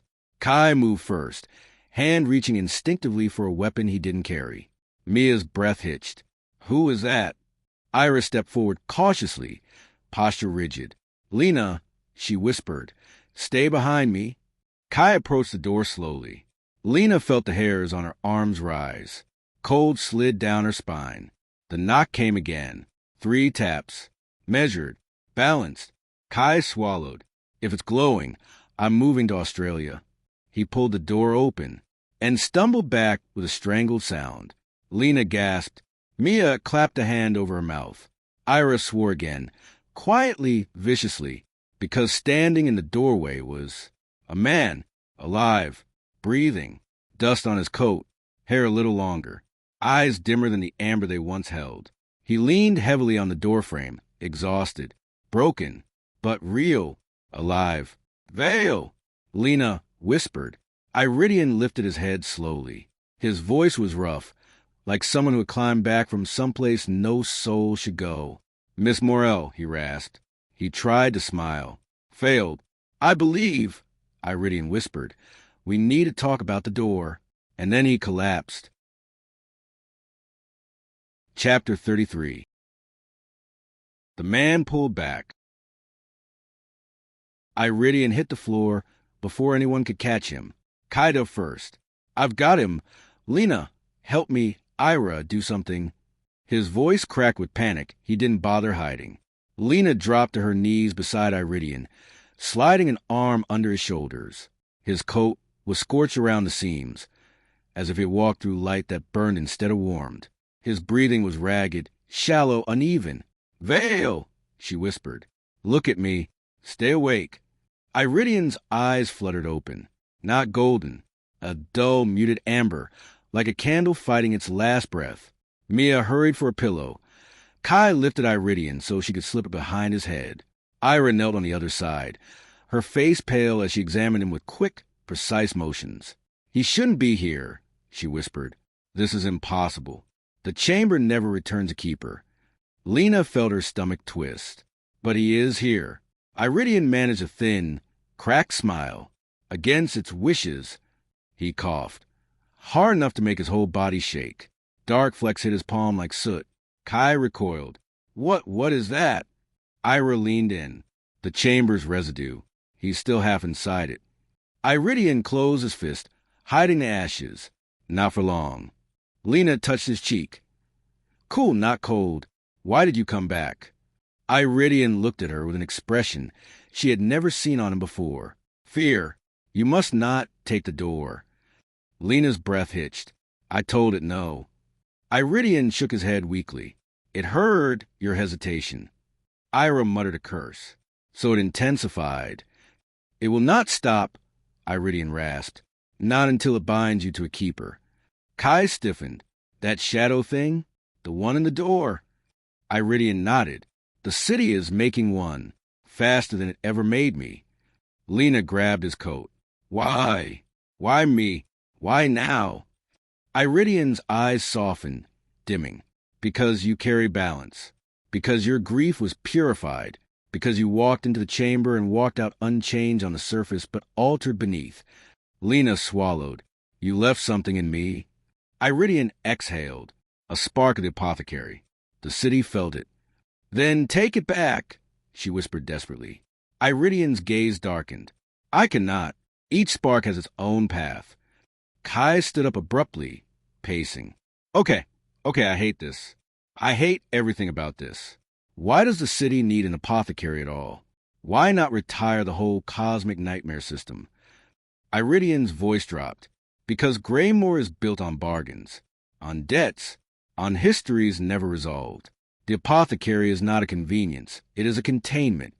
Ira finished for him, voice hollow. Without an apothecary, the city's fractures return. Iridian nodded once. Kai stopped pacing. So what? You returned from wherever you were to stop Lena from taking a job. Iridian met Lena's eyes. No. Silence. Mia's breath caught. Iridian forced himself up on one elbow, trembling. I returned, he whispered, to warn you that if you choose it, the keeper creates for you will not be human, not balanced, not safe. Lena felt ice crawl into her spine. Then I won't choose it. Iridian closed his eyes as if he wished he could believe that. The city doesn't always accept refusal. Ira's voice faltered. How did you escape the chamber? Iridian's answer was barely audible. I didn't. A beat of stunned silence. Ira whispered, "Then what you now?" Iridian opened his eyes, a faint glowing thread flickering deep within them. "I am what remains of a keeper after the light is taken." Lena's breath fractured. "How long do you have?" Iridian's smile was faint, sad. "Long enough to teach you how not to become me." Mia stepped forward, trembling, then start talking. Kai nodded, fierce, determined. "Yeah, because we're not letting the city swallow her whole." Iridian looked at Lena, really looked, and something in his expression broke. "You must learn," he whispered, "how to stand before a door without letting it rewrite you." "Teach me," Lena said immediately. Iridian reached for her hand with shaking one of his own. "I will," he said, "but we must move. Now, before the keep of the city is forming, become strong enough to step through." Lena stood. Kai moved beside her. Ira grabbed her coat. Mia held on to Lena's arm like she'd never let go again. Iridian struggled to rise. "Where are we going?" Kai asked. Iridian's breathing hitched. "To the oldest place in Greymoor, where the first apothecary was born, where the city learned to speak." "And where is that?" Lena asked. Iridian answered with something that felt like a whisper from another age. "Under Blackwater Station." Kai groaned. "Of course it's underground. Why wouldn't it be underground?" But Lena wasn't afraid anymore.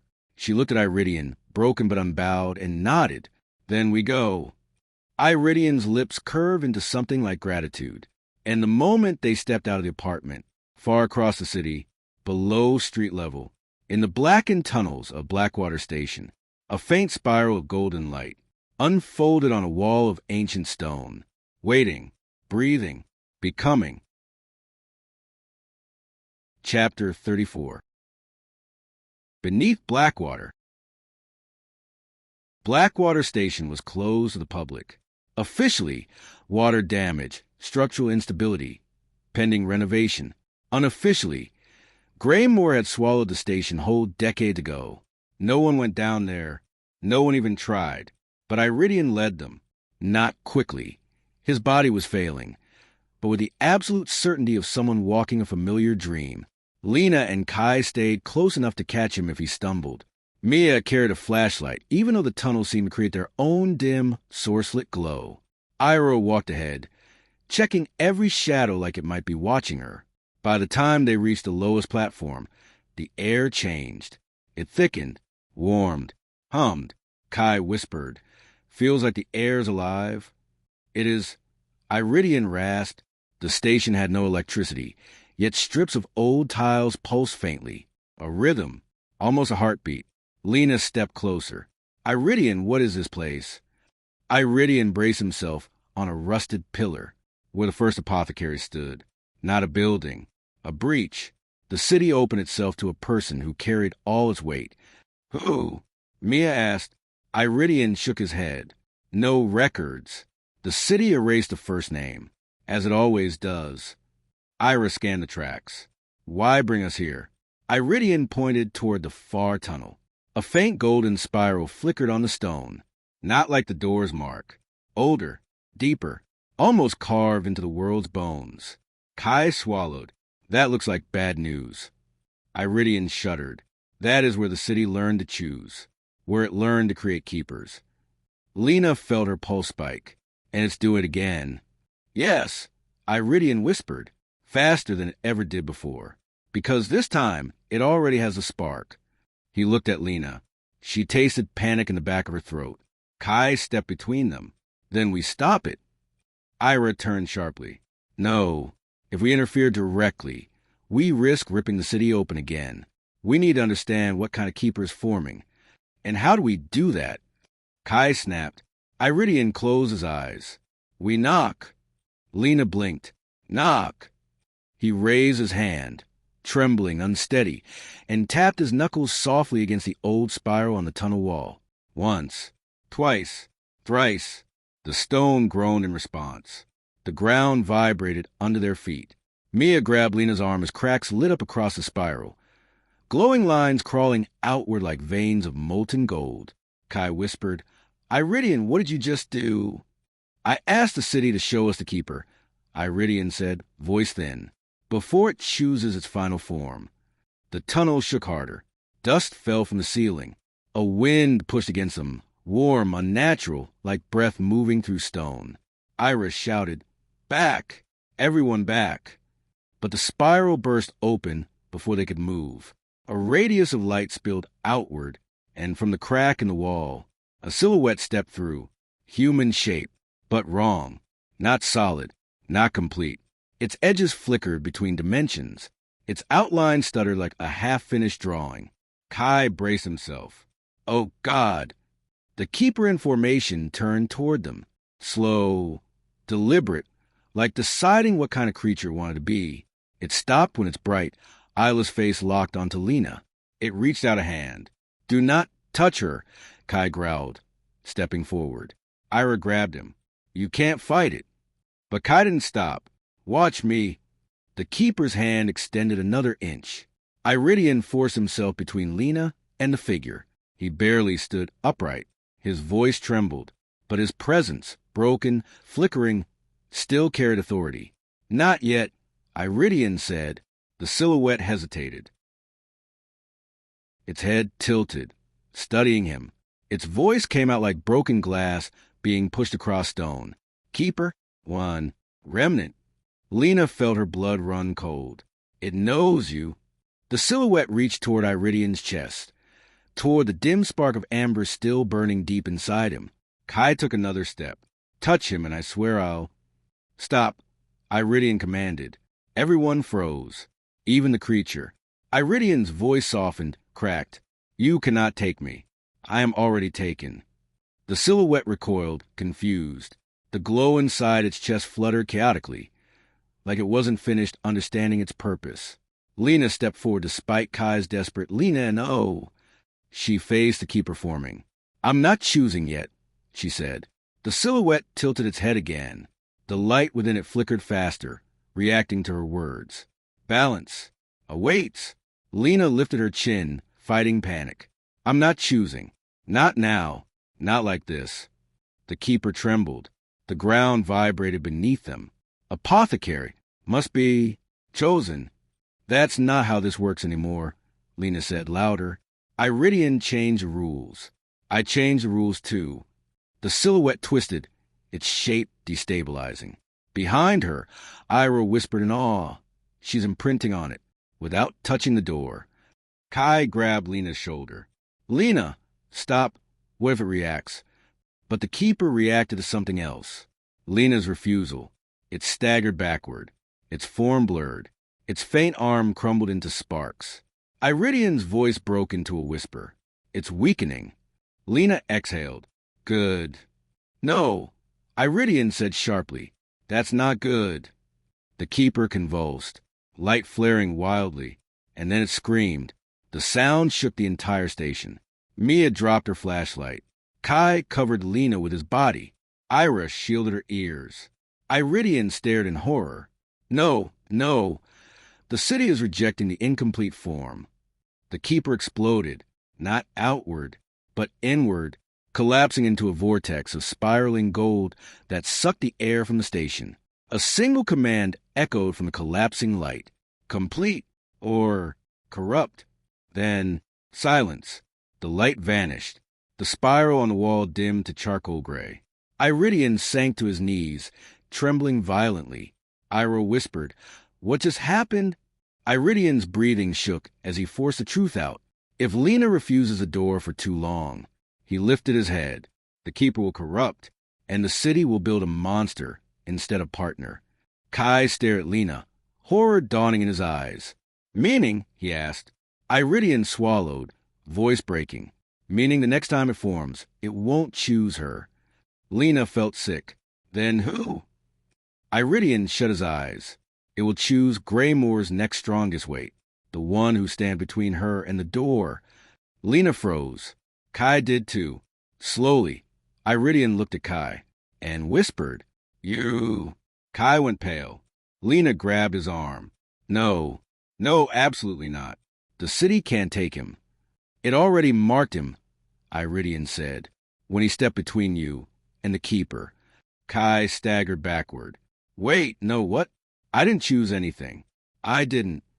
You interfered with the door, Iridian whispered. That's enough. Lena's voice cracked. This is my burden, not his. Iridian met her eyes with devastating gentleness. It was. And then he put himself between you and the city. Kai whispered, broken. Oh, God. Iris stepped closer. Iridian, how long until the keeper tries again? Iridian's answer dropped like a stone into cold water. Tonight. Lena grabbed Kai's hand, heart racing. We stop it. Kai swallowed hard, squeezing back. Yeah, we do. Ira nodded slowly. The door wants an apothecary. She looked at Lena. And Greymoor picked you. Her gaze shifted to Kai. But if you keep resisting, the city will build one out of him instead. The station lights flickered, and in the tunnel beyond the spiral, something breathed, something waiting to form again. Chapter 35. The city's second choice. The breath in the tunnel wasn't human. It moved through the dark like a tide, slow and heavy, pulling the air with it. A warning, a countdown, a heartbeat that wasn't supposed to exist yet. Kai instinctively stepped closer to Lena, but Iridian grabbed his sleeve with surprising force. Don't, he rasped. You move any nearer, and it will finish marking you. Kai froze. Marked? Marked how? Iridian's voice was faint, but steady. The city already touched you, when you placed yourself between Lena and the keeper's forming. Kai's jaw clenched. I didn't choose anything. The city doesn't care, Iridian whispered. It responds to intention, not consent. And your intention was to protect someone who carries balance. Lena's chest tightened. Then it marked him because of me. Iridian didn't answer, which was answer enough. Ira paced, hands in her hair. If the keeper corrupts again, it will anchor itself to the strongest counterweight near the door. Kai is that counterweight. Kai pointed at himself. Me. Why me? I'm not magical. I'm not special. I'm not chosen. You are honest, Iridian said. Utterly. Unbreakably. The city sees that as a stabilizing force. Kai stared at him like it was an accusation. So being emotionally well-adjusted is a magical liability? Fantastic. The breath in the tunnel grew louder. Something shifting. Something forming again. Lena stepped forward without thinking. We have to stop it. Iridian grabbed her wrist, weak but firm. No, not with force. Not with denial. Then how? Lena demanded. Iridian exhaled, pain flickering across his face. Greymoor adapts. When a keeper collapses, when a cycle resets, when an apothecary refuses, the city improvises. It tries again. Harder. Ira swallowed, meaning the next form will come faster. Iridian nodded. Stronger. Less stable. It will look for the clearest anchor between the apothecary and the city. And right now... He turned his head toward Kai. Kai backed up a step. No, absolutely not. I did not sign up to be the magical, emotional cost mule for the city. Lena grabbed Kai's hand. Tight, desperate. You're not going to be taken. I won't let that happen. Kai's voice trembled. Yeah, well, I stopped letting you handle this alone. Maybe that's the problem. No, Lena said softly. That's why we're still standing. But Iridian leaned forward, expression grave. Lena, Kai's presence by your side is exactly what makes him a target. The city thinks you need each other. That is enough for it to bind him. The ground trembled. Shadows wrinkled like fabric. A crack of golden light split the far tunnel open, thin as a blade, bright as a scream. The keeper was forming again. Kai's breath caught. It's faster. Ira swore. It's angrier. The silhouette inside was not vague this time. It had a spine, arms, legs, a head shaped almost human, but faceless. And it was taller, much taller. Lena stepped in front of Kai. The keeper's half-face tilted toward her, then slowly shifted its head toward Kai. No, Lena whispered. No, look at me. The keeper ignored her.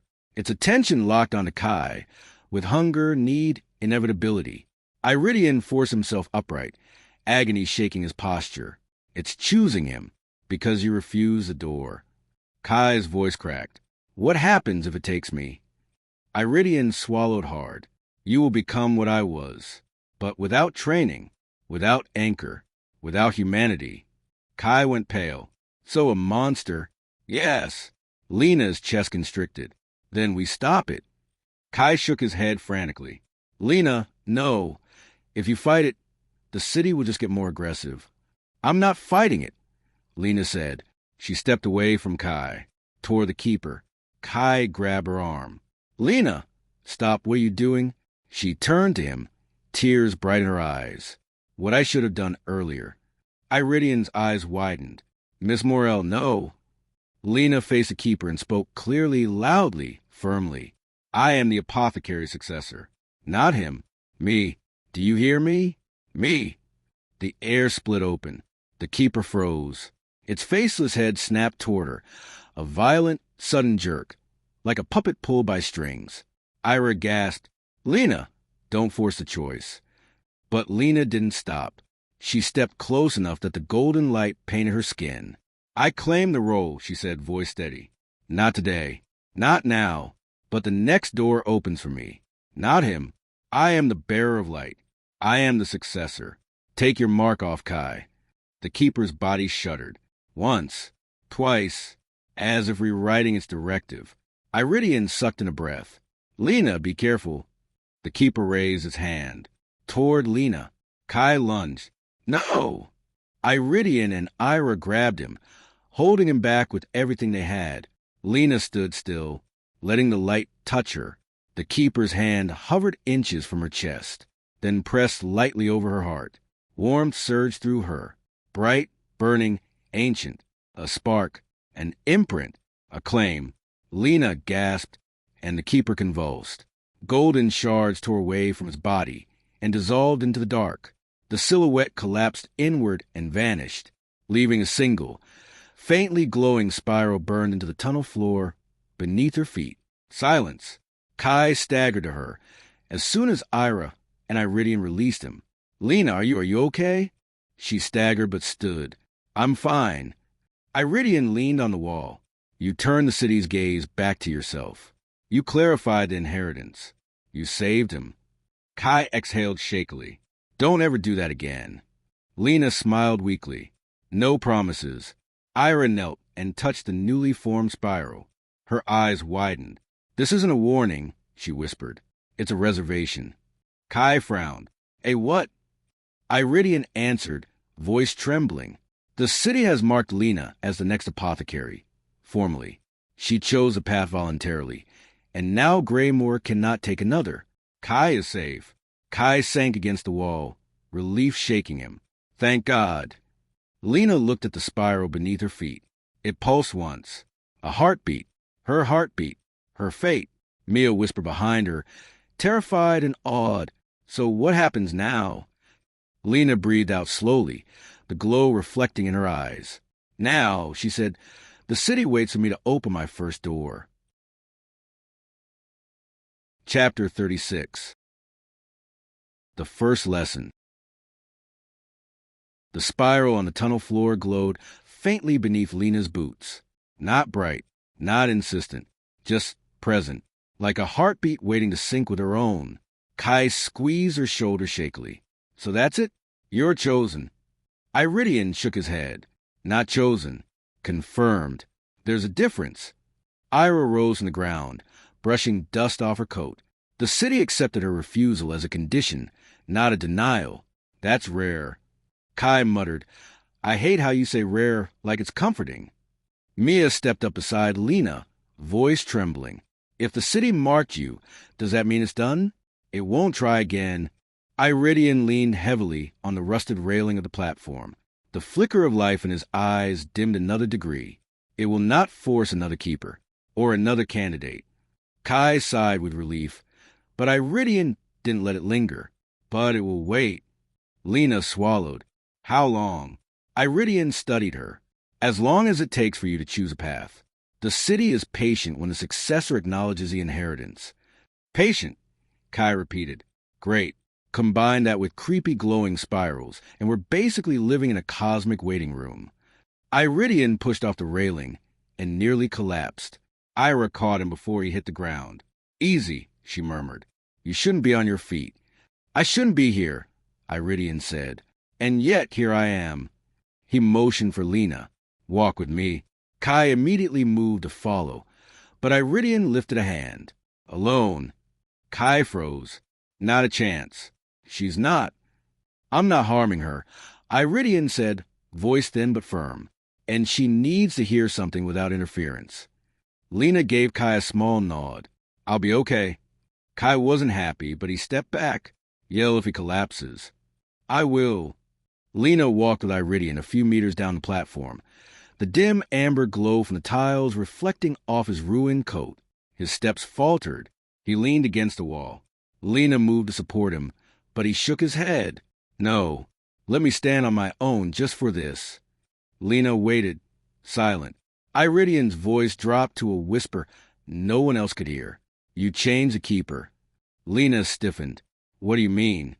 "When you stepped toward it, when you declared yourself, you altered the city's path." His eyes, dim and fractured, searched hers. "But that doesn't mean you are safe or prepared." Lena's voice broke. "I don't want this, Iridian. I never wanted this." "I know."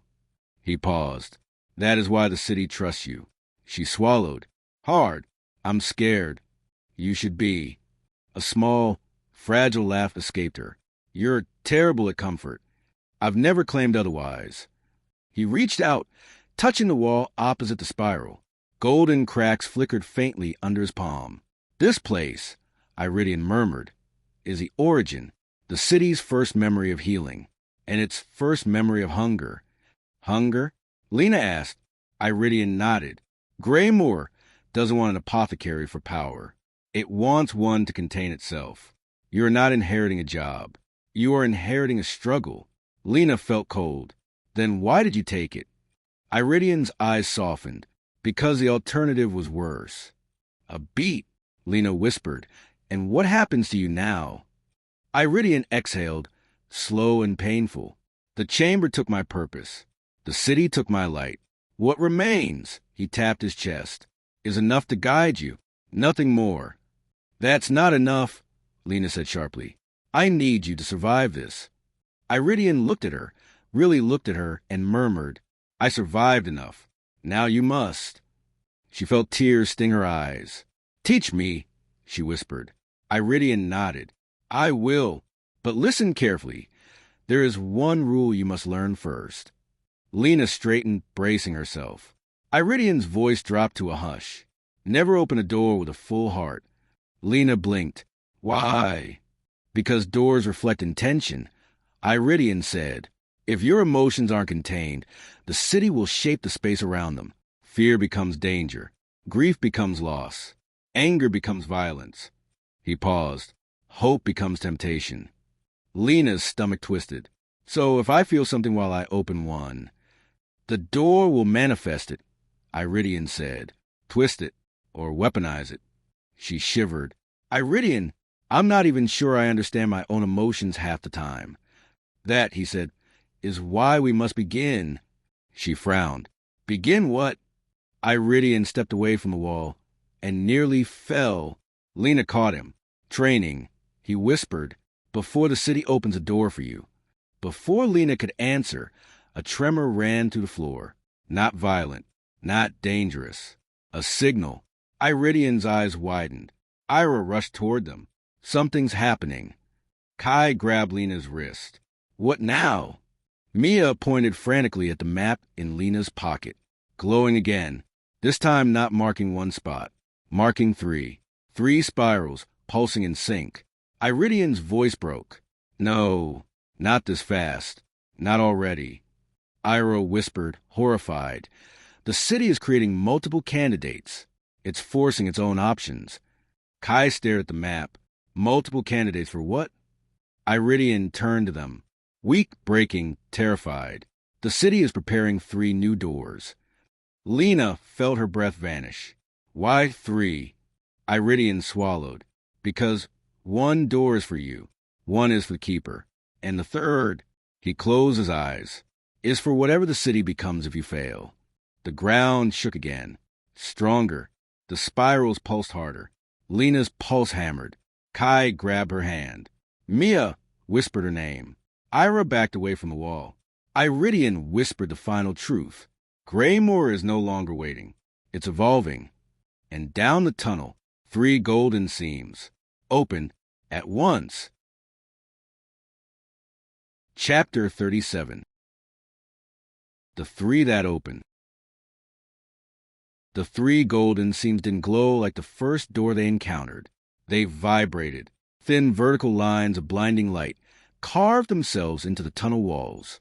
One on the left, one on the right, one directly ahead, all pulsing in the same slow rhythm. 3 breaths, 3 heartbeats, 3 possible futures. Kai stepped back immediately, eyes wide. Nope, no, absolutely not. One magical doorway was already bad enough. Why are there 3 now? Iridian leaned against the nearest column, struggling to stay upright. His voice came out strained but certain. The city is improvising. It's building contingencies.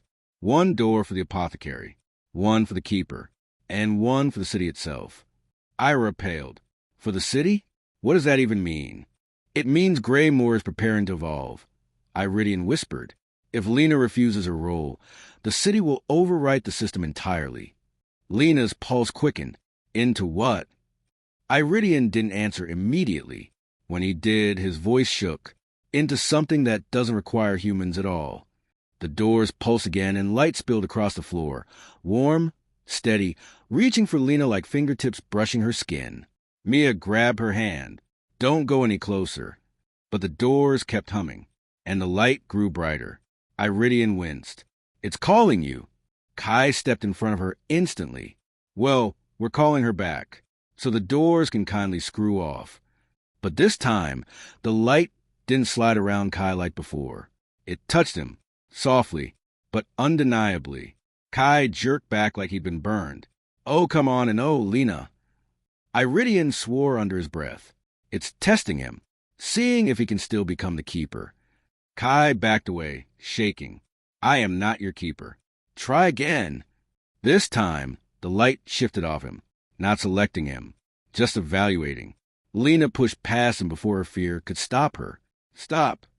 The hum froze at once. Ira blinked. It's listening to her. Kai grabbed her shoulder. Lena, please be careful. Lena stepped forward until she stood at the center of all 3 doors.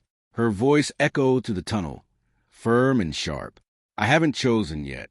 You will not take a keeper. You will not replace me. You listen to me. The air rippled. All 3 doors dimmed slightly. Iridian stared at her, stunned. You're controlling them. No, Lena said. I'm refusing them. Mia swallowed. What do they want? Iridian pointed weakly. The left door is the apothecary's path. The right door is the keeper's shaping.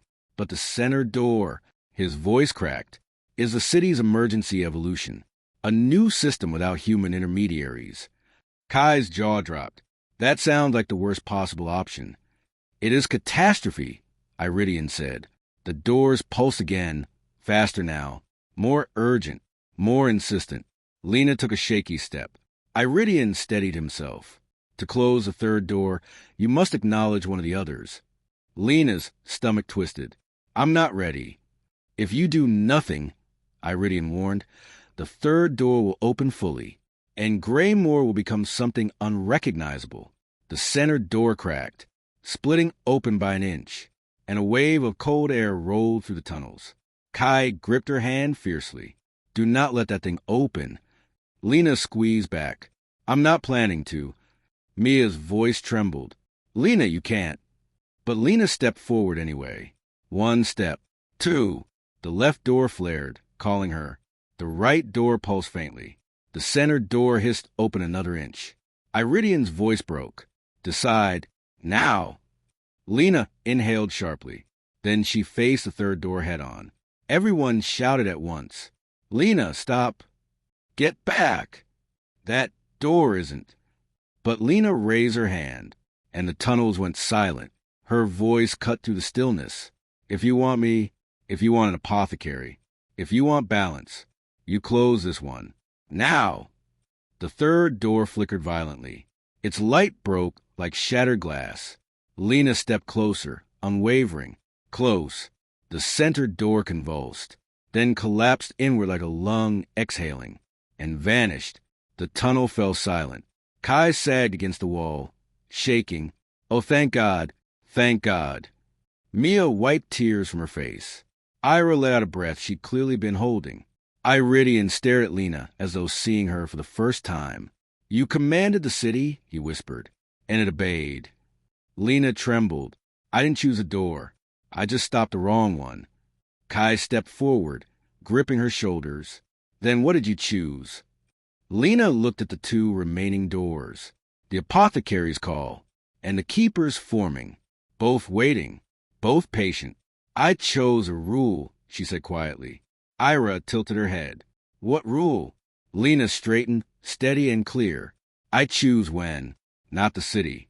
The left door hummed softly. The right door dimmed. But both remained. Iridian closed his eyes. You bought time, but not much. Lena nodded. Then I won't waste it. Behind her, the apothecary's door glowed, the future holding its breath. Chapter 38. What the City Remembers. Blackwater Station had never been quiet. Not truly, even in its abandonment. The tunnels hummed with the faint vibration of pipes, the distant echo of trains from lines above, or the shifting breath of concrete settling. But now, silence. A silence so complete it pressed against Lena's ears like pressure underwater. The two remaining doors pulsed softly behind her, waiting, steady, patient. But the tunnels ahead, they weren't patient at all. They were listening. Ira was the first to move. She swept her flashlight toward the deeper tunnel. The unused tracks swallowed by shadow. Dust mote spun in the beam like drifting snow. Something changed, she whispered. The station wasn't like this before. Iridian leaned heavily against the wall, breath thin, brows drawn tight in pain. The city pulled its attention inward, it studying her choice. Kai snorted. Great. Nothing like being evaluated by an eldritch zip code. But no one laughed, not even Mia. Lena stepped closer to the abandoned tracks. The darkness wasn't empty. It felt alive. A current, a pulse, a memory, like the station itself was remembering something important. Something buried so deep even Iridian hadn't spoken of it. She shivered. Can you feel that? Kai nodded slowly. Yeah, like the city took a deep breath and forgot to let it out. Ira crouched, brushing her fingers along the old rails. They're warm, she whispered. Tracks that haven't carried a train in 30 years are warm. Iridian's eyes flickered open. It's waking old veins, he murmured. Lena turned to him. Why? He looked at her as if the answer hurt him. Because Greymoor remembers every apothecary that ever existed. Every keeper. Every collapse. Every cost. He swallowed hard. And now that it knows you accepted the inheritance, even conditionally, it's preparing something. Lena stepped back, uneasy. Preparing what?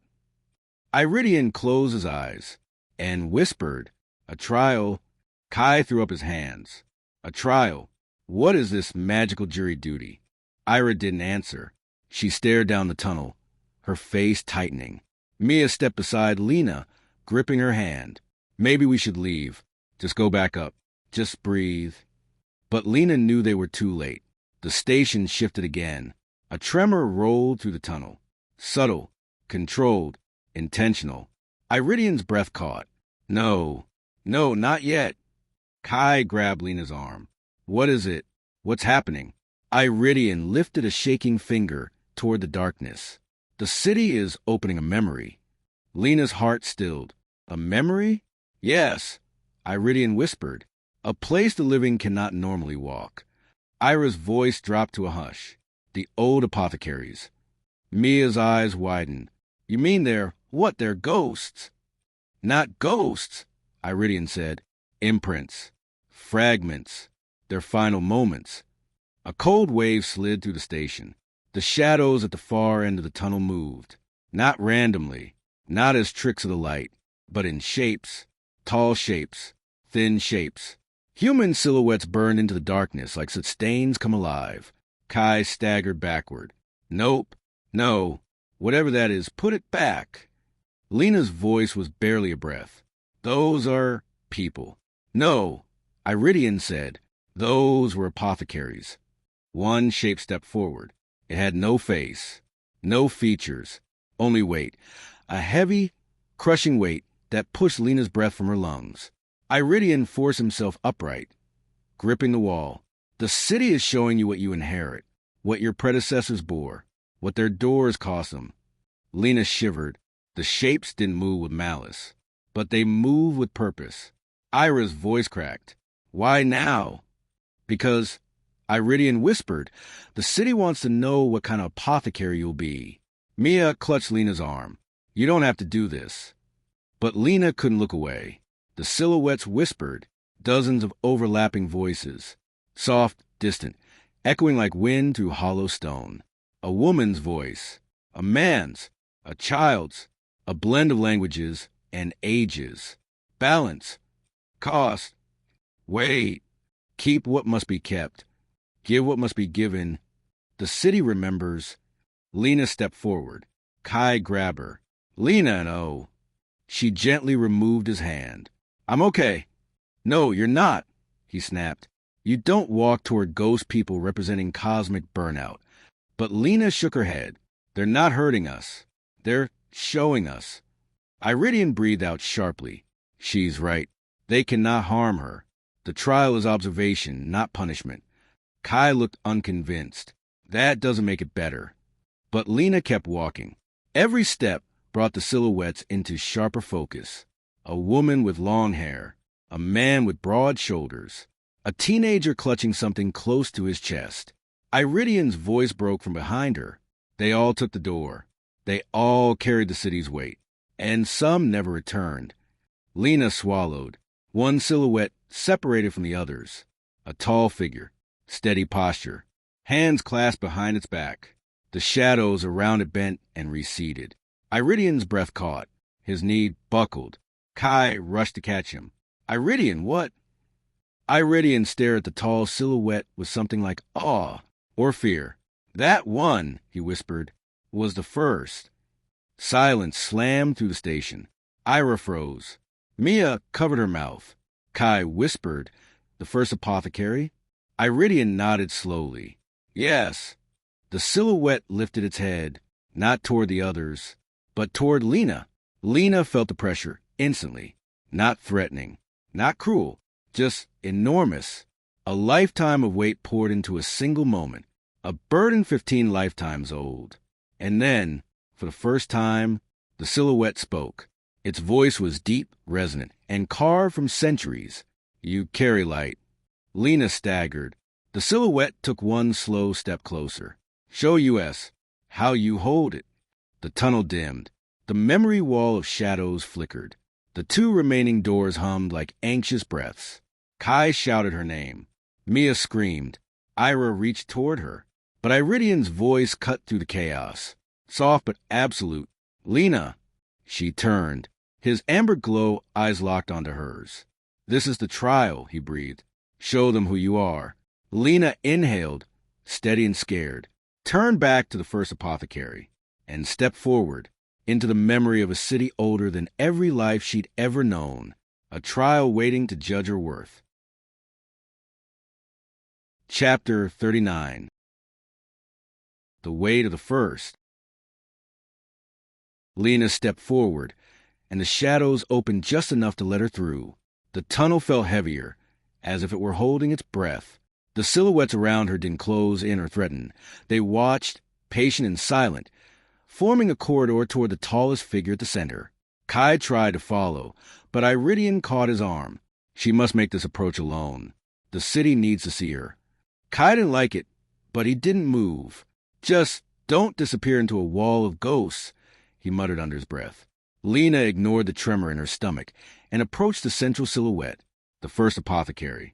He stood straighter than the others, more defined, more solid, like a statue carved from darkness and memory. He had no face, But Lena felt the weight of his attention settle fully on her. "What do you want from me?" she asked, steady but not defiant. The first voice rolled out like stone cracking open after centuries. "Show us what you hold." Lena reached into her coat and removed a folded slip of paper. "You carry light now." The writing glowed faintly, reacting to the presence of the gathered silhouettes. "I didn't ask for this," she said. "Iridian gave me something he thought would help. The city treated it like a claim. But it doesn't own me. This isn't destiny. It's responsibility. And I won't carry it alone." Whispers rippled to the surrounding silhouettes, soft, indistinct, like wind slipping between ancient stones. The first step closer. "What will you do with the light?" Lena met his gaze, or where his gaze should have been. "I'll use it for balance. For people, not for the city's hunger. I won't open doors just because they demand to be opened. I decide why and when." A deeper murmur rolled through the ranks behind him, some approving, some dissonant. The first continued. "And if the city forces you, then I push back," Lena said. "I already did today. I'll do it again." Kai exhaled loudly in the background. Mia pressed her hands together, whispering something under her breath. Ira's eyes were locked on Lena. Iridian stood completely still, watching like the outcome mattered more than his own life. Lena kept going. "I'm not a vessel. I'm not going to dissolve into this job like the ones who came before. If I take the role, I bring myself with it. All of me and the people who stand with me." The ground under her feet vibrated faintly, like the station itself was shifting its weight. The first lifted his hand, slowly, deliberately. Iridian whispered, "He is acknowledging her." The first extended his arm and touched Lena's forehead with a single shadowed fingertip. The world blinked. A surge of images hit her all at once. A primitive Greymoor, without paved streets. A tiny stall lit by candles, offering remedies for curses, for griefs, for wounds too deep to name. A line of people whose faces turned to static, hands passing cures, hands collecting costs, hands trembling from the burden. A loneliness so vast it felt like an entire life lived in silence. And finally, the first apothecary kneeling in the ruins of a collapsing city, holding a light that wanted to devour him. He didn't drop it. He didn't run. He bore it until the very end. The vision vanished. Lena gasped. Her knees nearly buckled, but she kept her balance. The first withdrew his hand and spoke one final time. "Do not carry the weight alone. Lena Morrell." Then he dissolved into drifting fragments of shadow. One by one, the other silhouettes followed, fading like burnt paper into the dark. Silence returned, but it carried new meaning. Not threat, judgment, acceptance. Kai rushed to her side. "Lena, talk to me. Are you okay?" She nodded slowly. "Yes, just heavier, but clearer, too." Ira came closer. "You showed them intent instead of fear. That matters to the city." Iridian stepped forward, unsteady but proud. "You passed the first trial. The city now understands something it didn't before. You will not be shaped by force." Mia looked at Lena, wide-eyed. "So what happens now?" Iridian's answer was immediate and grim. "The second trial." Lena steadied her breathing. "What is it?" Iridian pointed toward the deeper darkness of the station, where a faint glimmer had begun to pulse. "The trial of cost." A tremor rolled under their feet. The air tightened. Something deep below Blackwater awakened, and Greymoor listened. Chapter 40. The measure of cost. The pulse coming from deeper inside Blackwater Station didn't fade. It grew, slow and steady, like a heartbeat buried under concrete. The air warmed around them. Even the walls seemed to shift with a quiet, unsettling breath. Iridian steadied himself against a pillar. The second trial has begun. Kai moved closer to Lena, tension in every step. "Okay, trial number 2. Great. What exactly are we dealing with now? A bill? A cosmic invoice?" Iridian shook his head. "No jokes, Kai. This is a trial the city takes most seriously." Ira took the lead and guided them down an old service corridor. Rusted pipes lined the walls, paint peeled in long flakes, and old warning signs clung to the structure by a single corroded screw. The deeper they moved, the louder the pulse became. Mia hugged her arms tightly. It feels like something is waiting for us. It is, Ira said. Cost is the city's oldest demand. The corridor opened into a wide circular chamber, an old maintenance hub beneath the tracks. Thick dust coated the ground, untouched for decades. But at the center of the room, a broken stone pedestal. Hovering just above it, a sphere of pale golden light. Small, soft, alive. Lena approached slowly. Kai reached out to stop her. Lena! Hey, wait! Iridian put a hand on his shoulder. She has to be the one. Only her. Ira crossed her arms. That is the city's first tool. Older than the chamber. It measures the weight of intention. Lena took a breath. What do I do? Iridian motioned toward the sphere. Place your hand into it. Kai frowned. And what happens if it doesn't like her answer? Iridian didn't sugarcoat it. Then we'll find out. Kai groaned. Perfect. Love that. But Lena stepped forward anyway. Fear flickered inside her chest. But she didn't let it stop her. The moment she moved closer, the golden light brightened like it recognized her. She lifted her hand. The sphere rippled, and she pushed her hand inside. There was no pain, no shock, just warmth. Then a flash, and suddenly she was no longer in the chamber. Inside the trial, the room was smooth white stone, seamless and silent. No doors, no shadows, only soft golden light that hummed with the same pulse she'd heard in the station. She wasn't alone, and yet the presence around her wasn't a person. It was Greymoor, the city itself. A voice formed in the space around her, deep and resonant without sound. What will you pay to open your first door? Lena stood still. I haven't agreed to open anything. The light pulsed. Not a door of power, a door of purpose. She breathed in. I won't give my life. I won't give my memories. I won't give the people I love. And I won't give my humanity. The room dimmed for a moment. Not angry, just listening. Then, what will you offer? Lena looked down at her hands. Her fingers were shaking. Truth. The room brightened. Speak. She closed her eyes. If I take this role, I'm afraid I'll lose myself. That I'll become another shadow. Another sacrifice. Another name that disappears. Silence followed, patient, waiting. But she swallowed. I'm willing to give the city my fear. Not my life, not my relationships, not who I am, only the fear that keeps me from acting. The room shifted, not violently, not softly, but decisively. The light wrapped around her hand, warm and accepting. Fear is a true cost, and a correct one. Lena exhaled. Is it enough? For now. The light burst, and the trial shattered around her. Back to Blackwater. She gasped as the chamber snapped back into view. Kai caught her instantly. Lena, hey, look at me, are you okay? She nodded. I'm fine, just drained. Ira stepped forward. The light accepted her cost. Iridian's expression lifted with relief. She was honest. The city responded to that. Mia touched Lena's arm. What did you give it? My fear. She paused. Not all of it, just enough.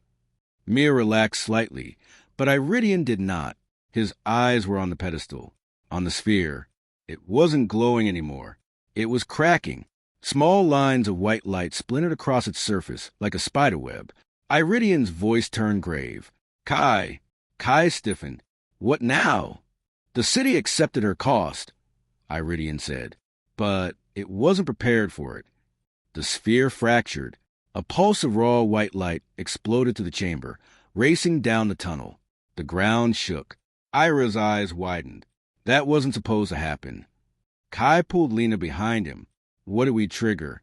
Iridian stared into the darkness. The third trial, he said quietly. Mia whispered, trembling, was the third trial. Iridian pointed toward the tunnel, where the white pulse had gone. A seam of blinding white light burst open. Not warm, not stable, not golden. Alive, sharp, dangerous. Lena felt her stomach drop. That's not a door. Iridian nodded grimly. No, that is what happens when the city doesn't know how to measure what you offered. Kai stepped forward, eyes fierce. Then we handle it. Iridian shook his head. The third trial isn't about the city testing you. He looked right at Lena. It's about whether you survive what comes next. Chapter 41. Into the White. The white light didn't just open. It tore. A seam ripped to the far end of the tunnel. Thin at first, then widening with sound like stone inhaling. It was not the gentle, golden glow of the apothecary or the honey-warm pulse of the doors. This light was sharp, clean, blinding. It swallowed the shadows instead of casting them. Mia flinched, stumbling back. What is that? Lena felt it before she could name it. A pressure shifting, a balance tipping. The air around them crackled with static, as if the city had stopped pretending to be ordinary concrete and steel. Iridian's face tightened. That, he said quietly, is the city making a mistake in real time. Kai's eyes never left the white seam. Forgive me if this is a stupid question, but what does a mistake made by an entire city look like? Ira nodded toward the rift. Like that. The light surged, spilling across the tunnel floor in a ripple. It didn't burn the stone. It simply changed it. The ground beneath the glow stopped looking like stone at all. Flat, featureless, drained of detail. Lena swallowed. It's erasing texture. Iridian nodded. It's trying to simplify what it cannot categorize. You offered fear, and it doesn't understand how to hold it. This is its attempt to cleanse what it cannot measure. Mia's voice shook. What does that mean for us? Iridian took a breath that sounded like it hurt. It means the city is trying to smooth out its own imbalance by flattening the field around you, reality included. The white glow spread another meter down the tunnel. Kai stepped instinctively in front of Lena. So we leave. Now, before it decides you as a category that needs flattening too. No, Iridian said. You can't outrun this. It isn't a localized tear. It's a reaction, a correction. It will follow Lena wherever she goes. So what do we do? Lena asked. Iridian looked straight at her. You survive it. The rift pulsed again. A gust of wind rushed toward them, not cold or hot, just empty. Lena felt it slide over her skin like the absence of touch. The hairs on her arms stood up. Kai gritted his teeth. How, exactly, does one survive reality eraser? Iridian's gaze didn't waver. By refusing to let it define what you paid. You gave fear. Right now, the city is trying to remove all nuance from that fear. Make it zero. Erase the spectrum. Ira's eyes narrowed. If it succeeds, she'll have no fear at all. Correct, Iridian said, and therefore no caution, no instinct of self-preservation. The city would turn its new apothecary into a weapon. Lena stared at the light. A fearless apothecary. That's what it's trying to make out of me. Iridian nodded. And that is why you cannot let it. The white surged, reaching the midpoint of the tunnel. Mia grabbed Lena's hand. We could go back up. Just leave. Please. Lena squeezed her fingers. If I run now, it follows. And it doesn't just erase me. It wipes whatever it touches trying to fix the imbalance. Kai muttered. So we're standing in front of a magical bleach spill with delusions of grandeur. The edge of the light reached Lena's boots. She didn't move. It lapped at the toes of her shoes like a tide, deciding how far it wanted to come in. Her outline remained, but the floor beneath her blurred. A blank canvas where tracks and cracks had once been. The absence felt wrong, like staring at a photograph someone had erased the background from. Iridian pushed off the wall, despite knowing he didn't have the strength for this. Lena, remember what I told you. Doors reflect what you carry. This isn't a door, she said. No, he agreed. It's worse. It's what happens when a door tries to become everything at once. Ira's voice was low, a universal correction. Kai swore under his breath. Yeah, no, we're not doing that. Lena took a slow breath. Her fear did what fear always had, climbed up her spine, tightened her chest. Only it didn't. The sensation rose halfway, then dissolved. The panic she expected simply failed to reach the surface. She remembered her cost. the fear she'd given. "I don't feel it," she whispered. Kai glanced at her. "Don't feel what?" "The part of me that wants to run." She watched the white edge creep closer, a fingertip of nothingness against her boots. And her instincts didn't scream. Her mind saw danger. Her body refused to react. Iridian's expression turned grim. "That's the danger. You've lost just enough fear to think you're invulnerable. That is what the city is counting on." The white seemed swelled again, a long exhale. Greymoor pressing its unfinished equation toward her. "Then I'm not going closer," Lena said. The word surprised even her. Kai blinked. "You're not?" She shook her head. "Not rushing in. Not this time. It wants me to step into it without thinking, without caution. If the trial is survival, then this is a trap. Confuse courage with recklessness." Iridian's gaze sharpened, a flicker of approval in his weary eyes. "Good." Ira folded her arms. "So what do you do instead?" Lena stared at the light, thought of the chamber, the first, the note in her pocket, the way the city had listened when she told it to close the third door. Then she stepped forward, but only to the border, not into the white, right up to its edge. She planted her feet. "You don't decide what my fear is," Lena said quietly. "You don't get to erase it. You don't get to hollow it out just because you don't know where to file it." The light shivered, a tiny distortion along its surface. "You paid." The space whispered, not in words but in pressure. "We take." "No," Lena answered. "You accepted it.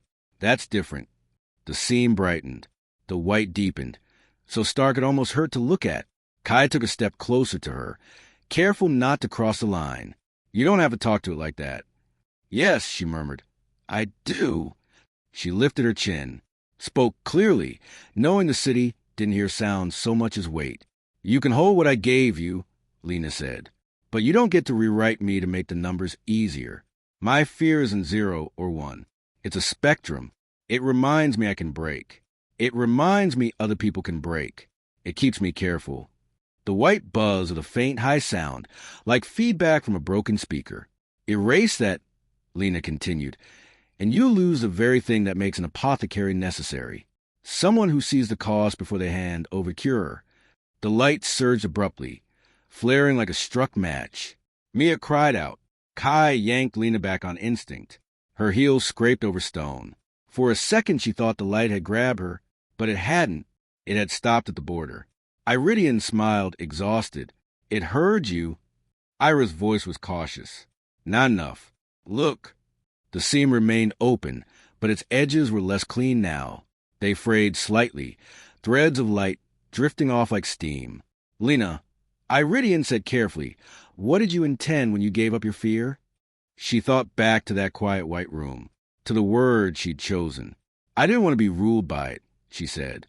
"I wanted it to stop deciding for me." "Exactly," Iridian said. "Tell it that." Lena faced the seam again.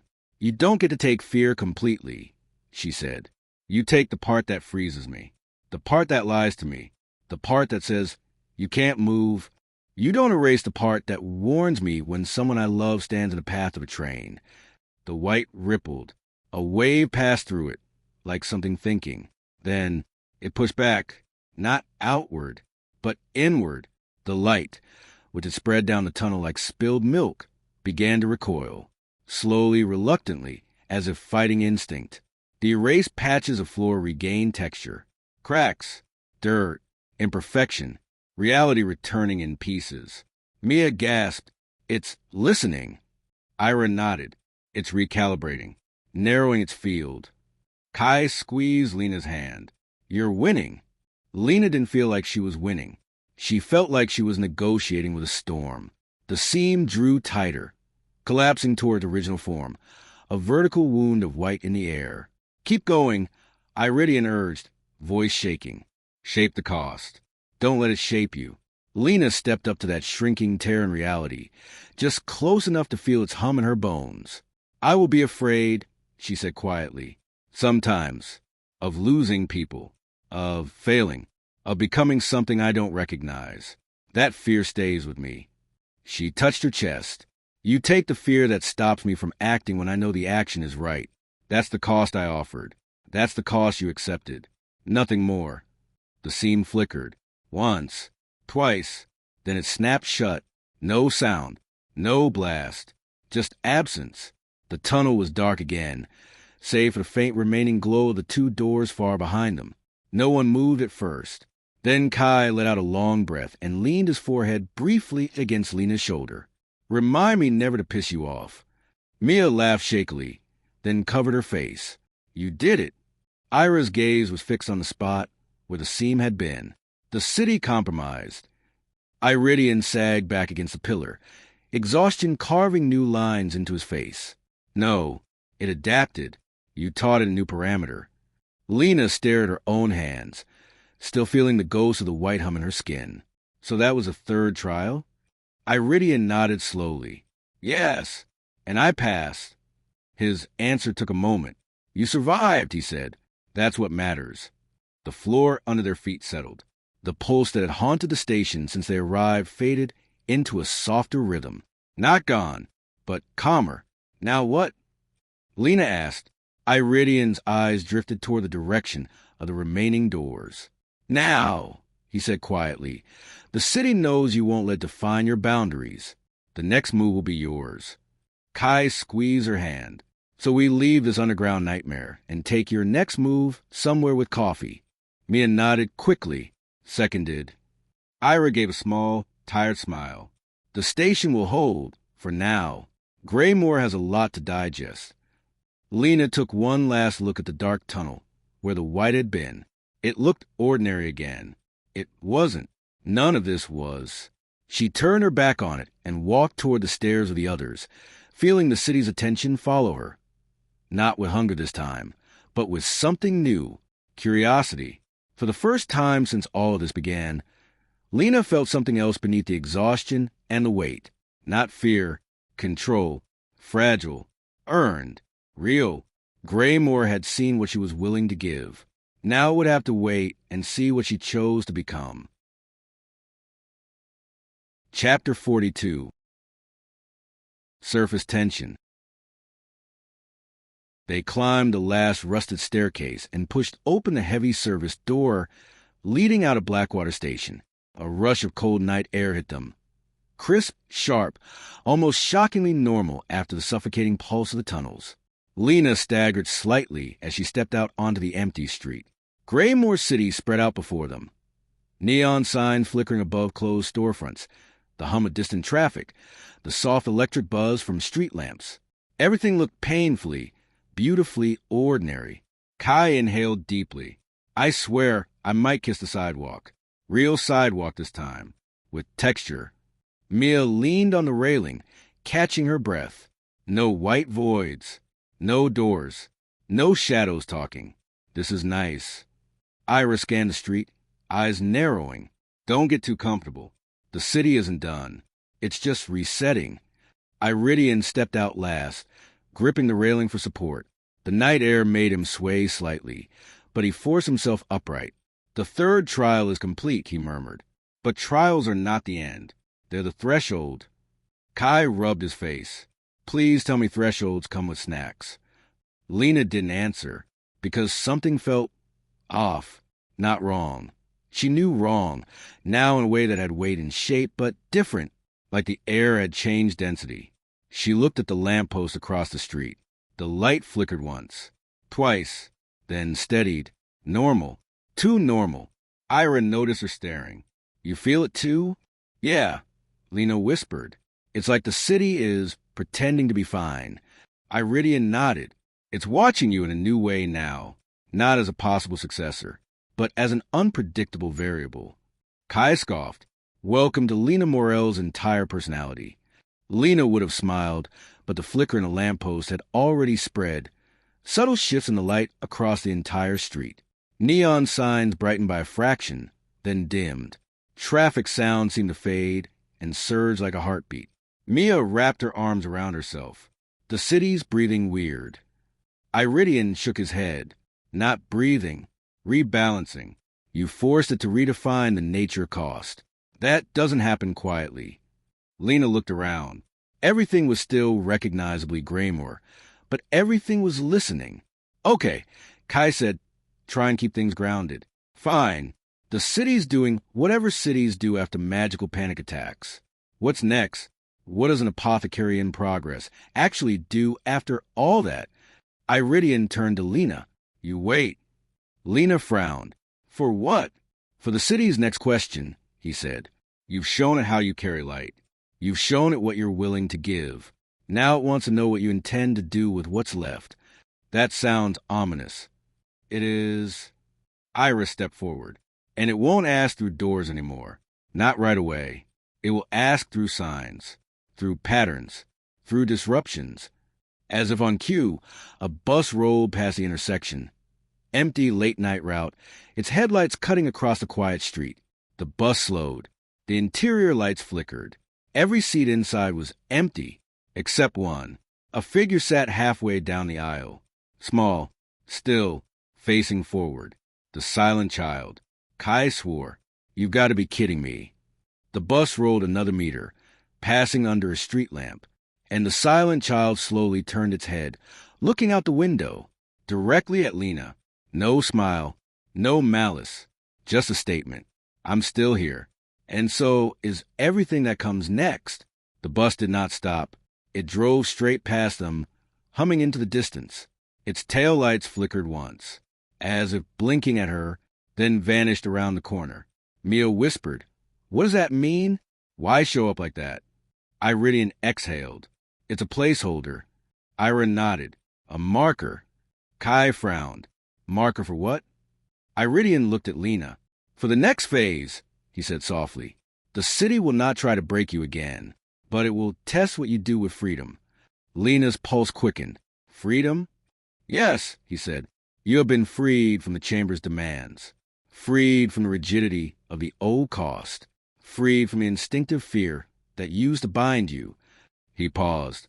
"But freedom without direction becomes chaos. Greymoor wants to see what kind of apothecary shapes herself instead of being shaped." Kai crossed his arms. "So what? We wait for another glowing nightmare to show up?" "No," Iridian said. "This time, it will not come for you. You must go to it." Mia blinked. "To where?" Iridian pointed toward the skyline, toward a cluster of towers where one building seemed dimmer, its lights flickering sporadically. "That," he said, "is where the next imbalance is forming." Kai squinted. "That's Midtown Sector 9. Ira's posture stiffened. "The district with the abandoned municipal core." Iridian nodded. "Greymoor is shifting its weight. Something is forming there. Something the city wants Lena to see and decide on." Lena stared at the flickering building in the distance.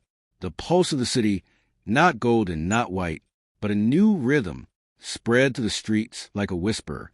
"You chose your boundaries. Now choose your path." Kai looked at Lena. "You ready?" She wasn't. Not really. But she didn't need to be fearless. She just needed to move. Lena exhaled once, steady and controlled. "Let's go." And together, they headed towards Sector 9, where the city waited to show Lena what came after trials. Not tests, not punishments, choices. Chapter 43. Sector 9. Sector 9 had always been a part of Greymoor people avoided without knowing why. During the day, it looked like any other patch of the city, tight grid streets, old municipal buildings, faded shop signs that hadn't been updated since the 90s.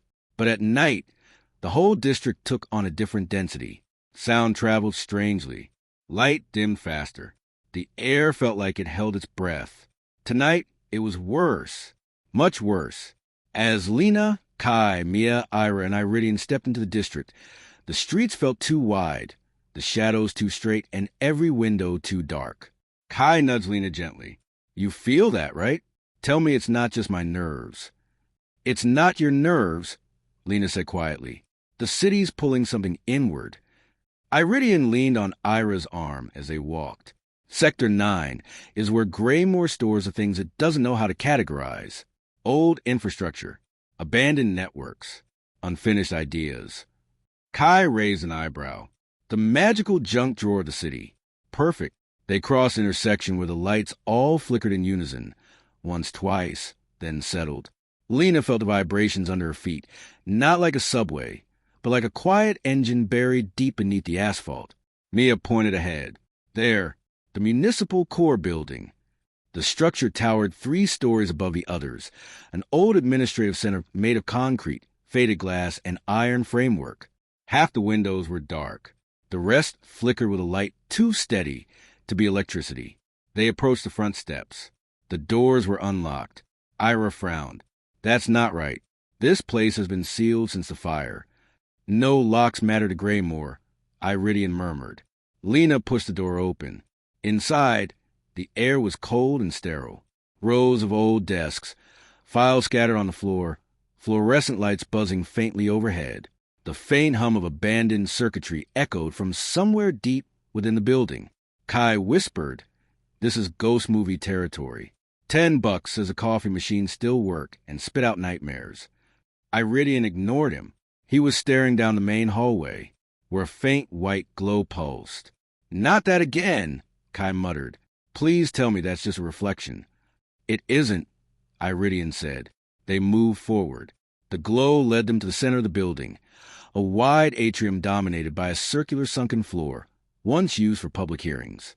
Now it was empty except for a single object in the middle, a frame, a doorway frame. Not a real door, no seam, no light, just an old wooden frame standing upright on its own. Freestanding, impossible. Ira inhaled sharply. That shouldn't be here. That's older than the municipal core. That's a catalyst, Iridian finished. A physical imprint the city can use. Kai frowned. Use for what? Iridian didn't answer. Lena stepped down into the circular space. The frame was ordinary. No glow, no hum, no pull, but the air thickened the moment she approached it. Mia stayed on the upper level, hugging the railing. "Lena, something's off. I don't like this." Lena touched the wooden frame. It shifted.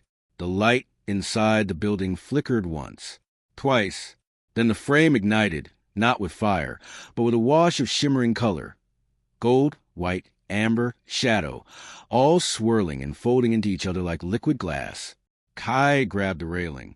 "Okay, so that's definitely not a regular prop." Iridian's voice was barely above a whisper. The city is offering her something, a constructed path, a branch of intention. "Meaning?" Kai snapped. Ira answered instead. "It wants Lena to choose the first action of the apothecary she might become." Lena stepped closer. The swirling light inside the frame began forming shapes. Indistinct, stuttering, like memories trying to appear but failing. Iridian swallowed hard. This is not a door. It's a proposal. Lena stared at the shifting images. Kai descended the steps and took her hand. "If this is a trap." "It's not," Iridian said. "This is the opposite. The city is waiting.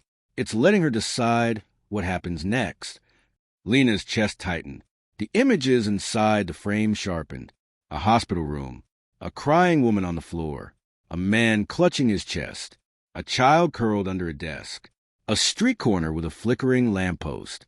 2 strangers arguing in the rain. A couple holding hands at a bus stop. A figure alone on a bridge. Flashes. Could be paths. Could be choices.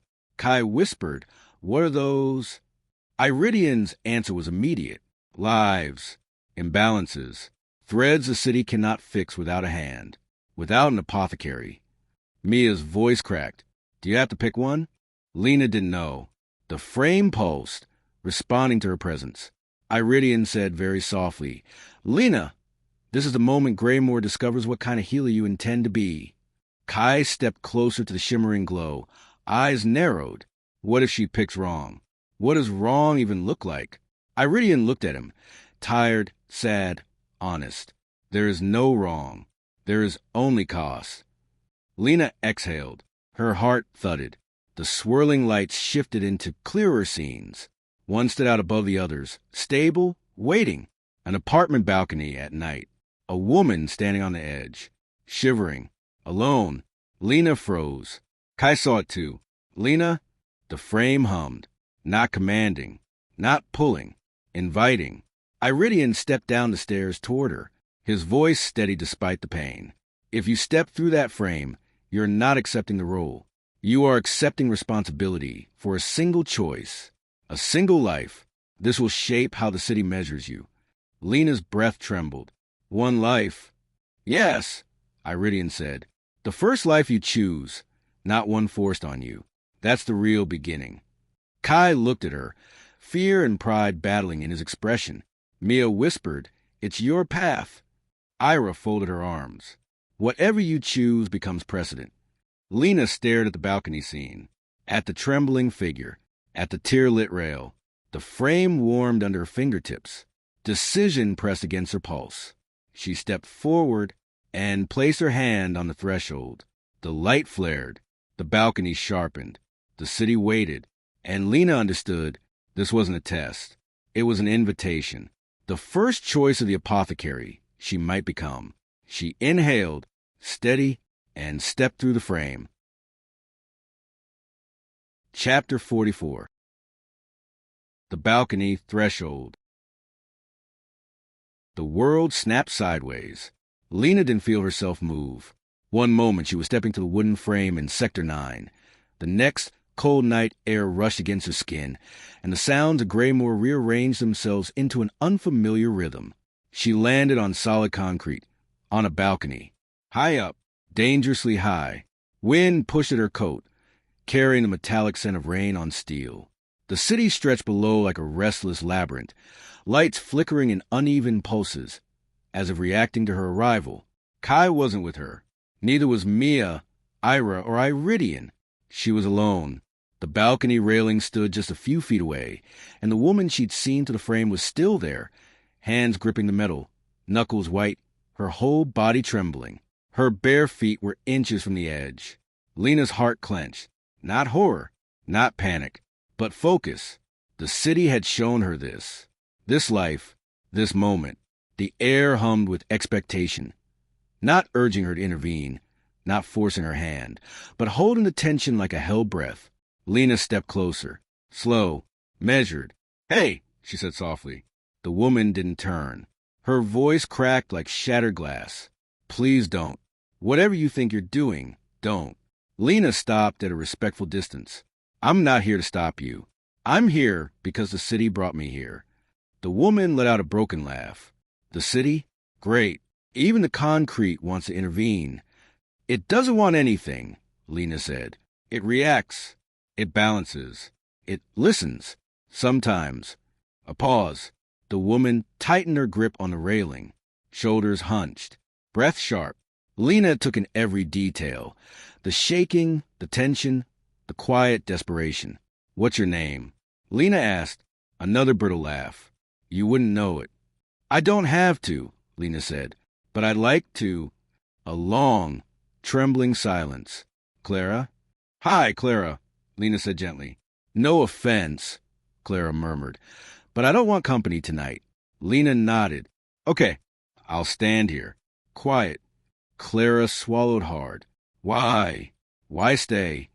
Lena stepped 1 inch closer, not invading space, but anchoring herself. "Because someone should be here while you decide. Not to push you toward anything. Just to witness." Clara's breath hitched. "You don't even know me." "No," Lena said, "but I know what it looks like when someone is alone in a moment that shouldn't be." The wind surged, rattling the railing. Clara's voice fell to a whisper. "I can't do this anymore." "You don't have to," Lena replied. "Not tonight. Not right now. You just have to breathe." Clara closed her eyes. Lena let silence stretch, not pressuring, not filling it with false comfort, just letting it exist. Finally, Clara spoke. "A year ago, I lost someone, and I keep thinking, if I go, maybe I'll be with them again." Lena felt the ache like a bruise inside her own ribs. "I'm not here to tell you you're wrong," she said. "Only you know what you feel. Only you know the weight." Clara's fingers slipped slightly on the cold metal. Lena didn't move closer. She didn't reach out. Instead, she said the truth. "Clara, I've seen what happens to people who disappear alone. I've seen the places their absence leaves behind. I've seen how the world tries to rebalance, and it never does. Not really." Clara's voice broke. I'm tired. Lena nodded. Then let's sit for a minute. You and me. That's all. No decisions right now. Clara hesitated. The wind hit again, stronger this time, but the railing held. Please, Lena added. Just come away from the edge so the wind doesn't decide for you. Clara slowly, cautiously, stepped back. Only one step, but it was enough. Lena extended her hand. Not a pull, not a force, just offering it. Clara stared at the hand, as if unsure what it meant. Then she took it. Her knees buckled. Lena caught her gently, guiding her to sit on the cold concrete. Clara curled into herself, sobbing quietly, and Lena wrapped an arm around her shoulders, grounding her. No magic, no city pulse, no shimmering light, just human presence. After several minutes, Clara's breathing steadied. I don't know what to do now, she whispered. You don't have to know tonight, Lena said. You just have to stay. Clara let out a long, shaky exhale. Okay. That was enough. The air around them shifted. A subtle warmth brushed the balcony floor, a recognition, not a command. The city acknowledging the path Lena had chosen. Lena looked over the edge. Greymoor felt different now, less demanding, less rigid. It wasn't judging her choice. It was observing the shape of it. Clara wiped her eyes. Who are you? Lena smiled faintly. Someone who's learning how to help. A shimmer of soft amber light rippled at the edge of Lena's vision, the same color she'd seen inside the wooden frame. Sector 9. The city, the path she was shaping. The shimmer folded in on itself. And Lena felt the pull. Not forceful, not hungry, just a signal. You may return now. You chose. We watched. We learned. Lena squeezed Clara's hand gently. You're safe now, she said. And you're not alone. Clara nodded, tears still glistening. The amber shimmer expanded, filled her vision, and the balcony dissolved. When the light cleared, Lena was standing back in the municipal atrium. Kai rushed toward her. Lena, are you? She hugged him before he finished. I'm okay, she said quietly. Iridian exhaled in relief. Ira watched her intently. Mia wiped her eyes, already emotional. The wooden frame behind them dimmed and cracked, its purpose fulfilled. Iridian spoke softly. That was your first chosen act. Lena nodded. Yes. And the city? Ira asked. Lena looked at her hands. She didn't feel lighter. She didn't feel heavier. She felt present. The city didn't test me, Lena said.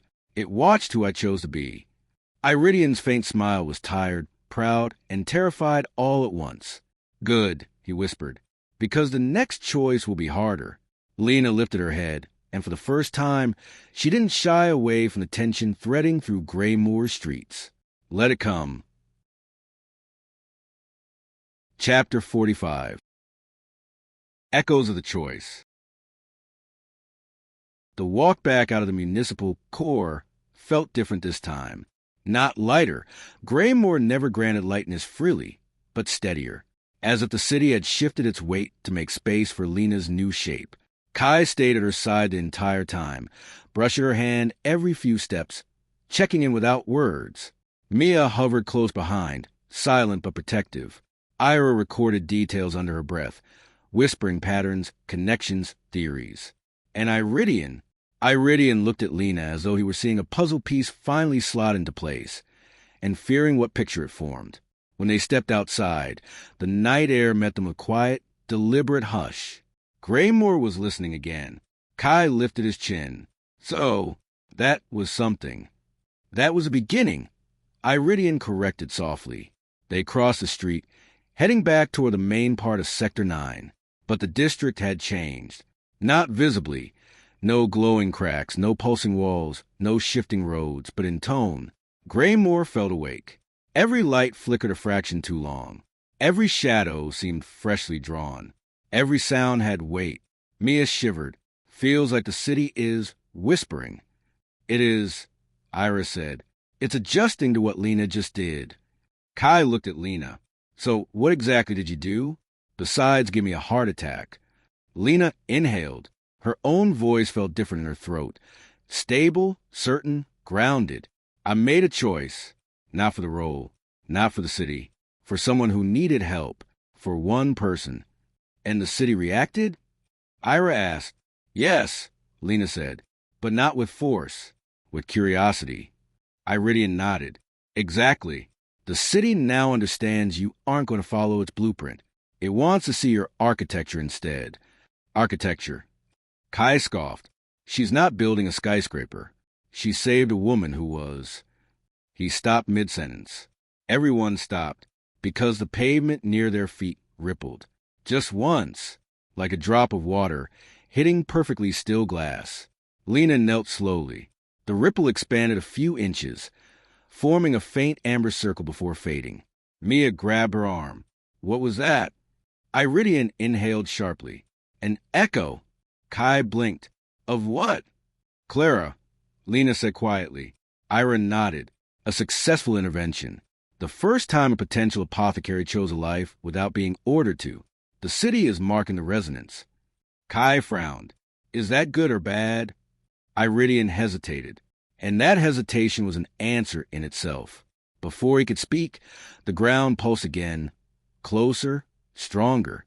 A second ripple formed 15 meters down the road, amber and bright.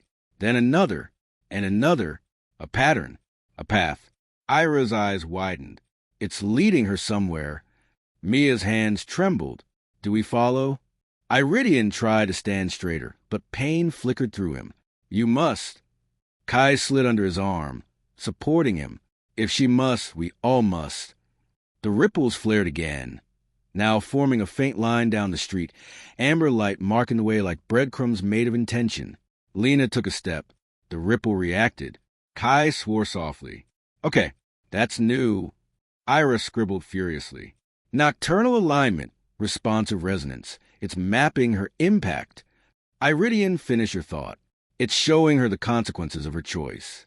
Every place where the ripple touched something deeper, something the city wants her to see. Consequences. Mia whispered, but she saved Clara.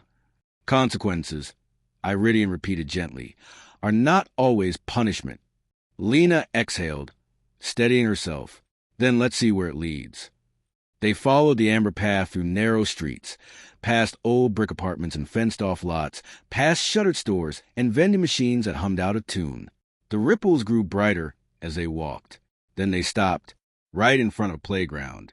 Old, faded, empty at this hour, and impossibly silent. Lena pushed open the iron gate. It squeaked, a normal, familiar sound. The amber light pooled at the base of an old slide, the paint peeling off in long flakes. Mia stepped closer. Why here? Iridian's voice was low. The city is showing Lena the ripple of her intervention, what her choice awakened, or prevented, or redirected. Kai scanned the shadows. Okay, but what exactly is waiting here? Another person? Another life moment?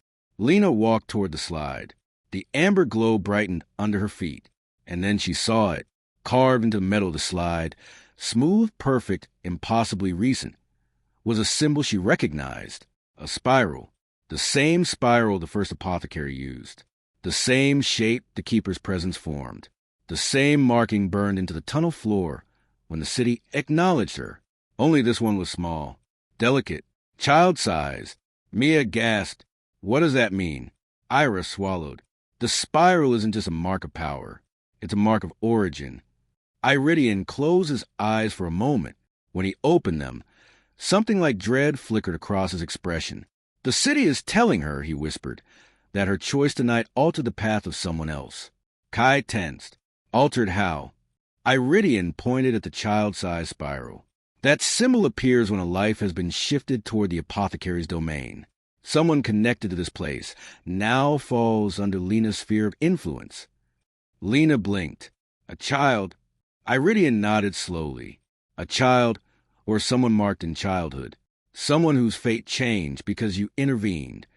Kai's voice hardened. Changed how? Iridian didn't answer, because just then, the playground swing behind them creaked. Once, twice, then stopped. Lena turned. A small figure stood at the edge of the sandbox, faint, almost transparent, like a reflection seen through water. A child, not the silent child. Someone else.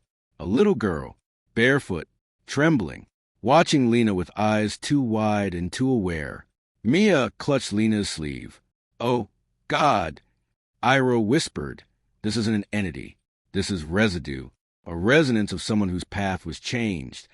The little girl lifted a hand and pointed directly at Lena, not accusing, calling. Iridian whispered, "Lena, she's the next thread." The child faded like smoke. The spiral pulsed once, and Lena understood. Saving one life had awakened another, and the city wanted her to find the child behind the echo. Chapter 46. The thread unravels. The little girl's echo dissolved completely, leaving only the faint amber glow on the ground and the cold night air pressing in around them. The playground felt heavier now, like Greymoor had placed a hand on the back of Lena's neck, waiting to see what she would do next. Kai stepped in front of her, scanning the shadows. Okay, no offense to the universe, but kids shouldn't appear and disappear like that. Mia clung to Lena's sleeve. Who was she? Why here? Ira crouched beside the spiral marking carved into the metal slide. This is not a warning, not a threat. It's a signal. The city is marking a path tied directly to whatever choice Lena made on that balcony. Iridian nodded weakly. A resonance child appears only when a life, somewhere, is pushed toward a new trajectory, a safer one or a more dangerous one. Kai frowned. She didn't look dangerous. She looked terrified. Iridian's voice hardened. Children of resonance usually are. Lena stepped forward, studying where the girl had stood. No footprints, no distortion in the sand, nothing, just a faint memory of presence. "She was calling to me," Lena said quietly, not asking for help. "Calling." Ira rose, "Which means she knows you, on some level, even if you don't know her." Mia frowned. "How?" "Lena doesn't know any children in Sector 9. Iridian spoke carefully. "You don't have to know her. The city does." The wind cut through the playground, bending the swings with a single sigh. Lena felt the shift before she heard it. A faint vibration under her shoes, softer than the ripple that had led them here, but sharper, intentional. A new glimmer formed at the base of the spiral. A small, bright amber dot. Kai leaned in. "What is that?" Iridian exhaled slowly. A direction. The dot pulsed, once, twice, then shot off across the playground like a dropped ember skittering across a floor. It didn't burn. It didn't mark. It simply moved, stopping at the gate. Lena followed it. The dot pulsed again, then drifted out onto the sidewalk. Ira whispered, "It's leading her to the child." Kai shook his head. "Hold on. We're chasing a wandering light now." "Yes," Iridian said flatly, "unless you want the city to choose the next part for us." Kai didn't argue after that. They followed the light across Sector 9. The streets grew quieter the deeper they walked, the buildings older, the windows darker. It wasn't abandoned. Greymoor never truly abandoned anything, but it felt forgotten in a way that made Lena's skin crawl. They finally slowed near a narrow alleyway between two old brick apartment blocks. Mia hugged herself. "Please tell me the kid lives somewhere less creepy." Kai stepped forward, shielding Lena. "Stay behind me." "No," Lena said gently. "I need to see." She walked past him. The alley was narrow, cluttered with discarded crates, rusted drain pipes, and a newspaper vending machine half swallowed by vines. The amber to hover beside a metal door at the far end. Peeling paint, dented frame, old apartment intercom rusted dead. Ira frowned. This building shouldn't even have power. Iridian leaned closer. "It doesn't. Not in the way you're thinking." Lena touched the door. The amber vanished. A faint click echoed from behind the metal. Kai stepped beside her. Doors unlocked. Lena nodded once. They stepped inside. Inside the apartment block. The stairwell was pitch black, the kind of dark that swallowed detail. Mia flicked on her phone flashlight. Ira used hers too. The dim beams revealed peeling wallpaper and a staircase that spiraled upward like an old spine. Iridian pointed upward. "She's on the 3rd floor. Kai raised an eyebrow. You got that from what? Vibes. Iridian didn't even blink. Yes. They climbed. The second floor was empty. Silent hallways, broken light fixtures, the smell of dust and damp wood. But the third floor hummed. Lena stopped at the landing. That hum wasn't electricity. It wasn't footsteps. It wasn't any sound a building should make. It was a heartbeat. Small, uneven, afraid. Kai whispered, "She's here." Lena walked down the hall.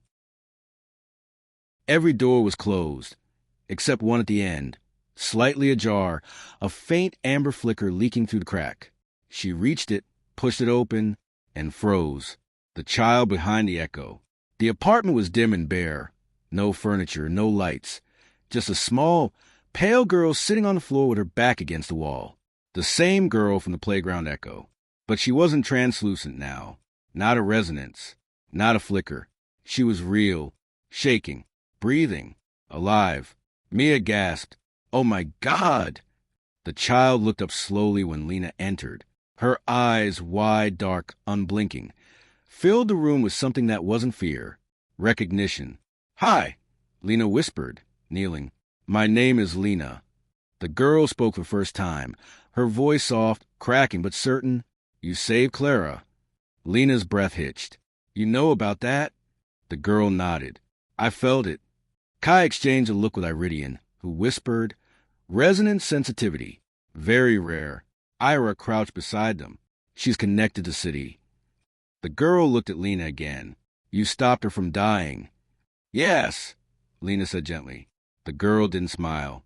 She didn't cry. Instead, she placed a small object in Lena's hands. A tiny metal key. Old, worn, cold. Lena blinked. "What's this?" The child whispered, "It's yours." She would have dropped it. Now she won't. Kai frowned. "Dropped what?" Iridian's voice was almost shaking. "This is a time-shifted consequence. That child saw a timeline where Clara died, and something connected to that death would have belonged to Lena." The girl nodded once. Lena stared at the key. Her pulse quickened. "Why show it to me?" The girl's eyes were ancient and young at once. "Because you changed the path, and now the path changes you." Lena swallowed. "Who are you?" The girl looked down.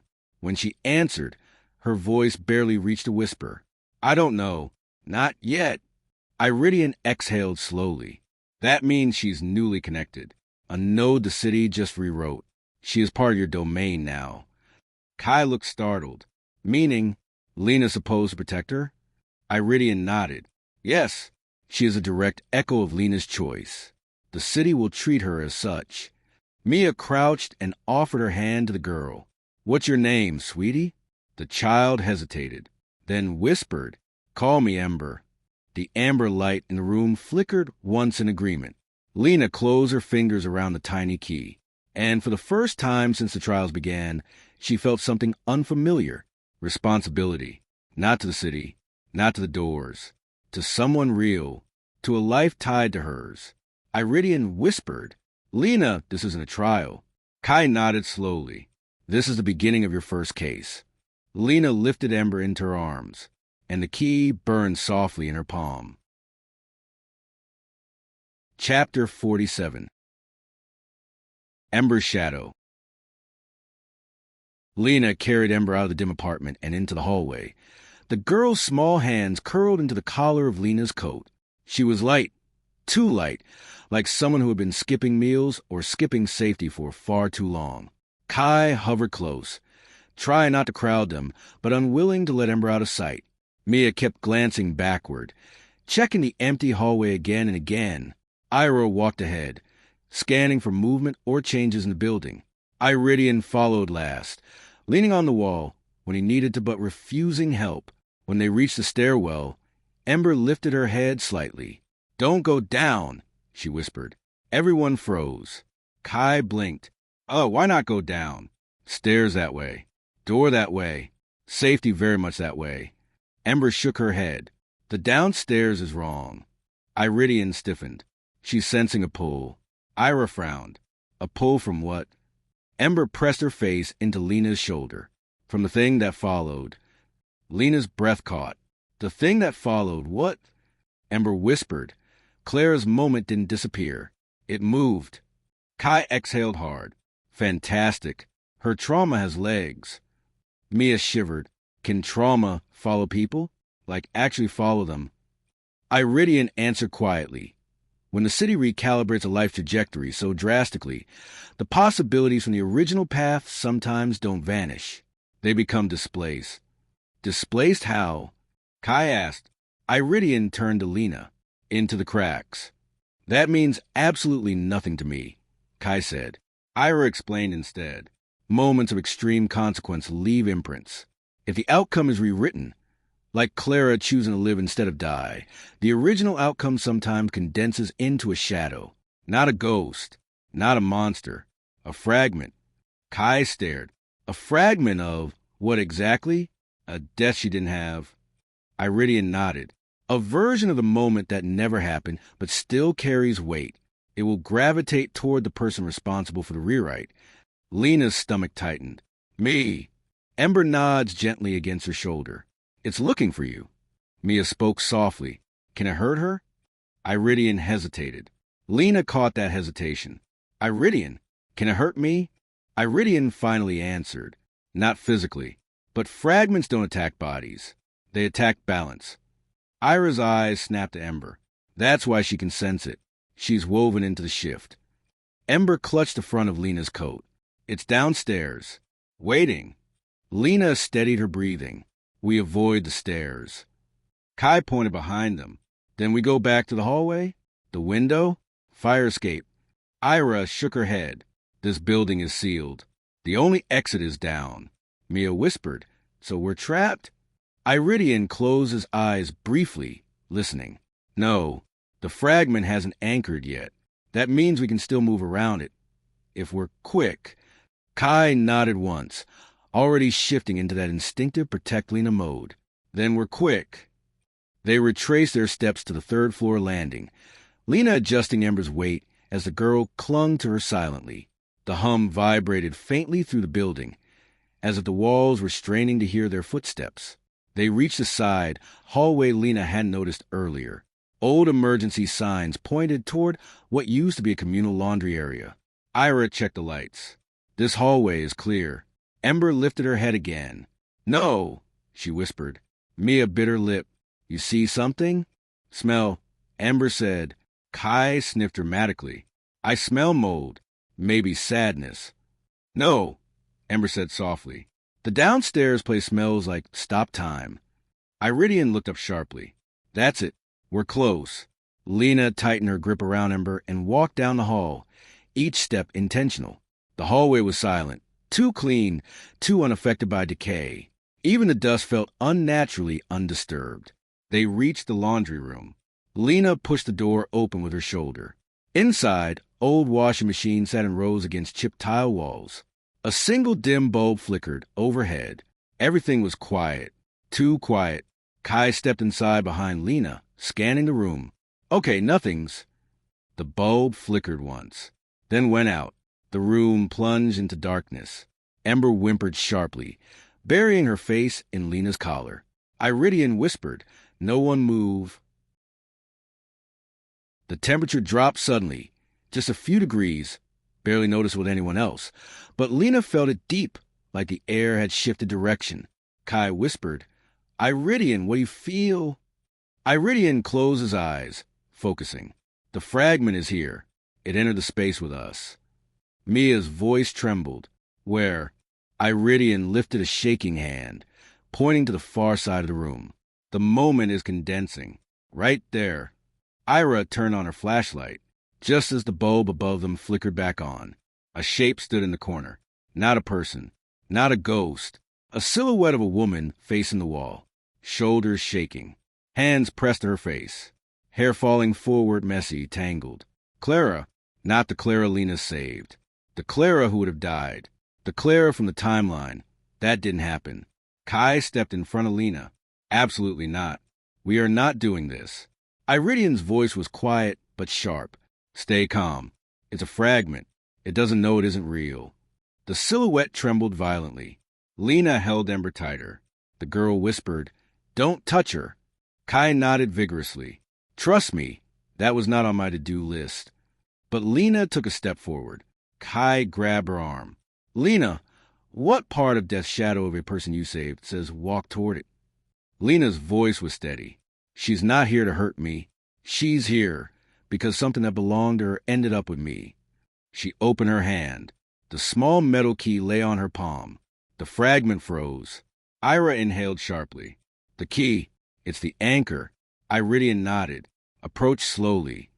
Kai held on to Lena's coat sleeve like a lifeline. I swear to God, if it touches you, I'm setting the building on fire. But Lena stepped toward the silhouette. Clara, she whispered, not you, but part of you. The silhouette shuddered, turning slightly, only enough for Lena to see the hollow outline of a face, features blurred like smeared charcoal. Ember whimpered. Lena raised the key. I'm giving it back. The fragment stilled. Lena stepped closer, then placed a small metal key gently on the floor in front of the silhouette. The lights flickered. The silhouette leaned forward, reaching, touching the key, and the moment Clara would have died unfolded in front of Lena in one silent, gut-wrenching pulse. One instant, one path, one timeline. She stopped. The silhouette gripped the key tightly, then slowly straightened. The outline softened, faded, dissolved, gone. The temperature lifted. The pressure in the room thinned. The hum stopped. Ember lifted her head. It's done. Iridian exhaled, sinking onto a washing machine. You returned the anchor. You closed the displaced path. Kai sagged against the wall. Can we stop doing whatever that was? Ira rubbed her forehead. This is the cost of choices. Ripples don't disappear. They redirect. Mia looked at Lena. Is she safe now? Ember? Lena looked down. Ember's dark eyes met hers, soft, tired, but clearer. For now, Lena said gently, but she's connected to me, and that means she needs to stay close. Kai nodded. Then she stays with us. Iridian leaned forward, staring at Lena. Understand this, he said quietly. Saving Clara didn't just change Clara. He pointed at Ember. It created her. Lena's breath froze. Created? Iridian nodded. Clara's death would have erased the thread that led to Ember. By saving her, you preserved that thread, but rewrote its shape. Ember exists because of your choice. Mia stared. So she's Lena's responsibility? Iridian's eyes softened. She is Lena's consequence. Lena held Ember closer. The little girl whispered into her coat. I chose you too. And the spiral on the slide suddenly made sense. So did the key. So did everything that came next. Chapter 48. The city shifts. They left the apartment building fast. Not running. Running in Greymoor was invitation, but walking with purpose, Ember clinging to Lena's coat like a shadow stitched at her side. Outside, the night had changed. Sector 9's silence wasn't empty anymore. It felt aware. Streetlights flickered in soft amber pulses, matching Ember's heartbeat, matching Lena's. Kai scanned the street. The whole district looks synchronized. Ira nodded. It is. The city is aligning around Lena's new thread. Mia squeezed Lena's arm. Is that safe? Iridian answered, exhausted but certain. It's necessary. They walked toward the main road. As they crossed the intersection, Lena noticed something strange. Pedestrians, two people waiting at a bus stop, briefly paused their conversation and glanced at her. Not suspicious, not fearful. Recognition, not of her face, of her weight. Kai stepped closer. Lena, people are reacting to you. Iridian corrected him. They're reacting to the resonance she carries. Mia whispered, is that good? For now, Ira said. It means the city is stabilizing around her presence. But Lena wasn't convinced, because Ember had gone stiff in her arms. Ember? Lena asked softly. What is it? The girl pointed straight down the street, toward the distant skyline where the neon glow blurred into the dark. There, Ember whispered. It's calling. Kai sighed. Please tell me it is a coffee shop. No, Ember said, her voice hollowed. It's the next part. Iridian straightened. She's right. Do you feel it, Lena? Lena did. The same pressure she'd felt in Blackwater Station. The same pulse under the municipal core. The same tug she'd felt before stepping through the wooden frame. But now it wasn't below them. It was above. A low hum rose in the air, resonating across rooftops. Ira looked up. Lena, the city's weight is shifting vertically. Kai frowned. Cities don't shift vertically. Iridian gave him a flat look. Greymoor does. The hum intensified. Windows along the street shook, barely, like glass remembering an earthquake. Street lamps flickered in unison. The asphalt under their feet vibrated. Ember pressed her forehead to Lena's chest. Don't look up. Everyone instinctively looked up. A line of amber light sliced across the sky, straight and thin, like someone had drawn a glowing seam above the rooftops. Not a door, not a crack, a trajectory. Kai whispered, "What the hell is that?" Iridian's voice dropped. A path, not for going down, for going up. Ira exhaled. A vertical conduit. Those aren't supposed to exist anymore. They don't, Iridian said, unless the city is testing an apothecary's reach. Lena stepped forward, Ember still on her hip. The amber line pulsed, once, directly above her. Then it bent, a slow, deliberate arc, pointing toward a single building in the distance, a tall residential tower near the edge of Sector 9. Dark windows, skeletal balconies, antenna crowning its roof. Kai followed the line with his eyes. It's aiming, like pointing the way. No, Iridian corrected softly. Lena felt the pulse slam through her chest. It's summoning, she whispered. Ember nodded. Something's up there. Something new. Ira stiffened. New is never good in Greymoor. But it's ours, Ember whispered. It belongs to us now. The hum faded. The line of light thinned, then snapped out, but the direction remained burned into Lena's mind. Kai placed a hand on her back. Lena, talk to me. You know what this means. Yes, she said. It wasn't a door. It wasn't a trial. It was a call. Her first assignment, beyond consequences. Iridian faced her fully. This is the city asking what kind of apothecary you are becoming. It's no longer showing you choices. It's giving you responsibility. Responsibility for what? Mia asked. Iridian's answer came quiet, almost reverent. For all the threads you touch. Lena looked down at Ember. Small, fragile, newly created by a life she saved. Ember's eyes glinted amber. We have to go. Kai sighed. Of course we do. Iris straightened. We follow the path. Iridian nodded. We climb. Lena looked toward the tower, lit only by the echo of the city's pulse. Then that's where we go, she said.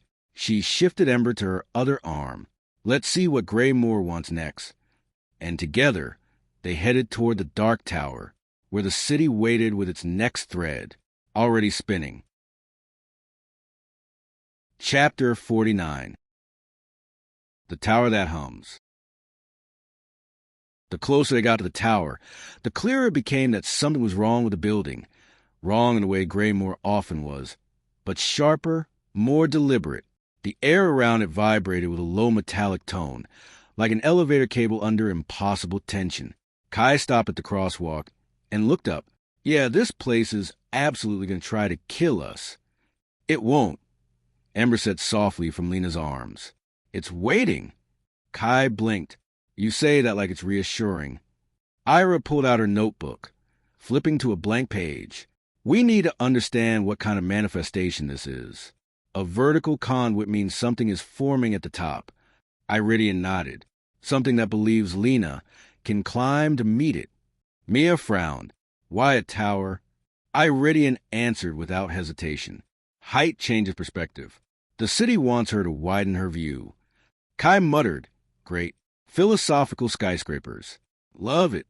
They crossed the intersection and approached the building. The lobby was large and strangely pristine. White marble floors, pillars, broken reception desk.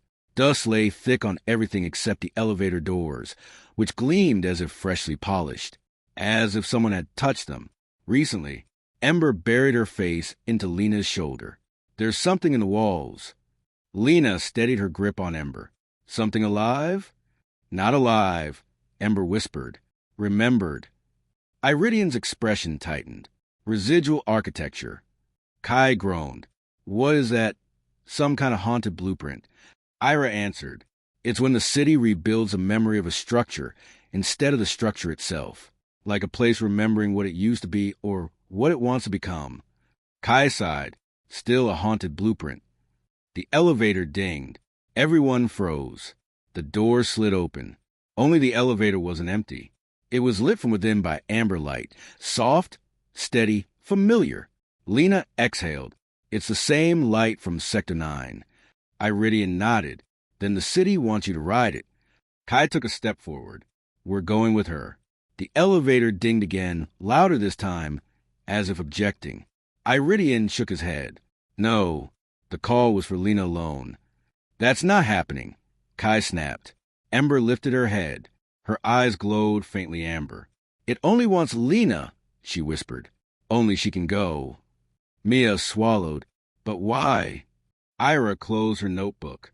Because this is a defining climb, a solitary ascent. The city wants to see how she moves without support. Lena hesitated, then stepped forward. Kai caught her wrist. Lena, don't. Not alone. Lena turned toward him. Kai, I have to. He shook his head. No, if anything happens. It won't, she said softly, because I'm not going up to fight anything. I'm going up to understand something. Iridian nodded slowly. She's right. No threat. Not yet. The city is inviting her into a perspective. Kai's jaw clenched. I don't like any of this. You're not supposed to, Lena said. You're supposed to stay with Ember. That froze him. Ember looked at Kai, then wrapped her tiny arms around his neck when he leaned down. Her voice was small but certain. You have to stay with me. Kai held her close for a moment, then stepped back, hating every second of it. Lena entered the elevator. The doors slid shut, and the ascent began. The climb.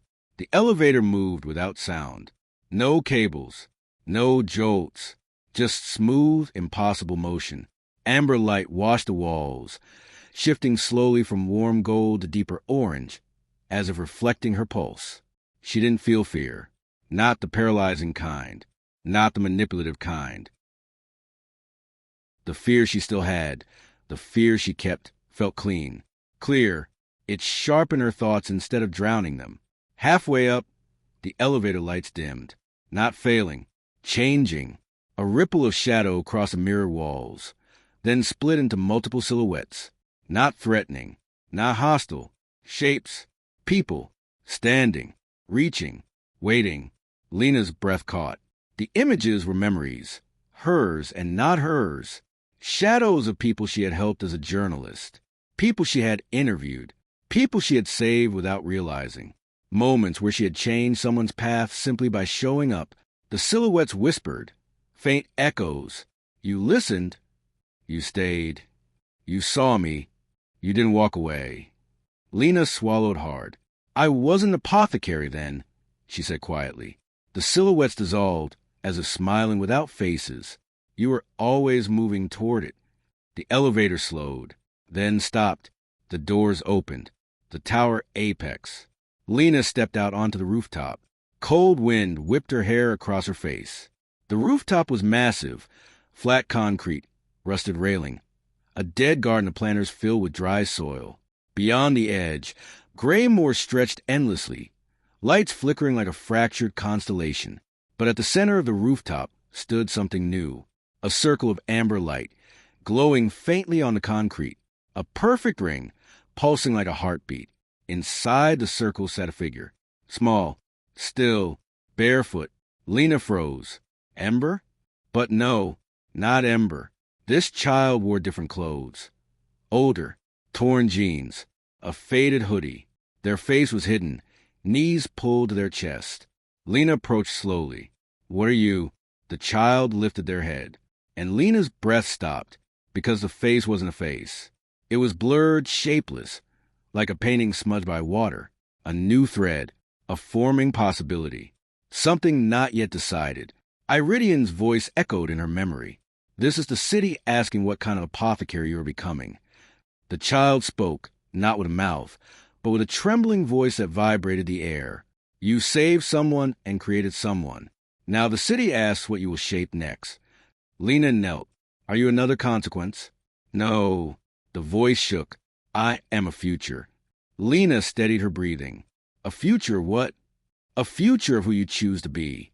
The amber circle tightened, brightened.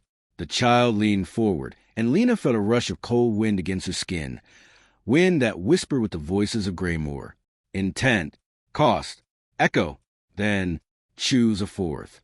Lena stared at the child, at the circle, at the shimmering pulse rising from the rooftop. Choose a fourth. What? The voice trembled. A fourth principle. For you, for the role, for the city. Lena whispered, I don't understand. You will.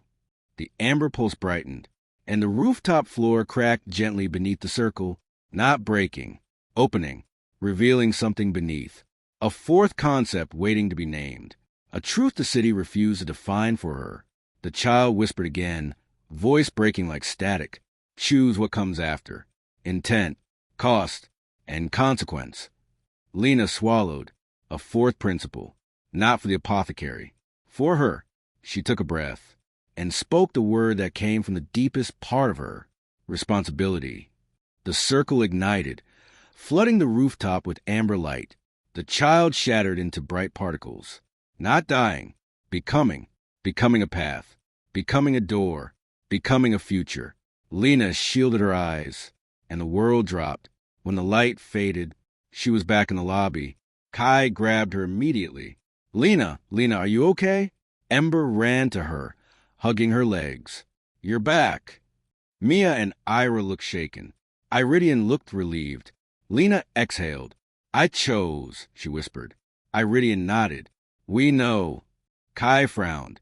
Chose what? Lena's pulse trembled as the city whispered its approval through the streets. A fourth principle, she said, and... Lena looked at Ember, at Kai, at the pulse threading through Greymoor, and said, responsibility. The city answered, in silence, in weight, in wind, and everything shifted for what came next. Chapter 50. The fourth principle. The word wouldn't stop echoing in Lena's skull. Responsibility. It followed her out of the tower, rode the elevator down with her, stepped back into the lobby at her heels. It sat quietly beside fear and intent and cost and consequence, pulling everything into a shape that finally made sense. Outside, Greymoor was waiting, not in the way it waited for storms or traffic or human noise. The city felt poised, as if the streets themselves had shifted their weight to watch one person step through a doorway. Kai was the first to move. He crossed the lobby in 3 long strides and wrapped his arms around her before she could say anything. Ember let go of his shoulders and immediately attached herself to Lena's side, fingers curling into her coat like tiny hooks. You took too long, Kai said into her hair. His voice was rougher than he wanted it to be. It was only a few minutes, Lena replied, but her arms tightened around him. Yeah, well, it felt like a year, he muttered, then reluctantly stepped back. His eyes searched her face. You're different. Good different or run different? She asked. His answer was quiet. Very good. Very terrifying. Iridian had stayed near the glass doors, leaning against a frame like it was the only thing keeping him upright. The faint amber glow that had always lived behind his eyes was weaker now, fragile like a candle nearing the end of the wick. You named it, he said simply. Lena met his gaze. Responsibility. Mia let out a soft breath. So now what? Does the city sign off on that? Ira shook her head. The city doesn't sign off. It adapts, or it resists. We're about to see which one it chooses. They stepped out of the building together. Greymoor felt tighter than before, like a muscle pulled taut. The air carried a subtle hum. No longer the chaotic pulse of the city unsure of itself, but focused vibration, circling around a single point. Lena, it's quieter, Mia whispered. No, Iridian said, it's listening harder. They walked without really deciding where to go, letting the city's weight tug them along. Small signs emerged as they moved through the streets. Lampposts dimming as Lena passed under them. Crosswalk signals pausing on red a second longer when she hesitated. Electric signs flickering once in recognition. Greymoor wasn't trying to impress her. It was aligning. Kai noticed it too. We've upgraded from magical harassment to magical customer service. Don't get too comfortable, Ira replied. When the city stops pushing, it means it's waiting for you to move first. Ember stayed nearly silent, one hand gripping Lena's, the other clutching the front of Kai's jacket. Whenever he walked close enough, her eyes moved constantly, tracking patterns no one else could see. What do you feel? Lena asked her quietly. Ember thought about it. Lines. Lines. Kai echoed. Connections, Ember corrected. Like strings from you to everything. Iridian nodded faintly. Good. She's sensing relational architecture. The city is revealing where Lena's presence has begun to add weight, where she has become a point of gravity. Mia glanced around, uneasy. So all of this is because of her? Yes, Iridian said. And because of what she did. And because of what she will do next. Lena stopped walking. They had reached the edge of a small plaza, one of those half-forgotten open spaces wedged between office buildings and residential blocks. A dry fountain sat in the middle, tiled and cracked, graffiti bleeding along its rim. Benches lined the edges, empty and damp. The plaza hummed, not loudly, not dramatically, but unmistakably. We're here, Lena said. Ira scanned the buildings. What is this place? Iridian answered without needing to look. A neutral point. No historical trauma. No strong previous balances. The perfect place for a new alignment. Kai frowned. Alignment of what? Iridian finally turned to him. Of roles. The air shifted. The hairs on Lena's arms rose as the sounds of the city dulled. Car engines softened. Distant music faded. The murmur of voices from nearby streets turned into background static. In the center of the plaza, above the empty fountain, a faint circle of amber light began to form, not on the ground, in the air, floating at chest height. Tell me that's not another door, Kai muttered. It isn't, Ira said. It's a locus. A what now, he asked. A fixed point where multiple rules meet, she explained. This is where the city brings a contract. Iridian nodded once. And this time, it's not just with her. He stepped toward the fountain. Lena grabbed his arm without thinking. You're not strong enough for this. Iridian smiled, faint and tired. I'm not strong enough for anything, Miss Morrell. That's not going to stop the city from using what's left of me. Ember let go of Lena's hand and moved closer to the fountain. The amber circle brightened as she approached, responding to her like it had to Lena. Mia reached for her. Ember, careful. It's okay, Ember said. She stood at the edge of the dry basin, watching the light with solemn eyes. It wants all of us. Kai swallowed. All of us, as in... Iridian stepped into the dry fountain and faced Lena across the forming circle. As in the apothecary, he said, nodding at Lena, the old keeper. He touched his chest. The new thread. Ember. And the witnesses. Kai glanced down at himself. I don't like that label. Too late, Ira murmured. The circle expanded until it enclosed all of them. Lena at the front, Iridian opposite her, Ember between them, Kai and me at her sides, Ira slightly behind, observing, recording. The air thickened. Lena felt the presence again. Greymoor, not as a voice, not as a shape, but as a pressure from every direction, concentrating, focusing. No doors, no tunnels, no illusions, just the city. It spoke without sound, not in words, but in a rush of impressions that settled into meaning inside her mind. You have walked our depths. You have named your light. You have given your cost. You have held your consequence. You have chosen your forth. Responsibility pulsed in her chest like a second heartbeat. Lena straightened. And now you want my answer. The circle flared. Iridian bowed his head, accepting a weight Lena couldn't see. Kai clenched his fists. Answer to what? To the only question that matters, Iridian said softly. He looked at Lena. Will you take the role? On your terms, with what you force the city to learn. The plaza held its breath. Lena couldn't feel panic anymore, not the smothering kind. She felt the sharp, clean edge of risk, the awareness that what she decided here wouldn't just shape her. It would shape Greymoor itself.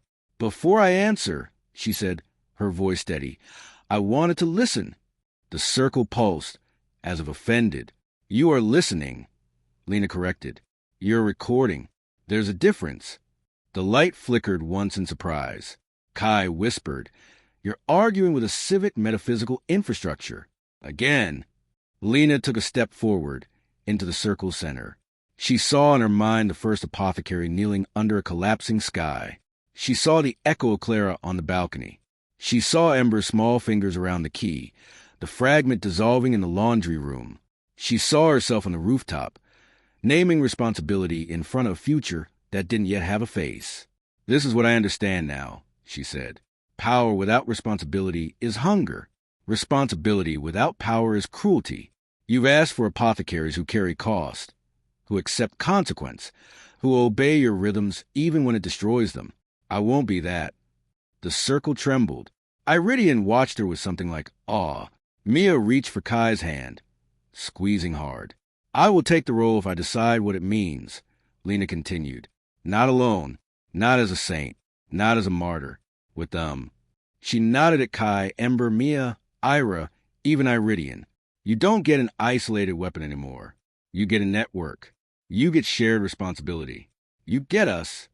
The air pressed inward, as if the plaza itself had narrowed. One light. The presence pushed, not angry, but confused. One bearer. That is the pattern. "Then change it," Lena said simply. Silence. Amber light crackled at the edges of the circle. "You watch what happens when you try to erase fear," Lena said. "You saw what happens when you push one person down into the dark and ask them to hold the whole city alone. You're evolving. Act like it." The circle brightened to an almost painful intensity. Kai hissed through his teeth. "Tell me this isn't the part where we get vaporized." Iridian stepped forward until he stood beside Lena. His voice was thin, but his words were sharp as glass. "I confirm her assessment," he said. "The pattern is no longer sustainable. The keeper falls. The apothecary breaks. The cycles collapse. You need something better." He touched Lena's shoulder. "For whatever my word is still worth," he added, "I lend it to her." The light trembled again, shuddering as if some old structure was creaking under sudden strain. Ember stepped into the center, without anyone calling her. "I'm new," she said. "I don't know the rules. But I know this. She didn't make me to use me. She made me because she wouldn't let someone disappear. If you want her, you get me too." Mia's eyes filled with tears. Kai's voice was barely a whisper. "I'm in. If she falls, I fall next to her." Ira let out a slow breath. "Then I'll record what you become. And make sure the city remembers it the way it happened, not the way it prefers." The circle surged. The plaza blurred.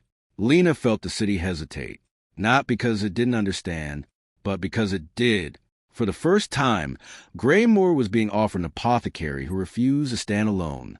The pressure reached a peak, so intense Lena thought her ribs might crack. Then it broke, not outward, inward. The amber circle collapsed into a sharp, bright point right in front of Lena's chest and shot into her like a breath drawn too fast. Light flooded her vision, not burning, but searing everything into new lines. She saw streets. She saw doors. She saw pain. She saw hope. She saw a network of threads connecting people she'd never met, all vibrating with the slightest change. She saw Greymoor, and Greymoor saw her. Then the light vanished. The plaza returned. The circle was gone. The hum had changed. Lena stood in the center of the dry fountain, lungs burning, heart pounding. Iridian collapsed to one knee, hand on his chest, a soft sound escaping his throat. "Iridian!" Mia rushed to him. Ira followed, already checking his pulse. He smiled, dazed. "It's all right," he whispered. "It's leaving. That's all." Lena stumbled out of the fountain. Kai caught her. Hey, look at me. Did it work? Do I need to punch the pavement?" She met his eyes, and for the first time, she felt it fully, the new alignment, the connection not only to the city, but to them. Not a weight she had to hold alone, but a web she stood in the center of. "Yes," she said quietly. "It worked." Ember stepped closer, reaching for Lena's hand. When their fingers touched, a small amber spark jumped between them and faded. Ira looked up, eyes wide. "You did it." "You forced a shared pattern." Iridian lay back against the side of the fountain, eyes half closed, breathing shallow but peaceful. "Miss Morrell," he murmured, "what are you now?" Lena looked around as the city settled, adjusting, recalibrating, accepting. "Not your replacement," she said gently. "Your continuation." The wind shifted. Far above them, somewhere in the bones of Greymoor, something old let go. Something new began. The city didn't applaud. It didn't glow or sing or rain miracles, but it breathed differently. And every light on the street flickered once, not in threat, but in acknowledgement. Chapter 51. The Keeper's Last Light. Iridian didn't collapse all at once. It was slower than that, like watching the dimming of a lantern whose flame had been fighting the wind for too many nights. He stayed seated against the dry fountain's wall, while the others steadied themselves, while the plaza adjusted to the new pattern Lena had forced into being. But Lena felt it before anyone else. Something was slipping. She crossed the fountain and knelt beside him. His breathing was thin but steady. His eyes were open, but not focused on anything in front of him. Kai hovered near her shoulder. "Iridian, hey, stay with us." Iridian blinked slowly, then managed a faint smile. "I am here. I'm simply less."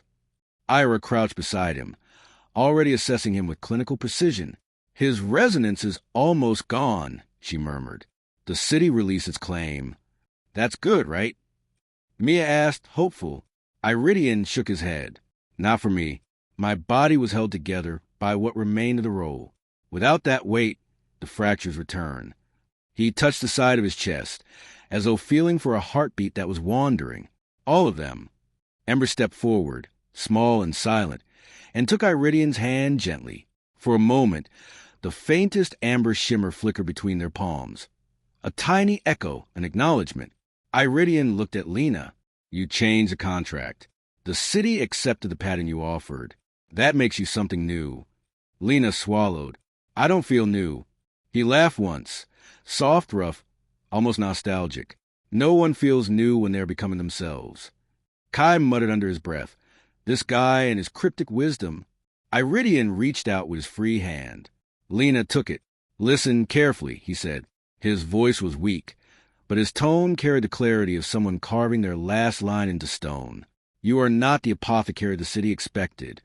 I know, and you must not become the one it defaulted to for centuries." He squeezed her hand, surprisingly strong. Responsibility only works when it moves outward, not down. He glanced at Ember, then Kai, then the others. "You chose a network, so keep choosing it." Lena nodded. "I will." But something else moved behind Iridian's eyes. Something heavier, older. "Before I let go," he whispered, "Greymoor has asked me to show you one last thing." The plaza air tightened. Lena felt the shift, a small ripple of heat across her skin, like the city inhaling through him. Iridian lifted one trembling hand and placed it over her sternum. Everything around her froze. The fountain, the plaza, the lights. Even Kai's voice slipped into silence, and a vision unfolded in front of her. Not tunnels, not doors, not consequences.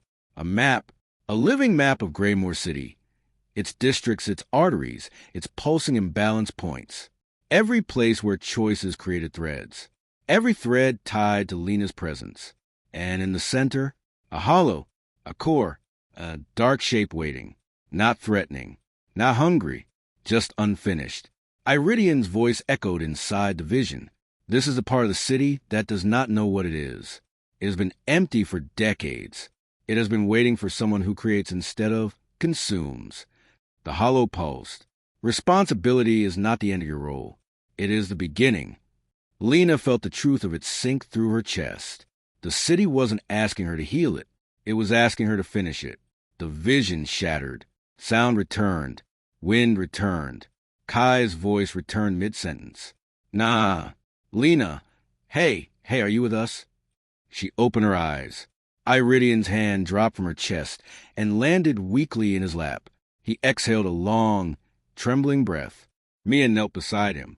Iridian, don't. Please don't. He gave her a small, kind smile. Don't cry. I'm not gone. I'm simply going. Ira lowered her head, something tight in her jaw. Where? Iridian looked up toward the graying sky, where all the old patterns go, back into the stone, into the steel, into the parts of the city that remember the first apothecary. Kai swallowed. You mean you're merging with Greymoor? Not merging, he corrected, fading into it. Ember leaned close, her voice small. Will we see you again? Iridian brushed a hand gently over her hair. Yes, in echoes, in the places where the new pattern touches the old, and in the shadows that shape your steps. Lena felt her throat tighten. I'm not ready for you to go. Iridian's tired smile deepened. That is how I know you'll do well. The air around him brightened. Not violently, not dramatically.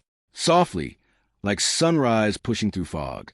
Amber light rose from his shoulders, curling upward, dissolving into the plaza. His skin took on the faint translucence she had seen in the first apothecary's echo, but warmer. Kai stepped back, stunned. Mia covered her mouth. Ira whispered a shaky blessing under her breath. Iridian looked at Lena one last time. Remember your fourth, he said softly, and don't let the city decide what it means. Then he closed his eyes.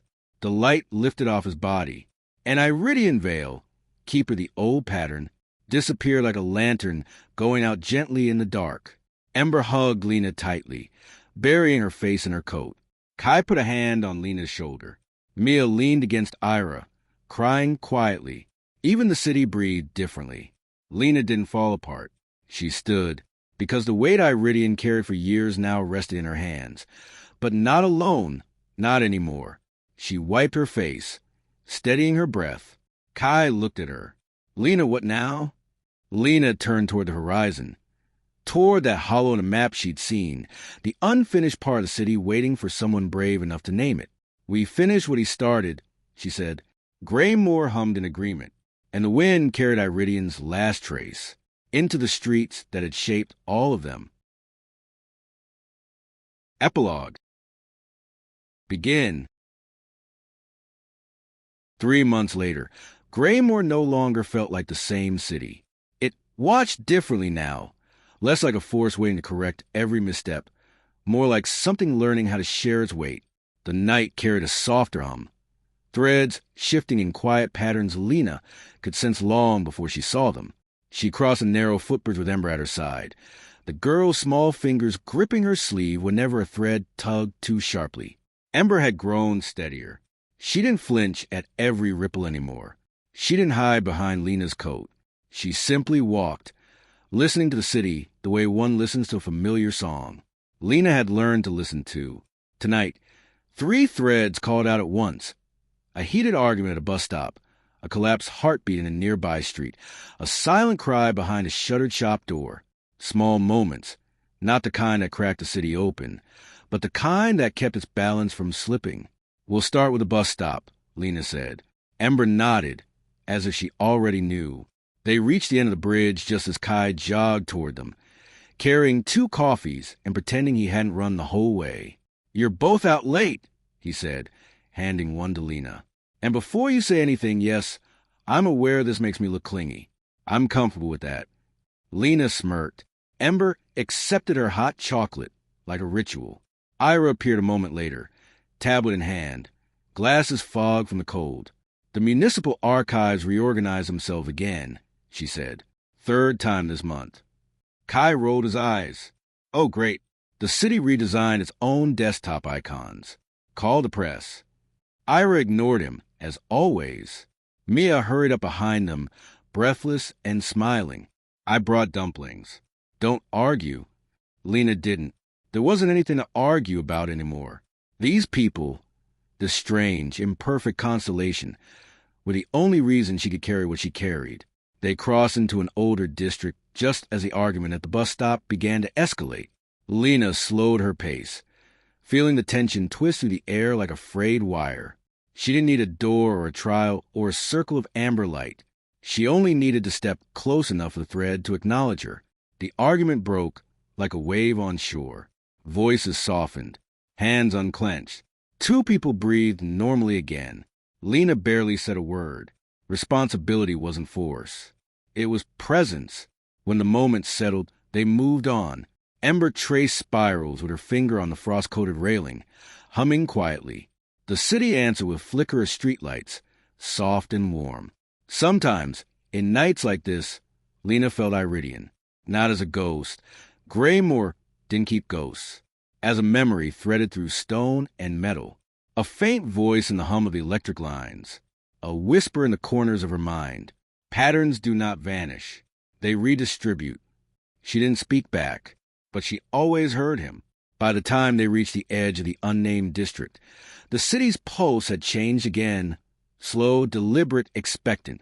This part of Greymoor remained an odd hollow, an unfinished shape waiting for someone brave enough to define it. Mia stopped at the boundary. I always feel strange here. Ira nodded, studying the silence. Because nothing's ever settled. This is potential, not place. Kai stuffed his hands in his pockets. And this potential wants, what exactly? A name? Lena stepped forward. The ground felt different beneath her boots. Softer somehow, like the city had loosened its grip to let her step without resistance. Ember found her hand and squeezed. It's waiting for you, the girl whispered. Lena looked out over the empty street. Quiet buildings with dark windows, lampposts flickering uncertainly, the echo of a district that had never quite decided what it wanted to be. It's not mine, Lena said softly. It's ours. Kai raised an eyebrow. So, what do we call it? Lena exhaled. She thought of Iridian, of the circle in the plaza, of the hollow on the map that no longer felt like a threat. She thought of Ember, of threads that reshaped themselves, of a city learning how to be something more than rules and consequences. Then she whispered to the street, to the wind, to the heartbeat of Greymoor. Begin! The air shifted. Streetlights shimmered in agreement. The ground hummed like a string being tuned. The district breathed. Something new settled into place. Quiet, simple, unstoppable. Not a cycle, not a pattern, not a burden. A beginning. Lena squeezed Ember's hand. Kai stepped closer. Mia and Ira followed. Greymoor watched them. And for the first time in its long, haunted memory, the city didn't just breathe. It welcomed the future. This was the 13th prescription. The journey continues on the Inktail channel. Some stories don't end, they linger. If this one stayed with you, don't forget to like, comment, and share. If you'd like to support the author, you can find the book on Amazon below. Subscribe to the Inktail channel for more immersive audiobooks. Thank you for listening.